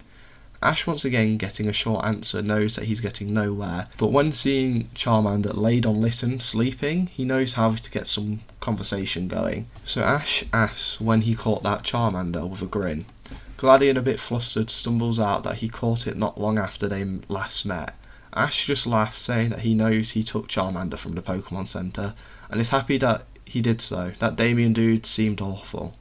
Gladion nods in agreement, and Ash goes on asking how he convinced Charmander to stay. Gladion, not seeing the harm in this line of questioning, answers truthfully, saying that it wasn't easy, but once Charmander saw that Damien was a terrible person, and Damien admitted to what he was planning on doing, he happily joined. Ash asks how he managed to do this, and this caused a genuine smile to show up on Gladion's face, with his answer being that he unleashed his scariest Pokemon on Damien until he admitted the truth to Charmander. After that, of course, Charmander was upset, but Gladion offered to help him become as strong as he knew it could, to prove Damien wrong. So it might have seemed hesitant at first, but soon agreed to join him.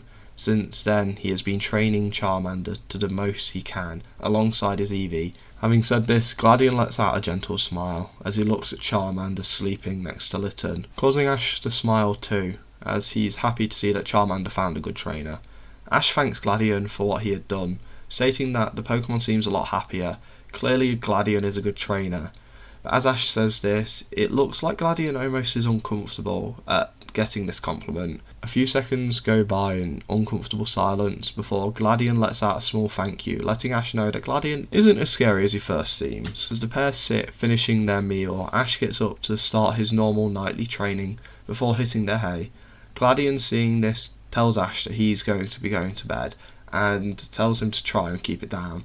Ash agrees, wishing him a good night, so Ash calls out his team. Having already introduced his Pokemon to execute when they ate earlier, he can get straight to training. Ash wants to use Executute's grass-type moves to help everyone get used to the tricky way they fight, using its sleep powder and other things to prepare for the upcoming gym battle against the known grass gym. So Ash uses Execute to start his grass-type training, allowing all of his Pokemon to face up against the typing, soon letting them grow a small understanding of how they fight, getting used to the sleep powders that it uses, and the bullet seeds absorbs all the tricky things it does.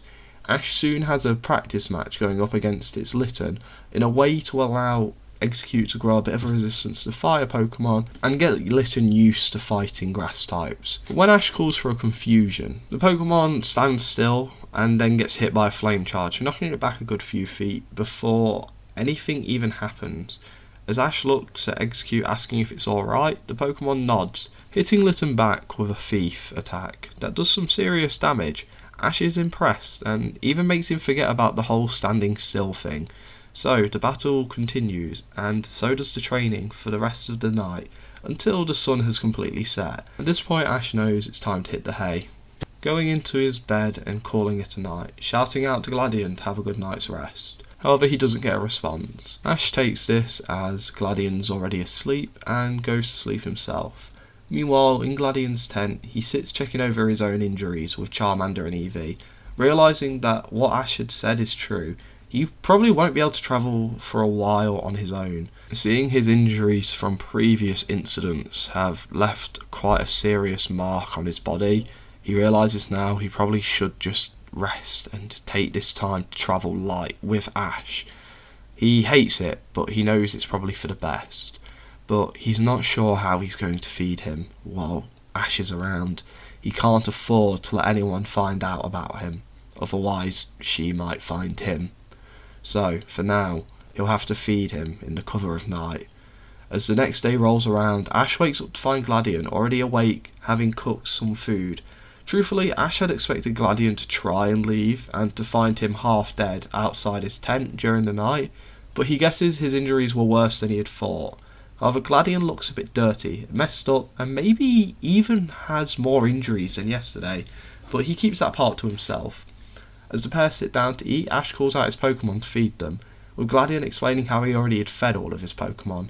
Ash, hearing this, gets on with his normal morning routine, before finishing to eat some breakfast with Gladion, where the pair once again sit and eat in silence for a few seconds, before Gladion is the one to break the silence, asking if Ash is the student of Kukui.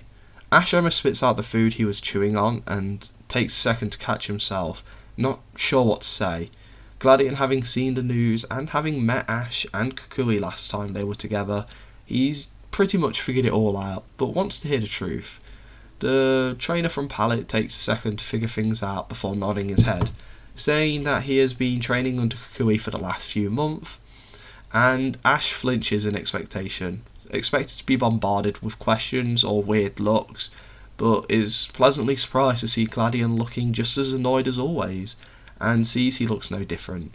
In fact, it almost seems like he doesn't care, only simply responding with that he had guessed that was right. After all, the Alolan starter and always being around Kukui, kind of a big giveaway. Ash chuckles, saying that he had no intentions of keeping it a massive secret. They just decided to keep it one to avoid Ash's journey being bombarded with news interviews and people trying to prove a point by fighting Ash. Gladion can see the logic in it, as they fall silent again. Ash this time respects the silence, finishing his food before applying some fresh bandages to Gladion, and he really can see that there are more injuries on his body than before. He just chooses not to bring it up. Ash, having finished applying some bandages, stands up and gets ready to head off and train, but he's stopped by Gladion asking for one thing, a battle. And he's confused, but Gladion just says that he would like to battle, and at least make sure he and his Pokemon are benefiting from their time together. Ash thinks about it, and then agrees, but says that they won't take the battles too far, something Gladion agrees to.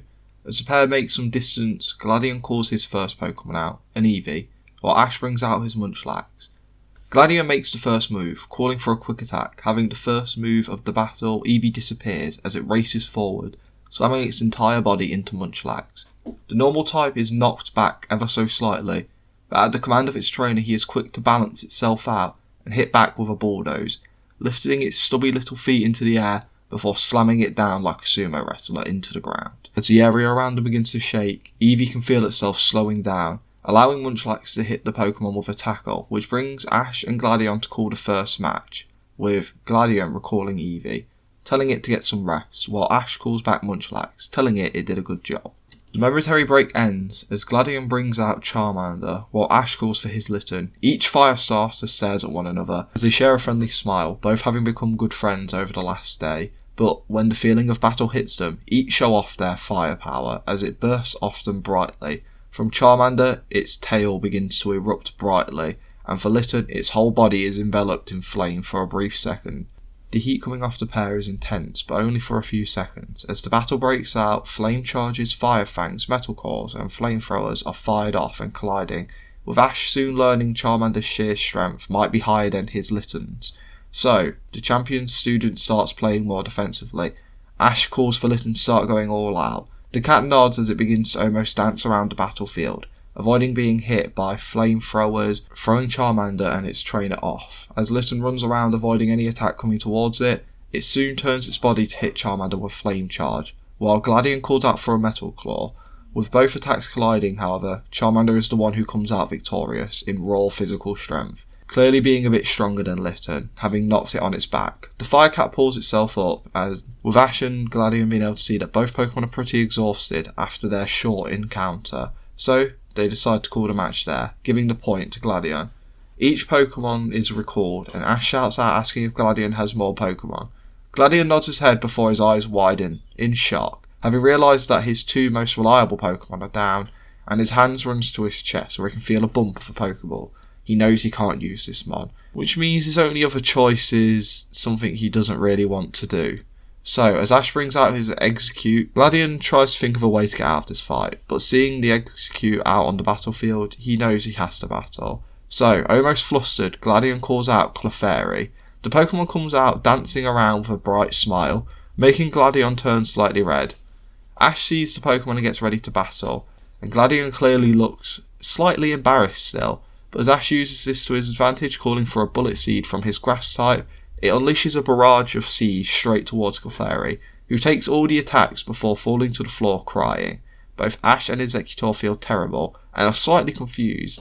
Execute hops forwards trying to comfort the Pokemon, while Ash asks Gladion if they should end the battle, not wanting to make Clefairy upset or hurt it anymore, looking up to see Gladion, but last time he checked the trainer looked really embarrassed. However, now Gladion looks really calm, almost as if he's planning something. But before Ash can even figure out what's going on, Executor gives Clefairy a small nudge to see if it's okay. However, it suddenly feels like it has gotten weaker in some way, as Gladion calls for Clefairy to stop using Fake Tears and hit back with a disarming voice. An evil look appears on Clefairy's face as it starts singing a twisted melody which hits Execute hard, clearly dealing a lot of damage. As the small fairy Pokemon chuckles maniacally, Ash is stunned silent before he looks at Gladion, who is still slightly red in the cheeks, but holds a confident smile. The pair share a nod and stop the fight, with Gladion having won the 3-on-3.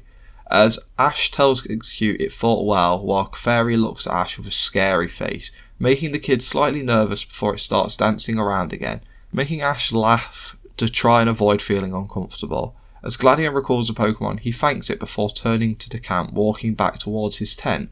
While Ash shouts out saying good match, Gladion simply limps towards his tent, lifting his hand up as if agreeing, before disappearing back into his tent. Ash finds this ever so slightly weird, but spends the rest of his day doing his normal training routine, only stopping to eat or check in on Gladion, who spends most of his time in his tent, only coming out to eat when Ash does. However, at the end of the day, the pair have another battle, with it ending in a tie this time, before the pair sit down and eat for the night. Ash, like normal, sits talking to Gladion, who stays quiet, only giving one-word answers. But Ash is fine with this, just talking about the battle they shared earlier, something which Gladion is also happy to give a little bit of input about. With Gladion even asking about the way Litten moves during the fight, leading to Ash chuckling, explaining that Litten likes being flashy. He likes doing flips, poses, backflips, all of the sorts, and when he lands a super effective hit or a solid hit, he really has to emphasise it. And at first he had tried to fight against it, stopping Litten fighting like this. However, he learnt that by embracing it, it actually makes it harder for his opponents, as most people have no idea what's going on, and they're working to make it their own specialised fighting style. Gladion can see the logic in this, having slightly been taken aback by the Fire Cat's movements, and it did make it much harder to hit, wondering if he can do something like that with Clefairy. However, he knows the twisted Pokemon likes its current way of fighting, of deceiving its opponent. He'll have to think about it a little bit, but does keep this in the back of his mind. And as the pair talk through the battle a couple more times, eventually they decide to call it a night. With Ash realising that Gladion has actually taken some food from his plate into his tent, he doesn't think too much of it as he climbs into his own tent, falling asleep with Litten on his chest like always. However, deep into the night, Ash is awakened by the sound of movement outside his tent. He's about to check outside his tent when he can hear someone talking. No, he can hear Gladion's voice. It's very quiet, but he can hear it if he listens hard. He hears, "Please just eat and stay calm." Ash is confused, looking outside of his tent to see Gladion being lit lightly from the tail of Charmander, standing a few feet away from camp, while his Eevee stands on guard at his feet, growling. Ash is confused at what's going on until he sees Gladion put a plate on the ground, telling something to eat as it needs its strength.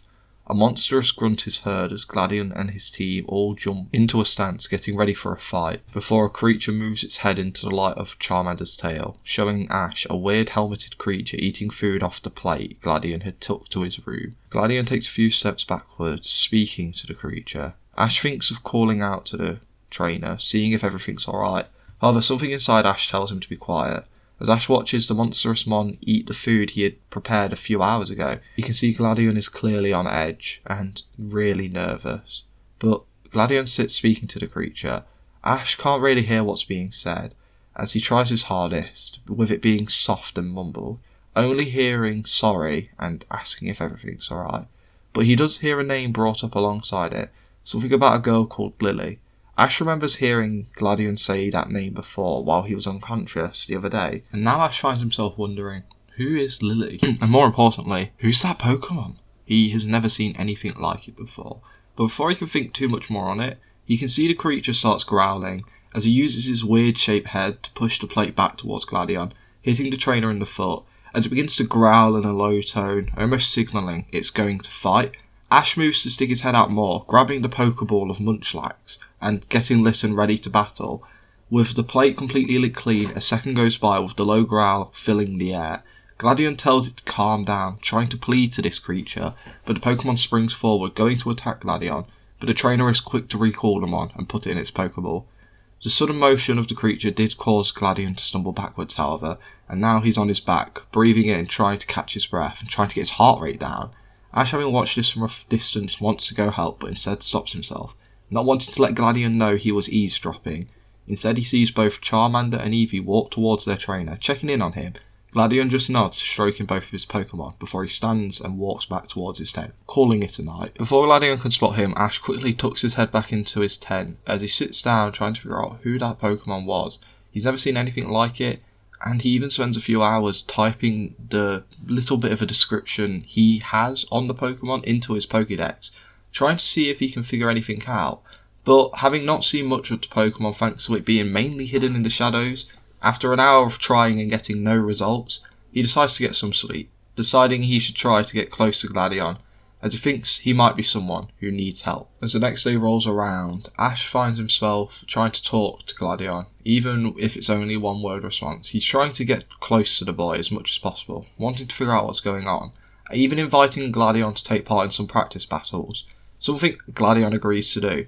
The pair spend most of the day training with one another before calling it a day and sharing a nighttime meal. Like the night before, Ash tries to speak to Gladion to try and learn anything about him, but Gladion never delves too deep about himself, only giving very vague or one-worded answers.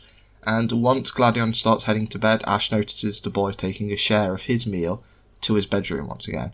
Ash decides not to speak up about it, instead just leaving Gladion to do his thing. This time, however, when Ash goes to his tent for the night as well, he stays up, waiting to see if Gladion will feed that Pokemon again, wanting to learn more about their relationship, beyond just trainer and Pokemon.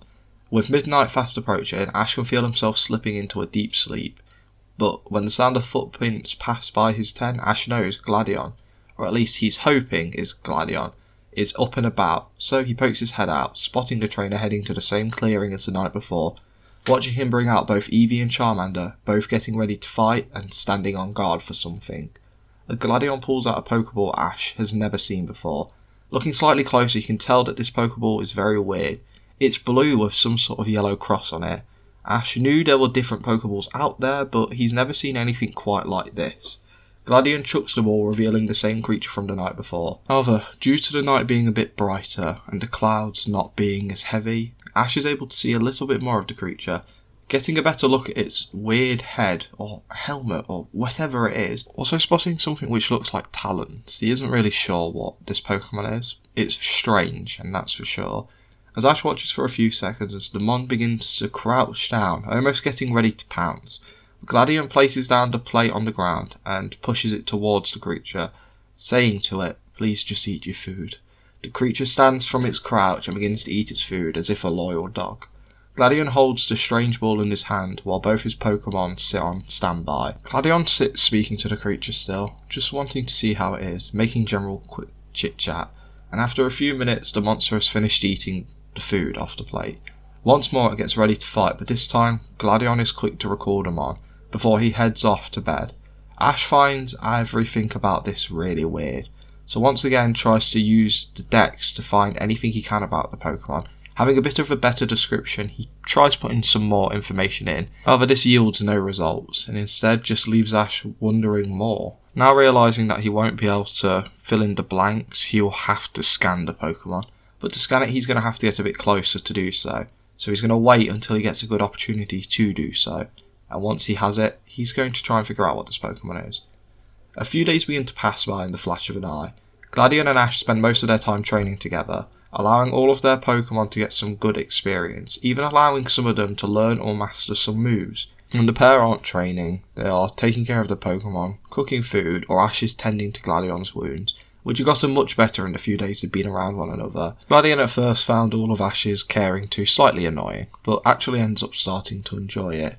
And when night drops, Gladion still heads off to feed his monstrous mon, without realising Ash has been watching him every time. Ash has watched Gladion have a few close encounters with the Pokemon, almost getting attacked by the beast, but each time either his Pokemon defend him or Gladion manages to recall the beast before any damage is done. Soon a week has passed, and Ash knows he needs to start making his way to Celadon City to make his deal with Kukui happen, and with Gladion's wounds mostly recovered, he knows he won't be around much longer, so he plans to learn all he can about that Pokemon tonight, deciding to scan it with his Pokédex when Gladion feeds it.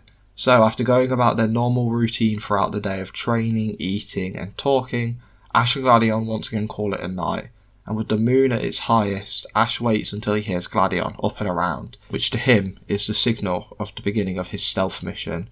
As he waits for Gladion to bring out his Pokemon, he grabs his Pokédex, recalls Litten, and starts making his way closer to where Gladion has been feeding them on, so he can scan it. While Ash sneaks his way over, Gladion has a plate of food put on the ground already for his Pokemon. He lets out a sigh before summoning them on, which comes out on edge and ready to battle like always. However, once spotting the food, it sits down and begins to eat, while Gladion once again starts speaking to it like always. Meanwhile, Ash is sneaking towards the Pokemon ever so slightly, getting as close as he possibly can before soon he gets a clear view on them on. It looks like nothing he's ever seen before. It looks almost like a hybrid of multiple different Pokemon. It has talons for front legs, a fish tail, a helmet on its head, and a dog-like set of back legs. Having finally had a better look at it, he has no idea what this Pokemon is. He's not even sure if it's actually a Pokemon, or if it's even real. But now, feeling close enough, the boy pulls out his dex. With the beast distracted by its food, Ash pulls out his Pokédex, scanning it. It scans for a few seconds, taking time to try and gather all the information on any Pokemon it has ever seen, before announcing loudly that the Pokemon is not recognised. Ash doesn't have time to take this information in, however, as the Beast Pokemon and Gladion have both heard the dex, looking to see Ash poorly hidden behind Gladion's tent. Gladion at first looks annoyed and then worried. He looks back to the Mon and shouts out to it to wait a second as he is a friend, but it's too late, as the monstrous Mon jumps forward, claws extended and cutting through Gladion's tent, aiming for Ash's head. The Pallet Town native hardly dodges the attack with a roll, as Gladion once again tries to calm the creature down, asking for it to take a second and breathe, but the Gladion's voice is just cut out by the unknown Pokemon letting out a crazed roar which cuts through the entire forest, causing any Pokemon nearby or sleeping to begin to retreat from the area. As the beast of the Pokemon begins to gather a hurricane of energy around its horn, it flings the attack forward, turning it into an air slash. Ash is about to be hit by the attack when a burst of flames stops the attack from hitting him. Ash looks down to see Charmander having defended him from the air slash. Looking to his left, he sees Gladion, who looks annoyed at Ash, but stops asking if he's alright. The Cantonian trainer nods, and Gladion turns towards Charmander and Eevee, calling for a quick attack and Metal Claw. Both Pokemon respond by racing forward, keeping the monstrous Mon at bay for a few seconds. Ash asks what the Pokemon is, and Gladion scowls a bit, before explaining that the Pokemon is type Null. It's his Pokemon. Looking at Ash, he tells him he should leave, thanking him for all of his help, but he doesn't want anyone getting hurt by Null. Ash looks at the talons of the Mon, then remembers back to when he found Gladion, asking if this Pokemon is the one which gave him and his Pokemon all those injuries. Gladion goes silent, not responding, but this gives Ash the answer he needs. Ash then asks what the type of the Pokemon is. Gladion looks confused, but Ash just tells him he won't leave him here to get hurt, instead he will help him out. Gladion goes to speak, but Charmander is hit by a takedown attack, sending him flying back into Gladion's arms. the trainer just managing to capture the small fire lizard, who was being knocked out. Gladion just responds that Null is a normal type. Ash nods his head, grabbing 2 Pokeballs, while Gladion shouts out for Eevee to come back while recalling Charmander, grabbing Clefairy's Pokeball, bringing out the small fairy, telling Ash they just need to distract it, and that's when they'll catch him off guard. Ash nods, throwing the Pokeballs at both Litten and his Execute. As the 4 Pokemon stare down the raging beast, Ash calls for a Fake Out and Bullet Seed, while Gladion gives a quick call for a Quick Attack and Disarming Voice. As each Pokemon jumps into action, Litten and Eevee race forward towards the beast, while Clefairy and Execute give covering fire. The barrage of bullets and Clefairy's distorted singing hit Type Null at the same time, causing the Pokemon to stop moving ever so slightly, allowing both Eevee and Litten to connect with their attacks. Eevee slamming its body into Type Null's, while Litten slaps its paws together inches in front of the helmeted Pokemon's face, then slamming its body into Type Null with a flame charge. With both Eevee and Litten having landed their hits, they begin to jump backwards, trying to gain some distance, with Litten feeling the benefit of a speed boost. Ash and Gladion go to give another command, but Null once again fires off an air slash towards Litten. Both trainers give their Pokemon orders to help them dodge, Ash telling Litten to evade using Flame Charge, while Gladion calls for a dig for Eevee to avoid the attack. Each Pokemon follows their trainer's orders, barely dodging the attacks coming towards them. With the attack having missed Litten and Eevee, the attack now races towards Clefairy and Execute. Gladion, knowing that an air slash will probably put Execute out of commission, calls for Clefairy to use a light screen to defend itself and Execute. The small fairy does so, erecting a screen of light to defend itself and Execute. Both take a lot of damage from the attack, even with its reduced damage. Type Null, seeing this, races forward, aiming to hit Execute and Clefairy with a takedown. However, Ash calls for a flame charge in an attempt to stop Null's move altogether. With Litten's small frame colliding with the monstrous frame of Type Null, the two clash for only a second before the stronger Pokemon wins out, as Litten is sent flying backwards towards Ash. The Pokemon is true to its cat-like nature as it lands on its feet, however it's clear it took a lot of damage from that. Ash shouts out asking if Litten's alright, and the small cat just gives out a growl, signalling that it's fine. Ash looks at Gladion, who commands Eevee to reappear and hit Type Null with a quick attack. Eevee follows its trainer's orders, appearing above ground and slamming its body into Type Null's before it starts to dig itself a hole once more. Type Null, hurt and annoyed at Eevee, starts chasing towards it using another takedown attack, but both Gladion and Ash give covering fire for Eevee by calling for Executing Clefairy to use another Bullet Seed and Disarming Voice. The duo of attacks combining as they hit Null, making the creature scream out in pain. Gladion feels terrible for having to do this, but he knows it needed to be done, as he takes a few steps forward trying to get closer to the beast. Gladion shouts out to Ash, saying they only need to push it a bit more. Ash shouts out in agreement, calling for a Fire Fang off Litten. The small cat's speed, being 3 times faster than it was before, makes it over to Type Null within a few seconds, and biting into the monstrous Pokemon's legs causes the monster to scream out in pain as flames erupt around its body. However, in retaliation, Type Null's claws glow with this green-like energy as it slashes into Litten using an X-Scissors. Litten is hit hard by this, having been hit by 2 powerful attacks from one very powerful Pokemon. Null is able to tell that Litten is nearing its limits, so begins to run towards it, coating itself in normal type energy, getting ready to deliver a powerful takedown. Ash shouts out for Litten to dodge, but the small cat is unable to, as it finds itself on the receiving end of a takedown attack, knocking Litten back even further. Ash knows Litten shouldn't be able to battle anymore, going to grab its Pokeball to recall it. However, the little cat pulls itself up once again, getting ready to fight once more. The battle it had against Surge, replaying in its mind, remembering not only its loss but its tie against Raichu, remembering the loss it had at Charmander. Litten doesn't want to lose anymore. He saw how much it crushed Ash when he lost to Surge. Ash watches as his Pokemon begins to stand once more, clearly more determined than it had ever been before, knowing its most recent losses have been weighing on its Pokemon's mind. Ash shouts out for Litten, and that's when a bright blue glow engulfs the Pokemon. Both Gladion and Ash watch as Litten's small size increases. A roar becomes deeper as the Pokemon reaches its middle stage, letting out a mighty roar of its new name, Torracat. Ash screams out with excitement, having been his first evolution, and it coming at such a great time. Ash tells Gladion to be ready to do whatever he needs to do, as they're ending this now. Ash tells Torracat to end this now, as the Pokemon screams out its name and begins to race forward, having become 10 times faster than it was before. As Torracat gets close, its back legs begin to glow with orange energy, and once in striking distance, the Firecat Pokemon pulls itself up to a handstand. Type Null, seeing its underbelly exposed, slashes into it with an X-Scissors. However, Torracat stands its ground. As it's hitting the underbelly, it lets out a cry of pain. However, its orange glow around its back legs brightens, as the Pokemon follows through with a cartwheel, slamming its back legs into the top of Type Null's helmet, letting out a loud crack which echoes throughout the forest. Null staggers backwards, having been hit hard by Torracat's revenge attack. Ash, seeing this, calls for Gladion to do whatever he needs to do now, and Gladion, not wasting a second, races forward, jumping at Null and wrapping his arms around it, telling the Pokemon everything's alright, and to breathe. Null fights back for a few seconds before falling to the floor, now nuzzling into its trainer. Ash watches from a distance, confused, as both Eevee and Clefairy move over towards the Pokemon, getting close enough to join in on the hug. Ash goes to speak to figure out what happened, but Torracat lets out a slight whimper, and Ash races over to his starter, who's hurt badly. He starts attending to the injuries given to the Pokemon, mostly on its underbelly. As Ash starts wrapping it in bandages, Execute hops over, holding an Oran Berry in its lead mouth, having stole it from Gladion's back, handing it over to his trainer.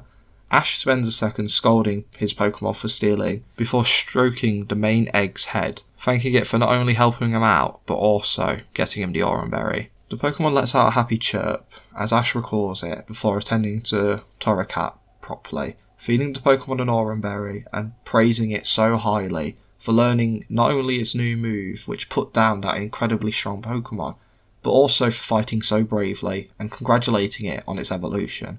Torracat purrs softly on Ash's lap, before the trainer recalls his starter, thinking that it deserves some rest. Having attended to his Pokemon, Ash walks over to Gladion. Type Null, seeing him approach, growls ever so slightly, but Gladion strokes the neck of the Pokemon, saying that Ash is a friend, with Eevee clearly seconding it with a bark of its name, causing the giant one to calm down, finally allowing Ash to ask a question he wants to know. What is this Pokemon?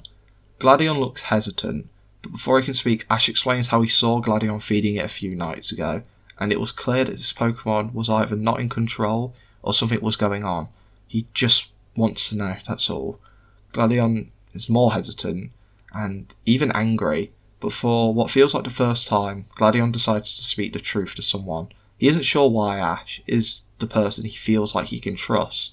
Maybe it's just because the kid has helped him out so much over the last few days, or maybe it's because he finally helped him to calm down Type Null, but he feels like Ash deserves an explanation. As he explains, Null is a Pokemon designed to defeat and kill Ultra Beasts, designed by my mother and her head scientist Faber. Ash's eyes widen, looking at Gladion in disbelief, trying to figure out if he's telling the truth or if this is just an elaborate lie. Gladion can see this in Ash's eyes and tells him he isn't lying. Ash stays quiet for a second before asking what an Ultra Beast is, and why his mother wanted to kill them. Gladion explains that he doesn't know all that much, but he has seen one, once, a long time ago. It tried to hurt his sister, and it would have succeeded if Null hadn't stepped in. Ash looks at the Pokemon, realising it isn't dangerous, watching it rest its head on Gladion's shoulder like a small puppy, and having Eevee and Clefairy snuggling into its chest, making Ash ask about its outrage. Gladion, clearly getting annoyed by all the questions, still feels like he owes Ash an explanation, explaining that the helmet on Null's head is restricting its full power, and causing it not only a great amount of pain, but anxiety. On top of that, the Pokemon doesn't trust people, since it was humans who locked Null and its siblings away for many years. So sometimes if it feels like another person is around, or the pain and anxiety get too much, Null goes on a frenzy, and it takes a lot to calm him down. Normally just a bit of comfort, but you have to get close enough to do that, and that's very dangerous, as Ash has seen before. Ash, hearing this, apologises to Null for stressing it out, but he would never hurt him. He wants Null to know that. Null just nods its head ever so slightly as Ash turns to Gladion, asking if they have tried taking the helmet off, but Gladion tells Ash that they have tried everything to take the helmet off, but nothing has worked, and they can't save either of their siblings until it's at full power. Ash, hearing this, nods his head, saying that it's decided then. He will help remove the mask. Gladion looks confused, but Ash just smiles. Gladion tries to tell Ash he doesn't need help, but Ash just looks solemn for a second, saying that Gladion has told him that he hasn't made any progress alone, so what harm could it do having a friend help out? Besides, Ash can't live with himself knowing there are Pokemon out there suffering, and he's doing nothing to help. Gladion looks at Ash amazed, understanding why Kukui chose him to be his student. As if blinded by Ash's words, he nods slightly, accepting Ash's offer. Hearing this, the boy smiles a goofy grin, telling Gladion that they will save Null's family together. Gladion can't help but smile, and even though Type Null doesn't trust Ash, it too feels his infectious optimism take hold. However, as the pair sit smiling, Ash remembers his deal with Kukui, looking at Gladion sharing this deal with him. Gladion, hearing this, looked slightly defeated, having felt like he had made a true ally for the first time in a while. Now looks at Ash, telling him to forget all about it. Having spilled out his greatest secrets, he now can only hope Ash won't share what he had told him to anyone. But Ash sits thinking for a while, ever stubborn, and soon has an idea. He tells Gladion that he should head to Celadon with him. They can train along the way, they can do the gym challenge, and he can come with him to watch Kukui's match. And then when they return from the battle after Kukui's victory, they can continue towards unlocking Null's full power, maybe even with the help of Kukui. Gladion shakes his head at this, saying he doesn't want anyone else knowing about Null. He already feels like he's put way too much faith in Ash, but he at least felt like the boy earned an explanation after everything Ash had done for him over these last few days. Ash frowns a little bit at this, and then tells Gladion that's fine. They'll just travel together and train alone. They'll work on saving Null together, no one else. Gladion once again goes to argue, but seeing the determination in Ash's eyes, agrees. Knowing this deal can always be broken, after all, the kid has to go away to watch this match that Kukui's taking part in. So if he needs to ditch him, he can ditch him then. As Ash extends his hand, offering a handshake, causing Type Null to growl once more. However, Gladion just strokes the Pokemon's neck as he accepts Ash's handshake, telling him he expects him to pull his weight. Ash just smiles, saying he always will. As the pair decide to get some sleep to sleep off the tough night battle, they begin their journey the next morning towards Celadon City.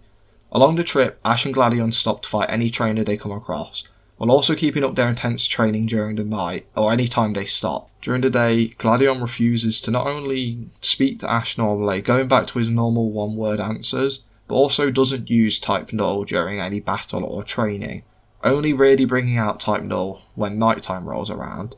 And when night comes around, he also goes back to talking to Ash much more. However, it's still not an awful lot. However, since sharing with Ash his story, the Alola region native feels like he can trust Ash somewhat, and for the first time since he has left his home many years ago, he has a friend. This leads to the pair often staying up for a while, speaking to one another, and Ash finally learning of the gym badges Gladion has acquired.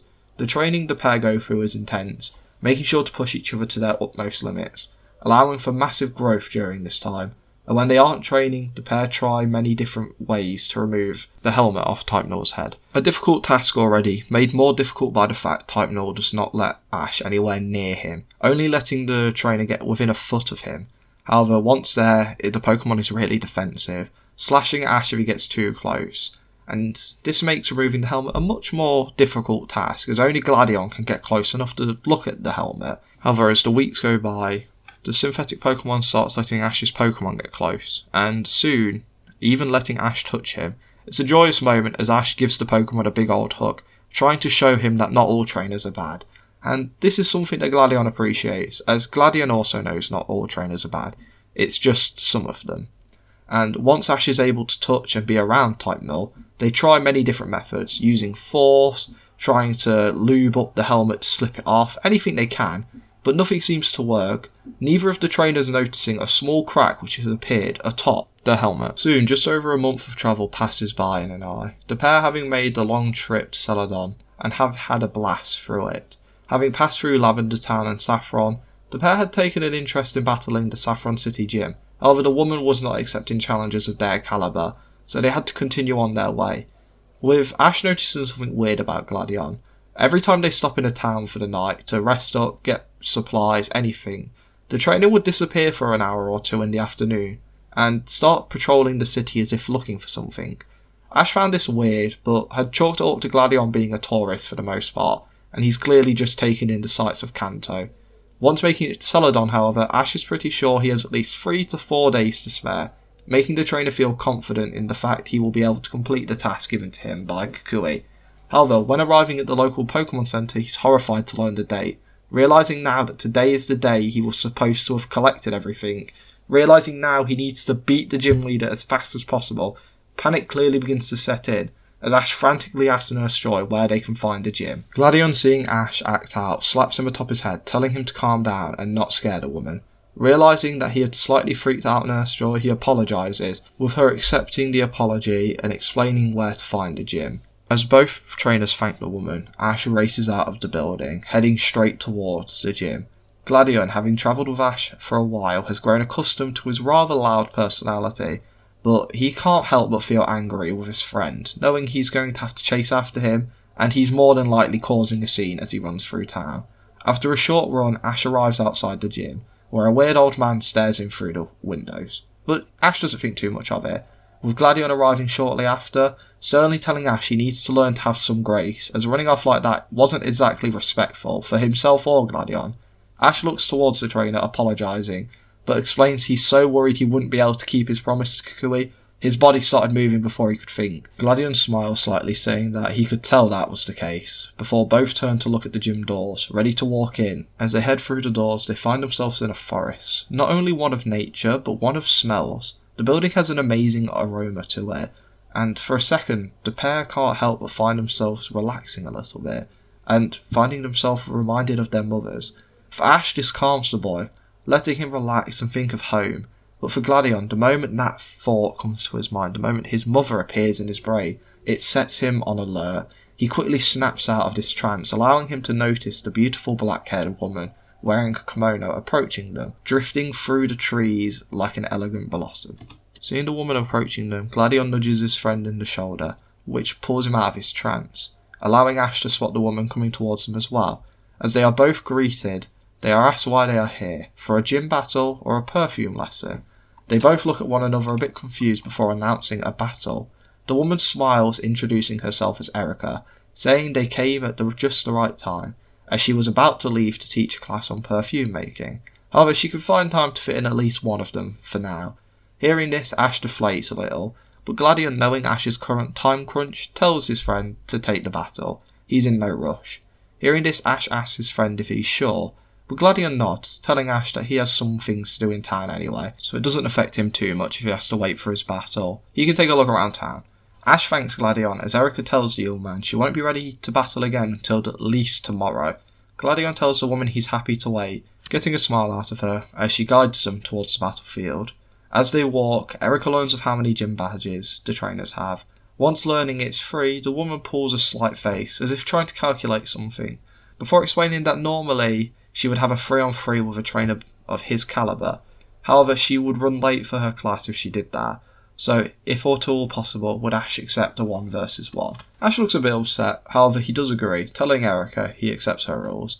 As he tries to figure out which Pokemon to use, Erica, feeling bad for making the match shorter, reveals her chosen Pokemon in Blossom, a Pokemon which matches her in beauty.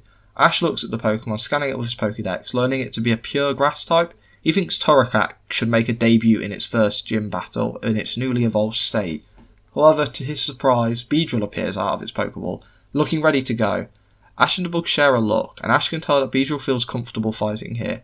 Maybe it's due to the fact it has a 4 times resistance to grass, or maybe through their training the Pokemon has become slightly braver. Ash isn't sure, but he does know he's happy to use the one in this battle. So when Beedrill gives Ash a nod of approval, Ash selects the Pokemon. With both Pokemon selected, Erica gives Ash the first move with a hand gesture. Ash is happy to take this, as he calls for Beedrill to use an Exeter. The bug type floats like a butterfree, and trying to finish that saying, begins to fly towards Blossom at breakneck speeds. Erica, seeing this, calls for a quiver dance, as the small grass type begins dancing around happily for a few seconds, before Beedrill slashes an X along its body, before taking to the sky once more. Blossom is clearly hurt from this one attack, and won't be able to take many more, and Erica orders another quiver dance. The Pokemon goes straight back to dancing its routine. Ash, not being familiar with the move, but knowing it's probably setting up something, knows he needs to prevent them from setting up too much, or whatever it is, so he calls for a poison jab, hoping to finish the match in 2 moves. The bug type once again flutters around for a second, before moving as fast as its wings will allow it, closing in on Blossom. Erica, seeing this, smiles slightly as she calls for a strength slap.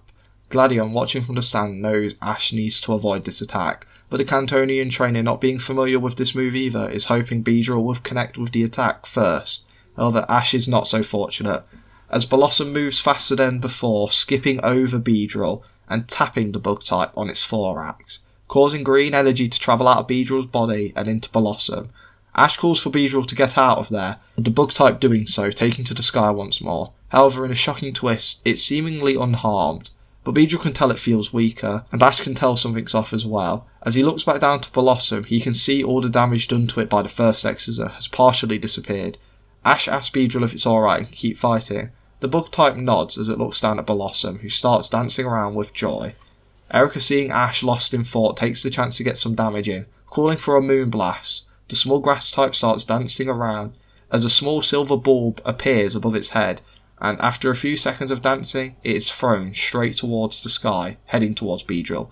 The bug type, still confused at why it feels so weak, doesn't notice the orb coming towards it, and finds itself on the receiving end of a powerful fairy type attack. Getting hit in the face, Beedrill is almost knocked out of the sky, but Ash calls out for his bug type, who catches itself before it hits the ground, shaking its head trying to recenter itself. Ash can tell Beedrill's losing its composure, however, seeing it shaking ever so slightly. Ash knows that Beedrill will give up in this battle soon. Clearly it wasn't expected to have this much of a challenge, as Ash now needs to figure out how to win this battle before Beedrill loses its cool. Ash starts trying to think on how to move forward in this fight. Knowing Blossom is surprisingly fast and he needs to slow it down, he has a plan, and it's going to require Beedrill taking one more hit. Hoping that the bug type doesn't lose its composure from this one hit, he calls for Beedrill to get in close and hit Blossom with another X-Scissor. Beedrill nods as it flies forward. However, Erica calls this stupid, as she tells Blossom to jump over Beedrill once again and use Strength Sap once more. As the small grass type jumps over Beedrill and it begins to touch its thorax, starting to drain the Pokemon of its strength once more and healing its injuries, Ash smiles, telling Beedrill to fire a large web of string shot on the ground below itself. Beedrill does so, firing a huge web to the floor, covering a good chunk of the battlefield below itself. With Beedrill then flying away, Blossom is forced to land in the web, sticking itself to the ground, making it unable to move whatsoever, which becomes clear to both Ash and Erica straight away. Erica calls out for Blossom to break free, but Ash, not wasting this opportunity, calls for a combination of X-Scissor and Poison Jab. Beedrill, feeling weak but trusting its trainer, does so, moving forward at breakneck speeds once more. Erica, needing to keep Beedrill away, calls for Blossom to use Moonblast to make sure Beedrill doesn't get too close. Blossom is quick to respond, firing off a barrage of Moonblast towards Beedrill. However, one thing Beedrill's amazing at is agility. The Pokemon is easily able to weave and dodge through all the oncoming Moonblasts. Within a few seconds, Beedrill is on top of Blossom. Ash knows this will end the battle, calls for Beedrill to unleash its barrage of X-Scissors and Poison Jabs.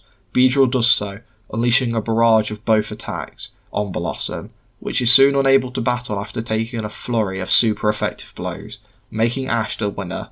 With Ash tearing out for himself and Beedrill, he races forward, hugging the bug, who is now visibly shaking when Ash arrives to hug it. Ash praises the bug type for being so brave, and telling it to get some good rest as he recalls it. Beedrill lets out a very proud and happy chirp, as Erica recalls Hermon at the same time as Ash, thanking Blossom for such a good battle. Before he commends Ash on his battling skills, the Pallet Town native smiles as he receives his praise and his gym badge. Gladion congratulates the boy as the two are ushered out of the gym by a hurried Erica, who tells Gladion to come by soon, as if he's as interesting as this trainer, she's sure she will have an amazing battle, as she walks back into her gym to begin her perfume lesson. As Ash and Gladion make their way towards the Pokemon Center, they find themselves greeted by an old friend, this being Kukui. The man looks at Ash with a huge smile, asking how his old friend is doing. Without wasting a second, Ash and Kukui have pulled each other in for a hug, as if they hadn't seen each other for years and had been reunited for the first time. Once the hug is over, Kukui turns to Gladion, asking if they know one another, leading to Gladion explaining the night they met a few months back. Kukui nods, remembering that night, asking how the young Charmander is doing, and once learning it's not only doing well but thriving from Gladion and Ash, he smiles, happy to know a good Pokemon has found a good trainer. However, he can't help but feel like he knows the kid from somewhere else. But before that train of thought can travel too far, a badge case is shoved in Kukui's face by Ash, revealing the boy had received all the badges he promised he would get, getting a smile out of his master. The pair spend the next few minutes catching up, Kukui learning of Ash's gym battles, capture, and even Litten evolving, which brings a tear to Kukui's Incineroar's eyes when seeing its baby all grown up. Gladion sits watching the two act as father and son before Ash brings up the deal they had made, and him excited to watch his and Lance's battle, causes Kukui's face to go sour, as if he had heard some bad news, something both kids are quick to pick up on. But before either can ask any questions, A shocked expression comes across Kukui's face as he screams out that they need to be in the stadium within the next 2 hours. Ash, hearing this, screams out, asking how Kukui could forget about something so important, but Kukui responds how he isn't sure, he was just so excited to see Ash. Quickly, he brings out Braviary and a Pokemon Ash has never seen before, but one Gladion recognises from his home region, being a Vikavolt, with Kukui telling Ash to climb aboard as they need to leave now. Ash is a bit flustered but climbs atop of the bug type, before looking back at Gladion, asking if he wants to come along, as Kukui offered him a +1 ticket, but Gladion shakes his head, saying how he's happy to watch from the Pokemon Center. Plus he needs to not only get ready for the battle with Erica, but he wants to do a bit of exploring. However, he wishes Kukui the best of luck. The pseudo-professor thanks the boy. Ash looks towards Gladion, saying for him to wait in town, he'll be back in the next few days. Gladion nods his head, saying yes, as Kukui tells Ash to hold on tight, as both Braviary and Vikavolt take off at high speeds, flying towards the Indigo Plateau. After only a few minutes of flying, the duo find themselves at the entrance of the Indigo Plateau. Ash can feel his heart beating with excitement, as he can hear the stadium already jam-packed full of people, and, more importantly, he can see inside the glass doors of this back entrance a room full of paparazzi. Ash can't imagine how excited Kukui must be, as he looks up to his mentor to see Kukui pulling a sour face once more. He's not sure what's going on, and he's really concerned with his mentor. But before Ash can ask any more questions, Kukui is walking into the building. Ash is quick to chase after him as they make their way through the door, being bombarded by paparazzi, each shouting out different questions to Kukui, some even shouting out to asking if he's the student, but Kukui doesn't stop to talk to any of them, just continuing to walk through while security keeps all the paparazzi at bay. After a short walk where Kukui doesn't speak a word, they are met by Lorelei of the Elite Four. Ash is worried about Kukui, but he can't hide his excitement. He fanboys out at the sight of meeting an Elite Four member. As Ash visibly gets excited, he asks if he could possibly have the woman's autograph at some point, getting a slight laugh out of her, who tells the young trainer she would love to autograph anything he wants once the battle is done with. Ash thanks her as she looks towards Kukui, asking if this is the young boy who needs escorting to his private booth. Kukui doesn't speak, just nodding his head. Hearing this, Lorelei shouts for an assistant to lead Ash to where he needs to go, while Lorelei tells Kukui that she'll take him to his preparation room. After all, he's got a very big fight coming up. Kukui follows Lorelei away, but he's clearly lost in thought, as Ash is led through the stadium's back rooms. After a few minutes of walking, Ash is brought to a door, told to wait on the inside for the battle to begin. He has one of the best seats in the house. Ash thanks the assistant who brought him here as he walks through the door, coming into a rather large spectator room. Ash looks around and spots 2 people, and there being about 5 seats in here.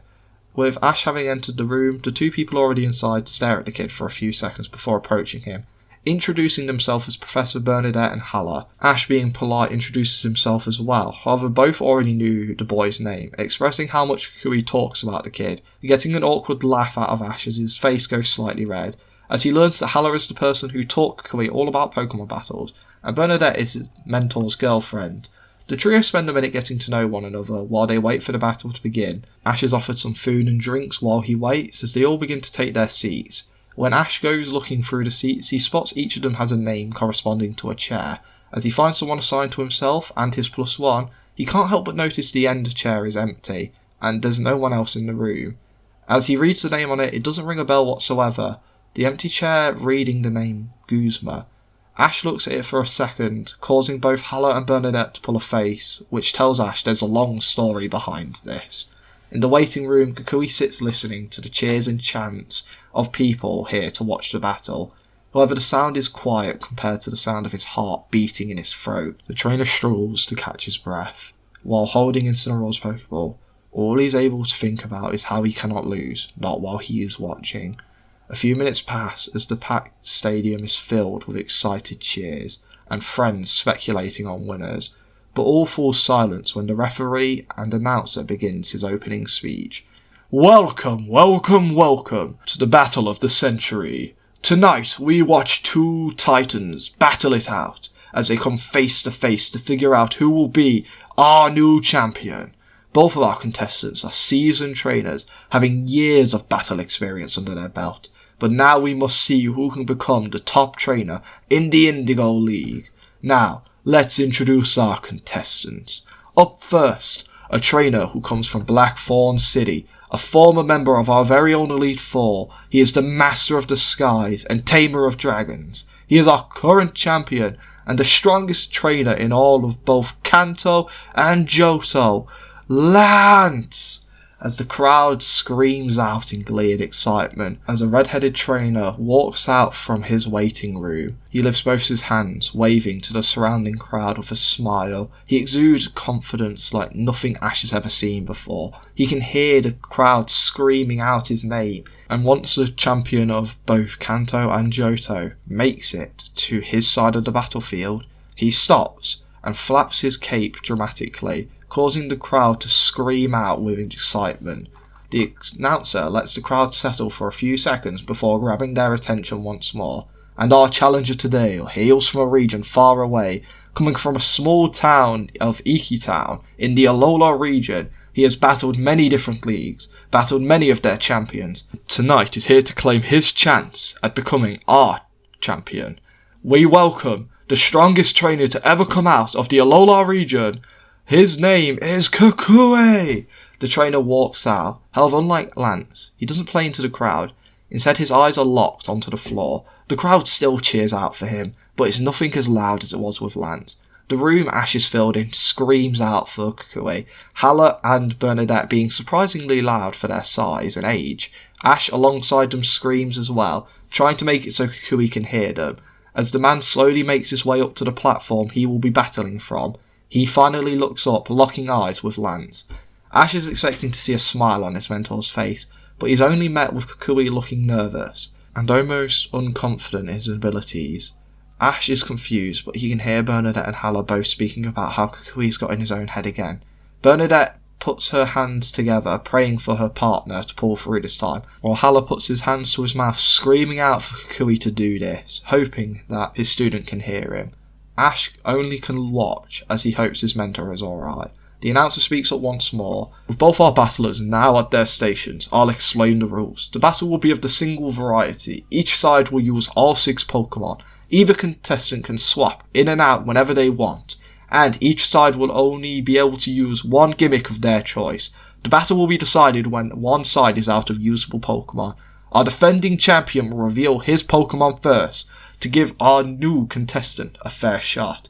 Let the battle begin! Lance, hearing the announcement of the battle beginning, shouts out wishing Kukui a great battle, getting a quiet response from the pseudo-professor, who responds with same to you. Lance worries something might be up with his opponent, but he chalks it up to just being hyper-focused. Lance, knowing this will be one of the greatest battles he'll ever go through, and wanting to play into the crowd, knows to get the crowd excited from the get-go, throwing out a Pokeball, revealing his first Pokemon, this being Dragonite, shocking everyone and getting a roar of excitement from the crowd, as everyone is excited to see Lance's ace early on. Kukui, seeing this, doesn't react, however. Instead, he grabs a Pokeball and throws it forward, bringing out a Pokemon Ash recognises in Ivysaur.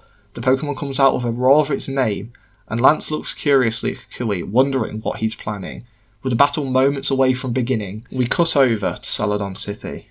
Gladion watches the opening ceremony on his phone while he walks around the town, noticing that hardly anyone's out and about. Most people are clearly watching the battle as it unfolds, and soon, as he walks around, he finds himself stumbling across a closed-down building, called the Game Corner. The building is covered in police tape, and Gladion, taking an interest in it, breaks into the building, looking through the many different slot machines, and then spots a set of stairs leading down to a lower floor. Gladion's interested, but knows better than to just walk down there without backup. So, throwing out Eevee's Pokeball and bringing the Pokemon to his side, he asks for Eevee to watch his back. The small fox Pokemon nods as the pair walk down, finding a secret lair covered in more police tape, lots of empty cages, and many massive logos with the letter R on it.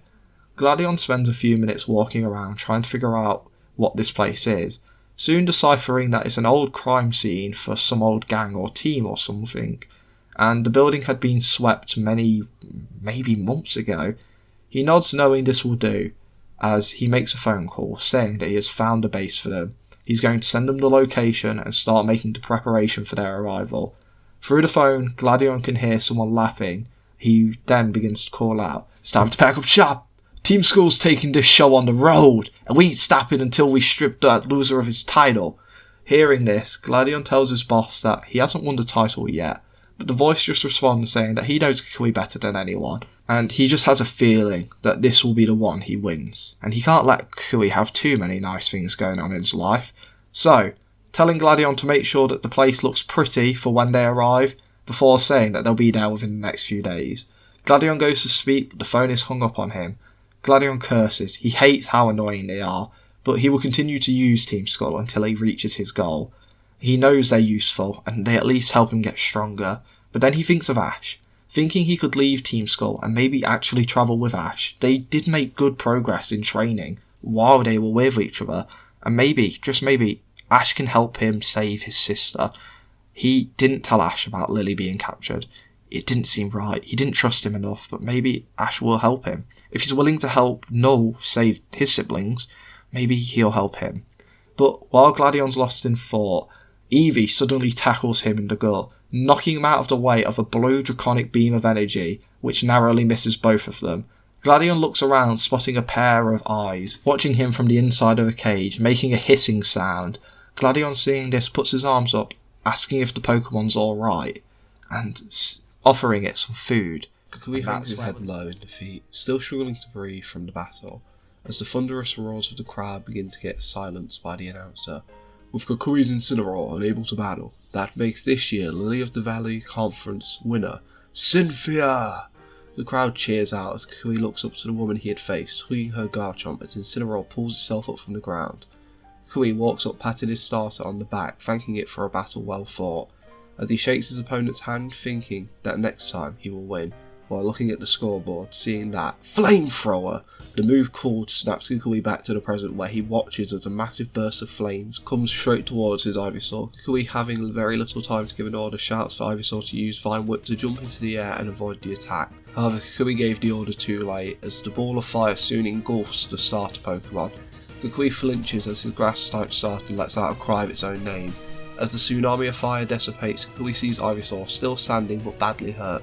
Knowing Ivysaur is going to be important later in this fight, he recalls the Cantonian starter, apologising for not paying attention. Whistles erupt through the crowd due to such an early switch, as Kukui grabs towards his back pocket, feeling around until he finds his netball, grabbing it and throwing it forward, calling for Vikavolt to come out and use Thunderbolt. As a Stag Beetle Pokemon erupts from its ball, a surge of lightning follows the bug type, striking Dragonite directly. The Dragon-type Pokemon waves its hand away, disrupting the lightning, having had its multi-scale broken. Kukui, knowing this, shouts for a follow-up Thunderbolt, but Lance tells Dragonite to challenge the blast with a Flamethrower. The two elemental attacks collide, and it becomes clear that the pseudo-legendary's power is superior, but Kukui, stuck in his own mind, doesn't see this soon enough, watching as his Vikavolt is overpowered by the Fire-type attack, the Bug-type falling towards the floor after being hit. Kukui calls out for the Bug-type as it snaps back, starting to fly once more. Lance, now able to tell something is definitely off with his opponent, having studied his matches in preparation for this battle, he can tell something's wrong with the trainer. Unable to call the match off midway through, Lance decides to give Kukui a chance to sort himself out, so shouts for Dragon Dance, as Dragonite begins to spin in place, causing a small tornado to form around it, the crowd screaming out watching this. The move being called even snaps Kukui out of his daze. Knowing that this Dragonite just went from deadly to terrifying, he wants to punish the man for setting up. Kukui uses Bug Buzz, the bug type flying forward and firing off a bug type attack, it connecting, even slowing Dragonite spinning for a second as it flinches at the small amount of pain it's feeling, also feeling itself grow weaker in some aspect, but the surge of energy flowing through it from the Dragon Dance causes Dragonite to shake this feeling away. Having completed its dance, Lance and Dragonite smile as the pseudo-legendary disappears, reappearing in front of Vikavolt with its claws having a purple draconic energy formed around it, slamming its arms down on top of the bug type, sending it crashing into the ground below. With the announcer sharing how Vikavolt is unable to battle, causing a surge of noise to erupt from the arena as fans and Lance scream out in excitement. The sound of that being called is enough to make Kukui lose himself into the depths of his own brain, remembering his fairly recent loss. Kukui is out of usable Pokemon, meaning Hoenn's champion gets to keep his title of the strongest in the region. Let out a cheer for our champion, Steven Stone! Kukui curses under his breath. He had the advantage until Steven used Mega Evolution, just like the Anther. He needs to figure out a way to counter this, otherwise he'll never be able to defeat anyone. The sound of the announcer asking for Kukui to select his next Pokemon brings the man back as he looks at the crowd in silent anticipation of what Kukui's next Pokemon will be. Kukui, snapping back, reaches into his back pocket and brings forward his Braviary, letting out a proud and mighty declaration of its power with a massive squawk. Looking back to see its trainer slightly out of it, Braviary knows what's going on just by looking at Kukui, so announces its name towards the man, who looks up as the bird gives the trainer a nod of confirmation. Kukui half smiles, happy his Pokemon at least still believe in him. Having been brought out of the darkness of his own mind for now, Kukui looks back onto the battlefield, knowing that allowing the +1 Dragonite to stay out on the field is going to cause serious damage, so he needs to get it off the battlefield as soon as he can. Braviary's talons glow orange from a call of superpower, and the bird races forward. Lance smiles at the bold move, ordering for Ice Punch, as the two flying type Pokemon collide with one another, both feeling the power from each other's attacks, but now up close and personal to Dragonite. Kukui calls for a whirlwind, forcing Dragonite back into its Pokeball and forcing out Aerodactyl. There being a small bit of discourse between trainer and Pokemon, Kukui tries to use it to gain some momentum, calling for Braviary to grab Aerodactyl and throw it into the ground with Crush Claw. The Unovan bird wastes no time, bolting forward and grabbing Aerodactyl by the wings, using its talons before diving down towards the ground, spinning. Aerodactyl tries to break free of Braviary's grip, Lance believing Braviary's strength should be lowered from the previous super tower, but as much as the prehistoric Pokemon tries, it's unable to break free, soon being slammed into the ground, forming a crater with its body. Kukui, feeling the flow of battle shifting into his favour, gains some composure back, shouting for Braviary to keep up the good work, the Unovan Pokemon screaming out.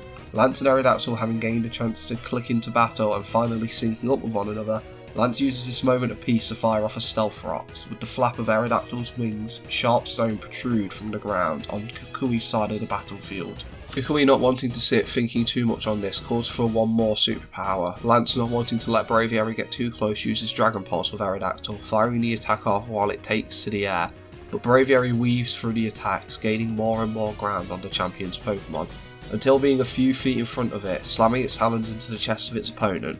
But Aerodactyl doesn't stop firing off its Dragon Pulse, aiming its mouth downwards using its long leg to angle it correctly, firing the blast down on top of the valiant Pokemon, the attack being critical due to being a backstrike, knocking Braviary out of the sky, the bird landing roughly onto the ground, but still stands ready to fight. But Kukui knows that his stats are lowered massively by now, so he wants to finish off Aerodactyl now and get Braviary back out of the battle to get some rest.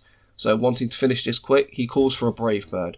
Braviary, hearing this, takes flight to gain altitude as fast as it possibly can, while Lance orders for Aerodactyl to begin charging up a Stone Edge and fire it off just before Braviary makes contact. The fossil Pokemon follows its order, forming jagged rocks around itself, following Braviary as it breaches the outside of the battlefield dome before turning around and diving towards Aerodactyl, getting coated in a bright cobalt flame. As Braviary gets within a few feet of striking distance of Aerodactyl, the fossil Pokemon releases the attack as the powerful rock-type attack collides with Braviary, causing Braviary to squawk out in pain. However, the valiant Pokemon shows how it earned its name as it continues to push through the attack as what feels like thousands of stones are hurled at the Pokemon. Braviary continues to gain ground and gets faster and faster and faster as it pushes through the attack, soon slamming the tip of its beak into the centre of Aerodactyl's body. An explosion follows the attack, shortly joined by the limp body of Aerodactyl falling out of the sky and landing on the ground with a hefty thud, while Braviary soars out, flying and floating in front of Kukui, covered in bruises but having won. As Lance recalls Aerodactyl, Kukui screams out a thanks to Braviary. Fans of Kukui scream out a cheer of victory and praise towards the bird as Kukui recalls it, telling it to get some rest, before grabbing another Pokeball, feeling the flow now in his favour and adrenaline rushing through him. Kukui wants to keep pushing with the momentum he's gained, and he's going to use a Pokemon he knows will match his pumped up energy. He shouts out Incineroar. Kukui's ace lands on the battlefield, letting out a roar of readiness, only to wince slightly in pain as the previous Stealth Rocks dig into its feet. Kukui smiles truly for the first time all battle, having forgotten what was trapping him in the depths of his mind for a few seconds, only to feel the dark grasp of his self-doubt grip him hard as Lance announces his next Pokemon. A shout of Charizard bursts through the arena, followed by the scream of 1,000 fans. Kukui goes pale at this, thinking back to his most recent loss, the straw which almost broke the Numal's back, thinking of facing down the giant, building-sized Charizard, having no Pokemon left, and worst of all, having only taken down 2 of his opponent's Pokemon.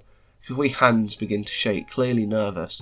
Not making a call for a move, Lance takes liberty to make the first one, calling for an Air Slash. With the flap of its wings, the fire-breathing lizard sends sharp blades of air towards Incineroar. Incineroar, waiting to get a command only to not get one, is barraged by the serrated wind. Kukui doesn't respond to this. All he can think about is his failures, all of his losses repeated over and over again in his mind. All he wanted to do was impress him. All he wanted to do was show him, the person he looks up to most in the world, how strong he is and how much he has grown. Even if he doesn't know how, and in the past he's just made a fool of himself. Maybe he should have stayed in Alola, become an professor like he wanted to. Maybe this champion life isn't for him. Maybe Guzma was right. He isn't worthy of being champion. Lance, seeing Kukui once again lost in his mind, apologises, but he's already given the man an opportunity to try and sort himself out, having thought he had managed to do so. But now he is going to fight regardless of if Kukui is going all out, giving Charizard the order to continue his assault of using Air Slash. Incineroar lifts its arms to block the incoming aerial assault, its eyes looking backwards, confused about what its partner is doing. All the while, Kukui doubts himself even more and more, feeling his hands shake from a combination of fear and anxiety.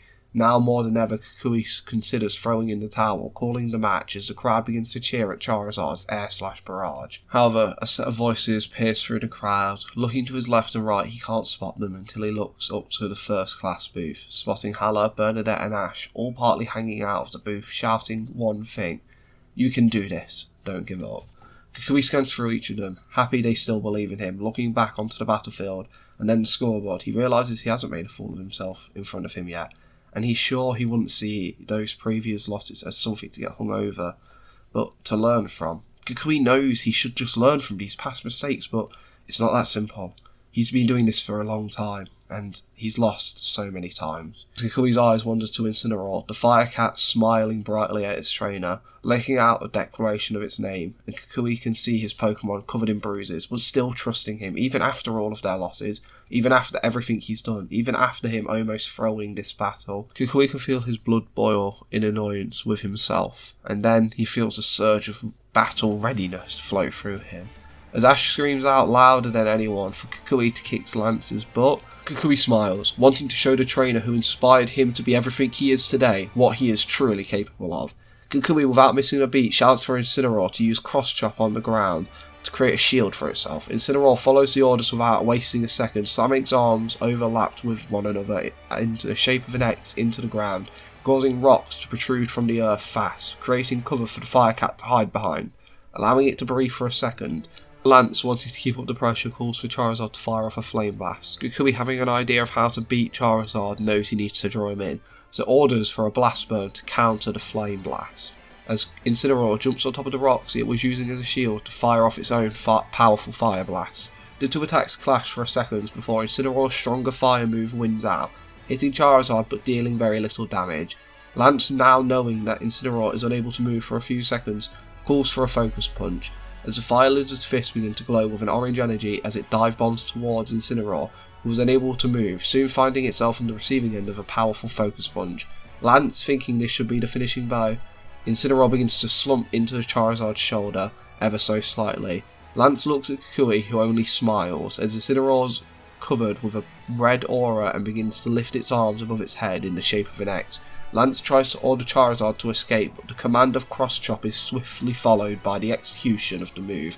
Charizard is hit hard in the back, dealing critical damage as Charizard sent slamming into the jagged rocks Incineroar was standing on and using for cover only a few seconds prior, increasing the damage Incineroar inflicts on its fellow fire starter. As Incineroar jumps back to gain some distance, Charizard slowly pulls itself out of the rubble as Lance realises that Kukui had planned to take the Focus Punch in order to bring Charizard into striking distance. Charizard pulls itself back onto its feet, about to take flight. Kukui refuses to let that happen, ordering Incineroar to finish this off with a Darkness Lariat. The Alola starter starts running forward before spinning, its hands covered in fire, as it slams into Charizard, knocking the Cantonian starter backwards.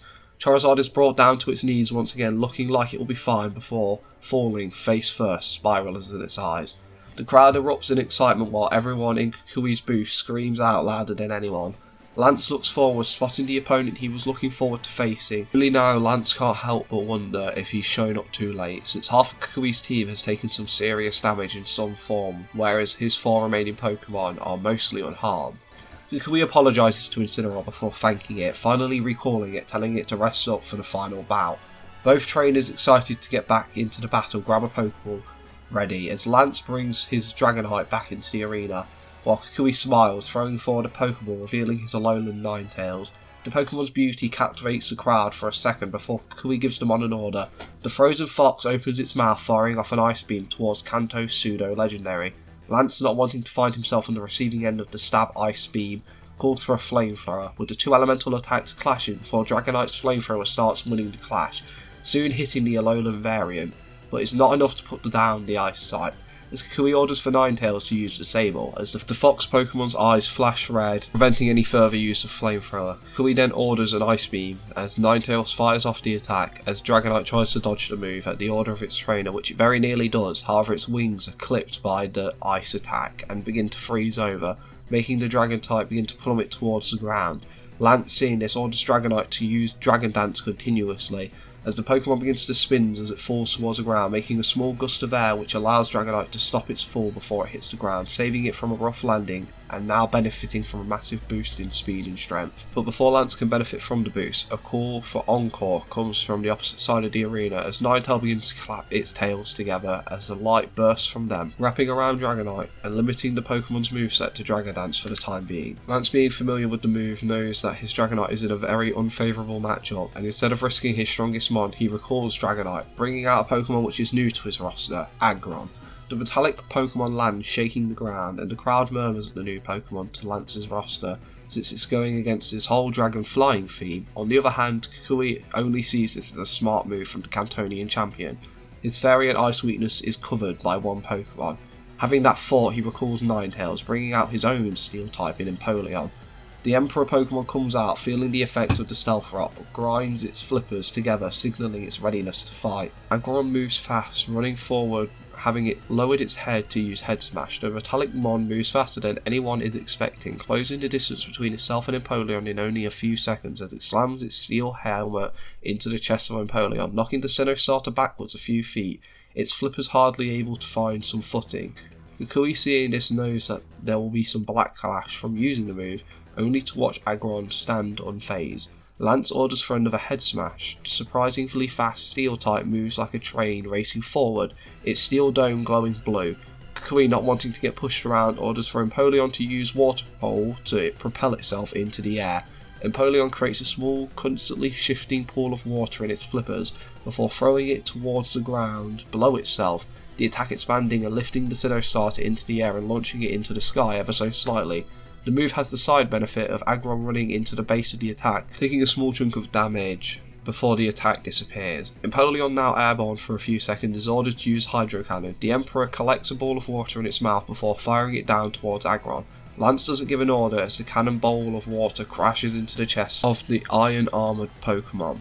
As shards of its iron hide fall off its body, Lance calls out for a Metal Burst, as the small shards of metal glow silver for a few seconds before darting towards Empoleon, hitting the Pokemon just as it lands on the ground. The force of the Metal Burst sends Empoleon flying into the arena wall, knocking it out. Kukui grits his teeth while Lance smiles as his Aggron falls down to one knee, hardly being able to survive the Hydro Cannon. However, Lance then watches as the water droplets coating Aggron's body rapidly rotate around Aggron, as the Whirlpool's side effects kick in, dealing a small chunk of damage, making Aggron fall forward, knocked out. The announcer calls out that a double KO has happened, putting out how Lance is down to 3 Pokemon, 2 of which have yet to be seen, while most of Kukui's 4 remaining Pokemon have seen battle and taken some serious damage, asking the crowd who they believe will win, as they all scream out a mixed match name of Kukui and Lance. The 2 trainers share a smile, Lance thanking Kukui for finally joining him in the battle for real, but tells him it's far too late. Kukui just tells Lance that the battle isn't over until the Munchlax sings, grabbing a Pokeball and bringing his Braviary back out to battle. The bird's still damaged from the battle with Aerodactyl, but ready to fight, happy to see Kukui's serious face. However, the Pokemon soon finds itself on the receiving end of Stealth Rock damage, which had been previously set up, as the rocks erupt from the ground, floating around Braviary before colliding with the bird, but this doesn't put it down. As Braviary sits waiting for its opponent, Lance doesn't keep it waiting for long, bringing out his Dragonite once again, whose wing is still frozen over. Kukui asks Braviary if it's ready, the bird just nods, and starting the battle off with a tailwind. As a surge of wind races through the arena, everyone amazed at its power, before Lance gives his order of a flamethrower to melt the ice covering Dragonite's wing, but before the dragon can even open its mouth, Braviary hits the one with a Crush Claw, winding the dragon, the attack having more power due to the massive speed increase Braviary is feeling, and just as Dragonite locks eyes with Braviary, the Pokemon disappears in the wind. Kukui, knowing Dragonite is borderline useless while grounded, doesn't want to give the pseudo-legendary a chance to escape, so tells Braviary to continue hitting Dragonite with Crush Claw. Lance thinks about recalling Dragonite but then has an idea on how to free them on, telling Dragonite to guard and wait for his word. Dragonite lifts its arms up to defend itself while Braviary lands multiple Crush Claws, the damage clearly stacking up on the pseudo-legendary over the next few seconds, as the Pokemon reappears, doing some damage with Crush Claw and then disappears once more. Braviary begins to slow down over time due to fatigue and battle damage, so Kukui, wanting to make sure that he ends this battle fast, goes for a much more powerful move, telling Braviary to use Superpower. As Braviary pulls away for just a second, its talons go from white to orange and the valiant Pokemon goes to hit Dragonite in the chest. However, Lance orders Dragonite to use its wings, which are frozen, to defend itself. Dragonite does so, managing to block the oncoming fighting type attack with its frozen wing, nullifying most of the damage and also shattering the ice. Seeing the dragon having broke free, Kukui orders Braviary to get away. The bird Pokemon is about to take flight to avoid any oncoming damage. Dragonite quickly cuts in front of it, preventing it from escaping, before hitting it with an Ice Punch. The move being super effective and too much for the weakened Braviary, it's finally able to put the bird down. Kukui recalls Braviary, thanking it for such a strong performance and giving him a chance to take down Dragonite. Kukui lifts his hat off his head, feeling the winds blowing through his hair, knowing that the Tailwind is still active. Kukui, wanting to use the last few turns of Tailwind to his advantage, brings out Ninetales, the Frost Fox, ready to finish the dragon, as it is then bombarded by stones from the Stealth Rocks. Lance knows this matchup is unfavourable, but he can see that Dragonite is nearing the end of its rope, and thinks he can at least get some damage in. Dragonite flies forward, ice formed around its fist.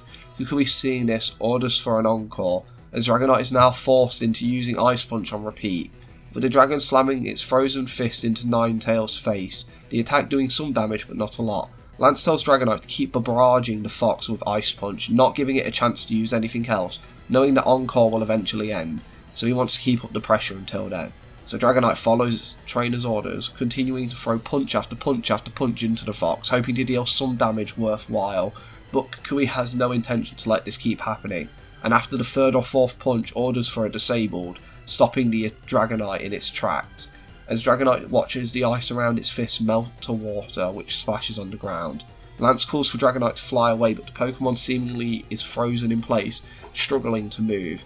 Kukui, seeing this, decides to end the battle here, using Ice Beam point blank into Dragonite's chest, the beam slowly covering Dragonite's body in ice, then knocking it out, ending this round. The crowd is amazed to see Lance having lost his ace, all watch wondering what Pokemon comes next, but Lance is unfazed as he brings out his next Pokemon, Tyranitar. As a sandstorm kicks up as the Pokemon touches the arena floor, it knocks away the Tailwind, preventing it from lasting any longer. Kukui and Ninetales cover their eyes to adjust to the storm, but Lance gives them no time to do so, calling for Tyranitar to use Stomping Tantrum. Tyranitar jumps into the air before slamming back down into the earth, using all of its weight and power, causing thousands of shards of rock to be sent flying towards Ninetales, who was unable to avoid the oncoming attack due to not being able to see. This deals colossal damage, and to avoid getting hit by another super effective attack like that again, Kukui orders a disable, stopping any more of them coming towards them. Lance, on the other hand, isn't bothered by this, using Dark Pulse instead, the Dark-type Pokemon firing off the attack, which also hits his mark, as Ninetales struggles to see or move in the sandstorm. Kukui wants to turn the battle back into his favour, but he has no way of doing so, with the sand stored up. As Kukui ponders for a few seconds, he finally has an idea on how to get rid of this sandstorm, and he has to wait for the perfect opportunity. So he stands silently, waiting patiently, not giving an order. Lance, unsure of what Kukui is planning, tries to finish the problematic fox with a final Hyper Beam. As Tyranitar uses the move, Kukui tells Ninetales to charge up a Moonblast and hit the Hyper Beam at the very last second. The fox follows the orders, building up the attack and finally firing off the Moonblast just before the Hyper Beam collides with it. As the two attacks make contact, they struggle against one another for a few seconds before an explosion erupts from the sandstorm, clearing it away and revealing Tyranitar and Ninetales. Looking onto the battlefield, Kukui has a clear shot on Tyranitar, ordering for Ninetales to fire off another Moonblast. Quickly doing so, the Alola variant fires off the attack, hitting the pseudo-legendary square in the chest, dealing super effective damage. Kukui, hoping that he can finish off Tyranitar now that he can finally see him, gets a true look at the condition his Ninetales is in, and the Pokemon is hardly able to stand. Clearly taking the stomping tantrum and having got caught up in the explosion has done some serious damage. Kukui goes to recall the Mon but is too slow to do so, as Lance, finally able to move once again, orders another Hyper Beam, the attack this time connecting and knocking out Ninetales. Kukui thanks Ninetales for doing amazingly, before he finally feels like the advantage he had been building up is fading away underneath him with each Mon he loses. But Kukui shakes his feeling away. He knows he can win. He won't give up just yet, as he grabs a Pokeball, bringing back into battle with Ivysaur, the Cantonian starter having gotten a good chance to rest and recover from its quick battle with Dragonite, and is now ready to put in the work. Starting the battle off with a sunny day, the bulb on Ivysaur's back glows brightly for a few seconds before the grass type fires off the fire type attack, releasing a small artificial sun into the air, the move lighting up the entire arena. And with Tyranitar starting to move once more, Kukui gets a chance to use a Solar Beam, the attack charging instantly before firing it off, and the attack colliding with the chest of Tyranitar, doing some serious damage. But Lance doesn't let this go unpunished, ordering for a Dragon Tail, as Johto's pseudo-legendary stomps over towards Ivysaur, its tail glowing blue, as it begins to swing around its attack, desperately trying to hit Ivysaur. However, Ivysaur is surprisingly agile for a Pokemon of its stature, benefiting greatly from its hidden ability and the sun. It allows it to move even faster, dodging all oncoming attacks, as Lance continues to fire off Dragon Tails and Dragon Tail and Dragon Tail, desperately trying to hit Ivysaur and get it out of the arena quickly, knowing that a Dragon Tail will force Kukui to bring in Incineroar, but he's unable to land a single hit, and Kukui can tell that Ivysaur is finally getting accustomed to dodging. Seeing a chance to use a move, Kukui orders a Grass Knot to trip Tyranitar up.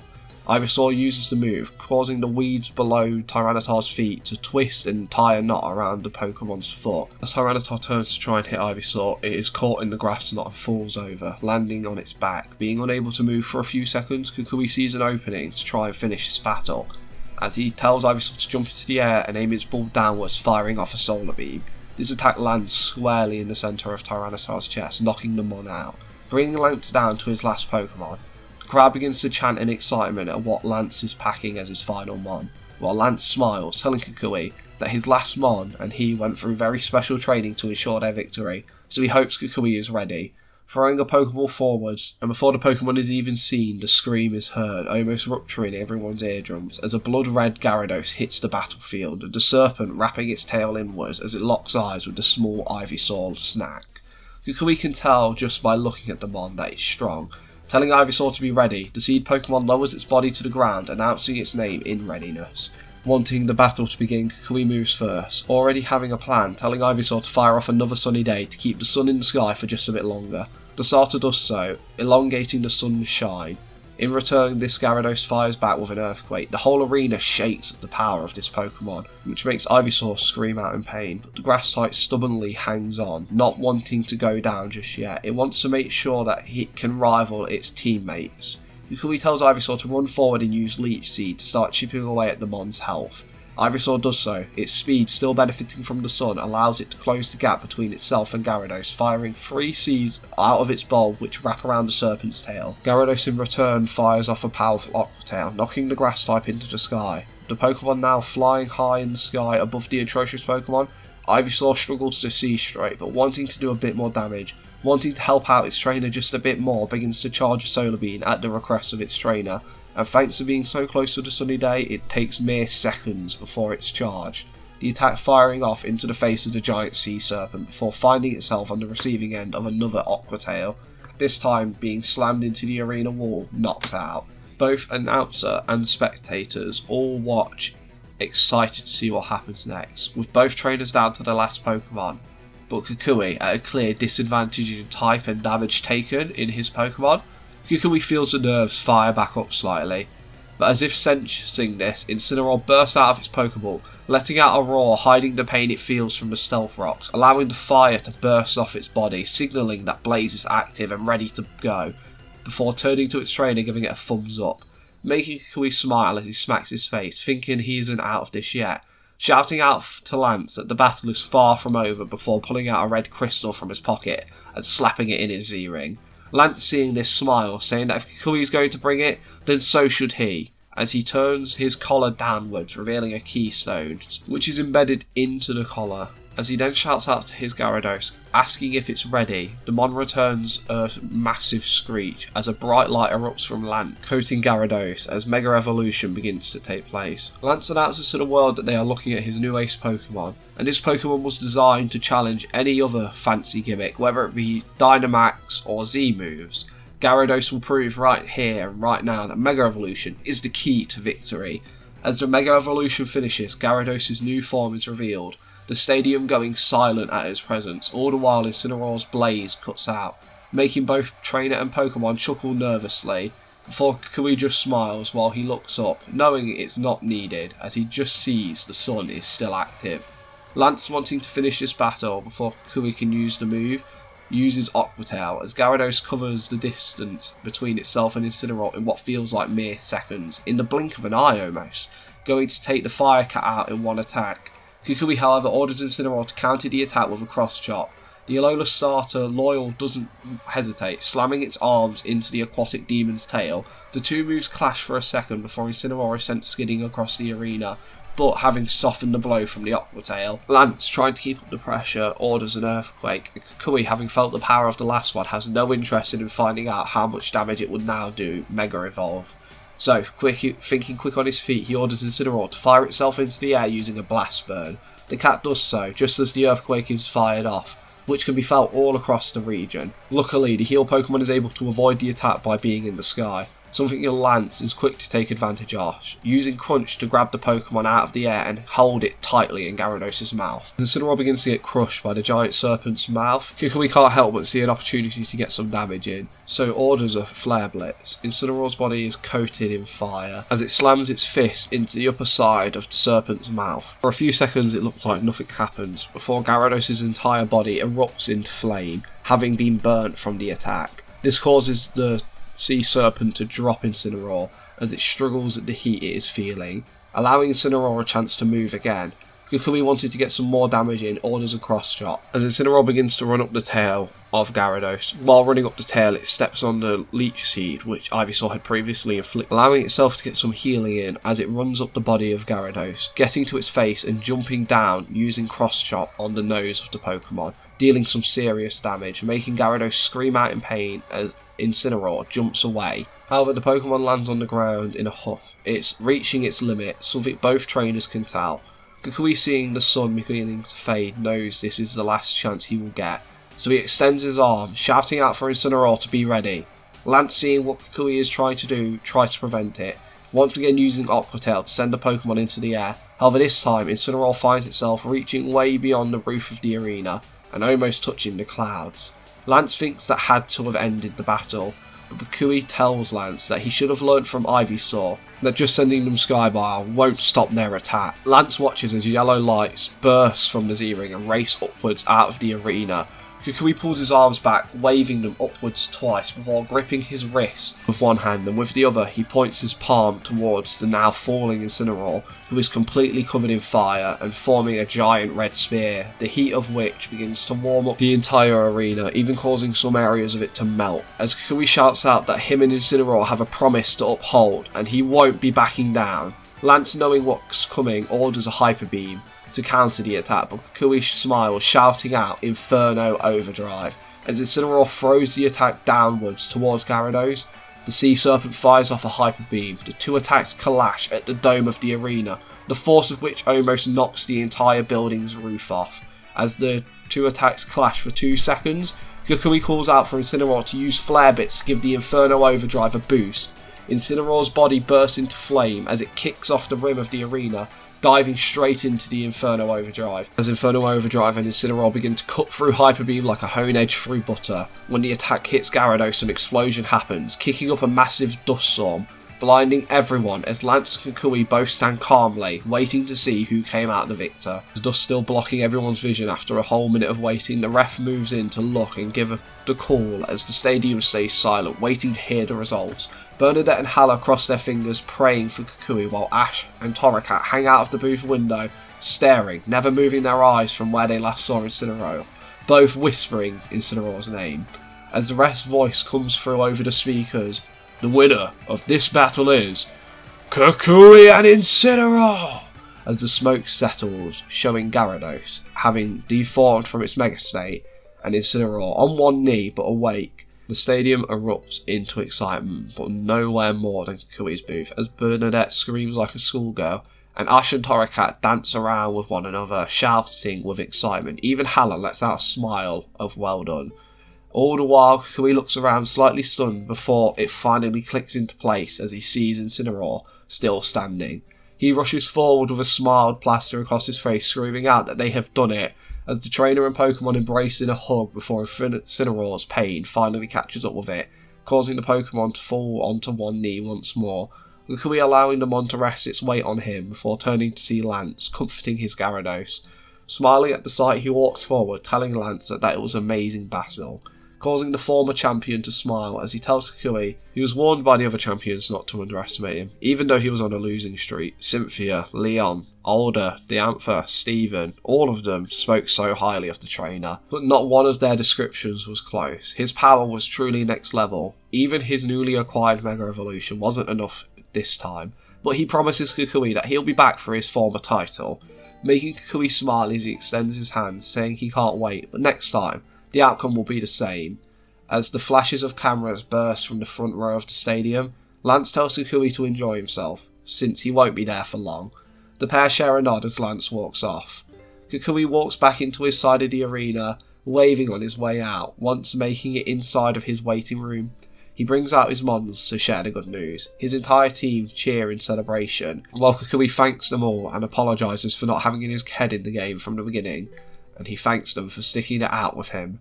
As they begin to dogpile the professor, giving him hugs, licks, kisses, anything his Pokemon can do to show their affection, the sound of a door being flung open echoes throughout the room. As the excited Torracat and Bernadette race forward, Torracat jumping up to hug its parent, purring loudly, while Bernadette jumps into her partner's arms, saying how proud she is of him, and how much she knew he could do it. As the pair share a hug, Kukui thanks his partner for always being there for him, and apologises for it taking him so long to realise that he shouldn't doubt himself. As another set of footsteps are heard, Kukui looks over to see Ash being held up by his collar by Hala, who tells the boy to give Bernadette and Kukui a moment, but Ash struggles, saying he wants to congratulate Kukui as well.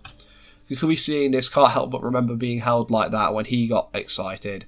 As he tells Hala it's fine, the Cantonian trainer is dropped, who then runs up to Kukui, going to say how amazing the battle is. But before Ash can even utter a syllable, Kukui wraps his arms around him and asks if he saw that. Ash is confused and isn't sure what to say. As a second passes, he eventually finds himself shouting out that he couldn't take his eyes off the battle. When Ash says this, he could swear he hears Kukui sniffling, as if holding back tears, but the man pulls away from the hug. Having tears built up in his eyes, he says that he thanks Ash for cheering so loudly for him, saying that he will make sure to cheer twice as loud during Ash's league battle, making the trainer blush a little bit. Bernadette smiles softly at this, while Hala shouts out that he's proud of his student. The tears that had formed in Kukui's eyes fade away as he asks Hala to let his Pokemon back in Alola know of the victory, and how he wishes they were here. The old Kahuna nods as he explains that he's already got a message from his grandson saying the whole island is in celebration, and none more than his Pokemon. Kukui smiles at hearing this as the group take in the moment of Kukui's victory, before Lorelei walks in apologising for bothering the new champ, but there's a couple hundred reporters waiting to interview the man, and he needs to take his stand at the podium before he leaves tonight. Alongside that, he has to go over some official league stuff, but that can all wait till tomorrow. Hearing this, Kukui laughs nervously, saying how he wasn't expecting to have so many jobs at the start. Lorelei gives Kukui a funny look as she asks him if he's ready to take his stand at the victory podium. He nods as his Pokemon and himself walk out onto the now completely destroyed battlefield. As Ash, Bernadette and Hala watch from the doorway of Kukui's waiting room, they watch the man climb up the podium, his Pokemon surrounding him, as the announcer begins to speak. Today we don't only celebrate the most amazing battle this stadium has ever seen, but we get the privilege of crowning the new Indigo League champion. Having fought hundreds of battles, clawed his way to the top, strongest trainer Alola has ever produced, the professor of battles. Give it up for our new champion, Kukui. As Kukui lifts the trophy above his head, his Pokemon celebrating all around him, the days following blur by for the new champ, as he finds himself going through a couple hundred interviews, it feels like, finding himself registering himself and his team into the Hall of Fame, and then finally he arranges his new Elite Four and League, having to find new replacements for Lance and Agatha. Lance leaving to head off to train, while Agatha leaves due to retirement, all the while looking for a new 8th gym leader. After a few days of discussion with the Elite Four and the Council of the Indigo League, finally having a roster set up, they send out letters letting people know who's getting promoted, people who have already wanted the jobs, and also having an idea of how to deal with the 8th gym leader missing position, at least for the time being. It might be inconvenient, but for now it'll work, as it's all set to be announced publicly in 2 weeks' time when Kukui returns for Alola after having settled his affairs, as we find Ash sat on a plane looking out of a window over the open ocean, 4 islands off in the distance. Looking to his left, he spots Kukui, telling the boy, "Welcome to Alola." Kukui and Bernadette smile at the kid's face, who begins to light up with excitement seeing the island. While Hala feels conflicted, he's excited to be returning home, but is sad that this could be Kukui's last adventure in Alola for a long time. However, he hasn't ever been more proud of his student, and he knows he'll do great things as a champion. Meanwhile, outside of Celadon City, in a Pokemon Center a few days away, a man rests his feet on the table, looking up to watch the final moments of Kukui's battle with Lance. Seeing the Alola native win causes the man to tut loudly. As he stands up shouting out, "They're bouncing, this place is really boring, besides, they don't want to keep Blondie waiting any longer." As a small mob of people stop terrorising the Pokemon Center, a mob forms around the man, as a woman with pink hair asks what their plan is. The man just smiles, saying it's simple, they're going to ruin the good professor's new championhood by tearing this league down he fought so desperately to become the champion of. As the man smiles, everyone begins to chant his name of Guzma, as the group leaves the Pokemon Center completely trashed. As Nurse Joy calls Officer Jenny, trying to get some help to deal with the hooligans, the group heads off towards Celadon City, looking forward to seeing what new HQ Blondie picked out for them.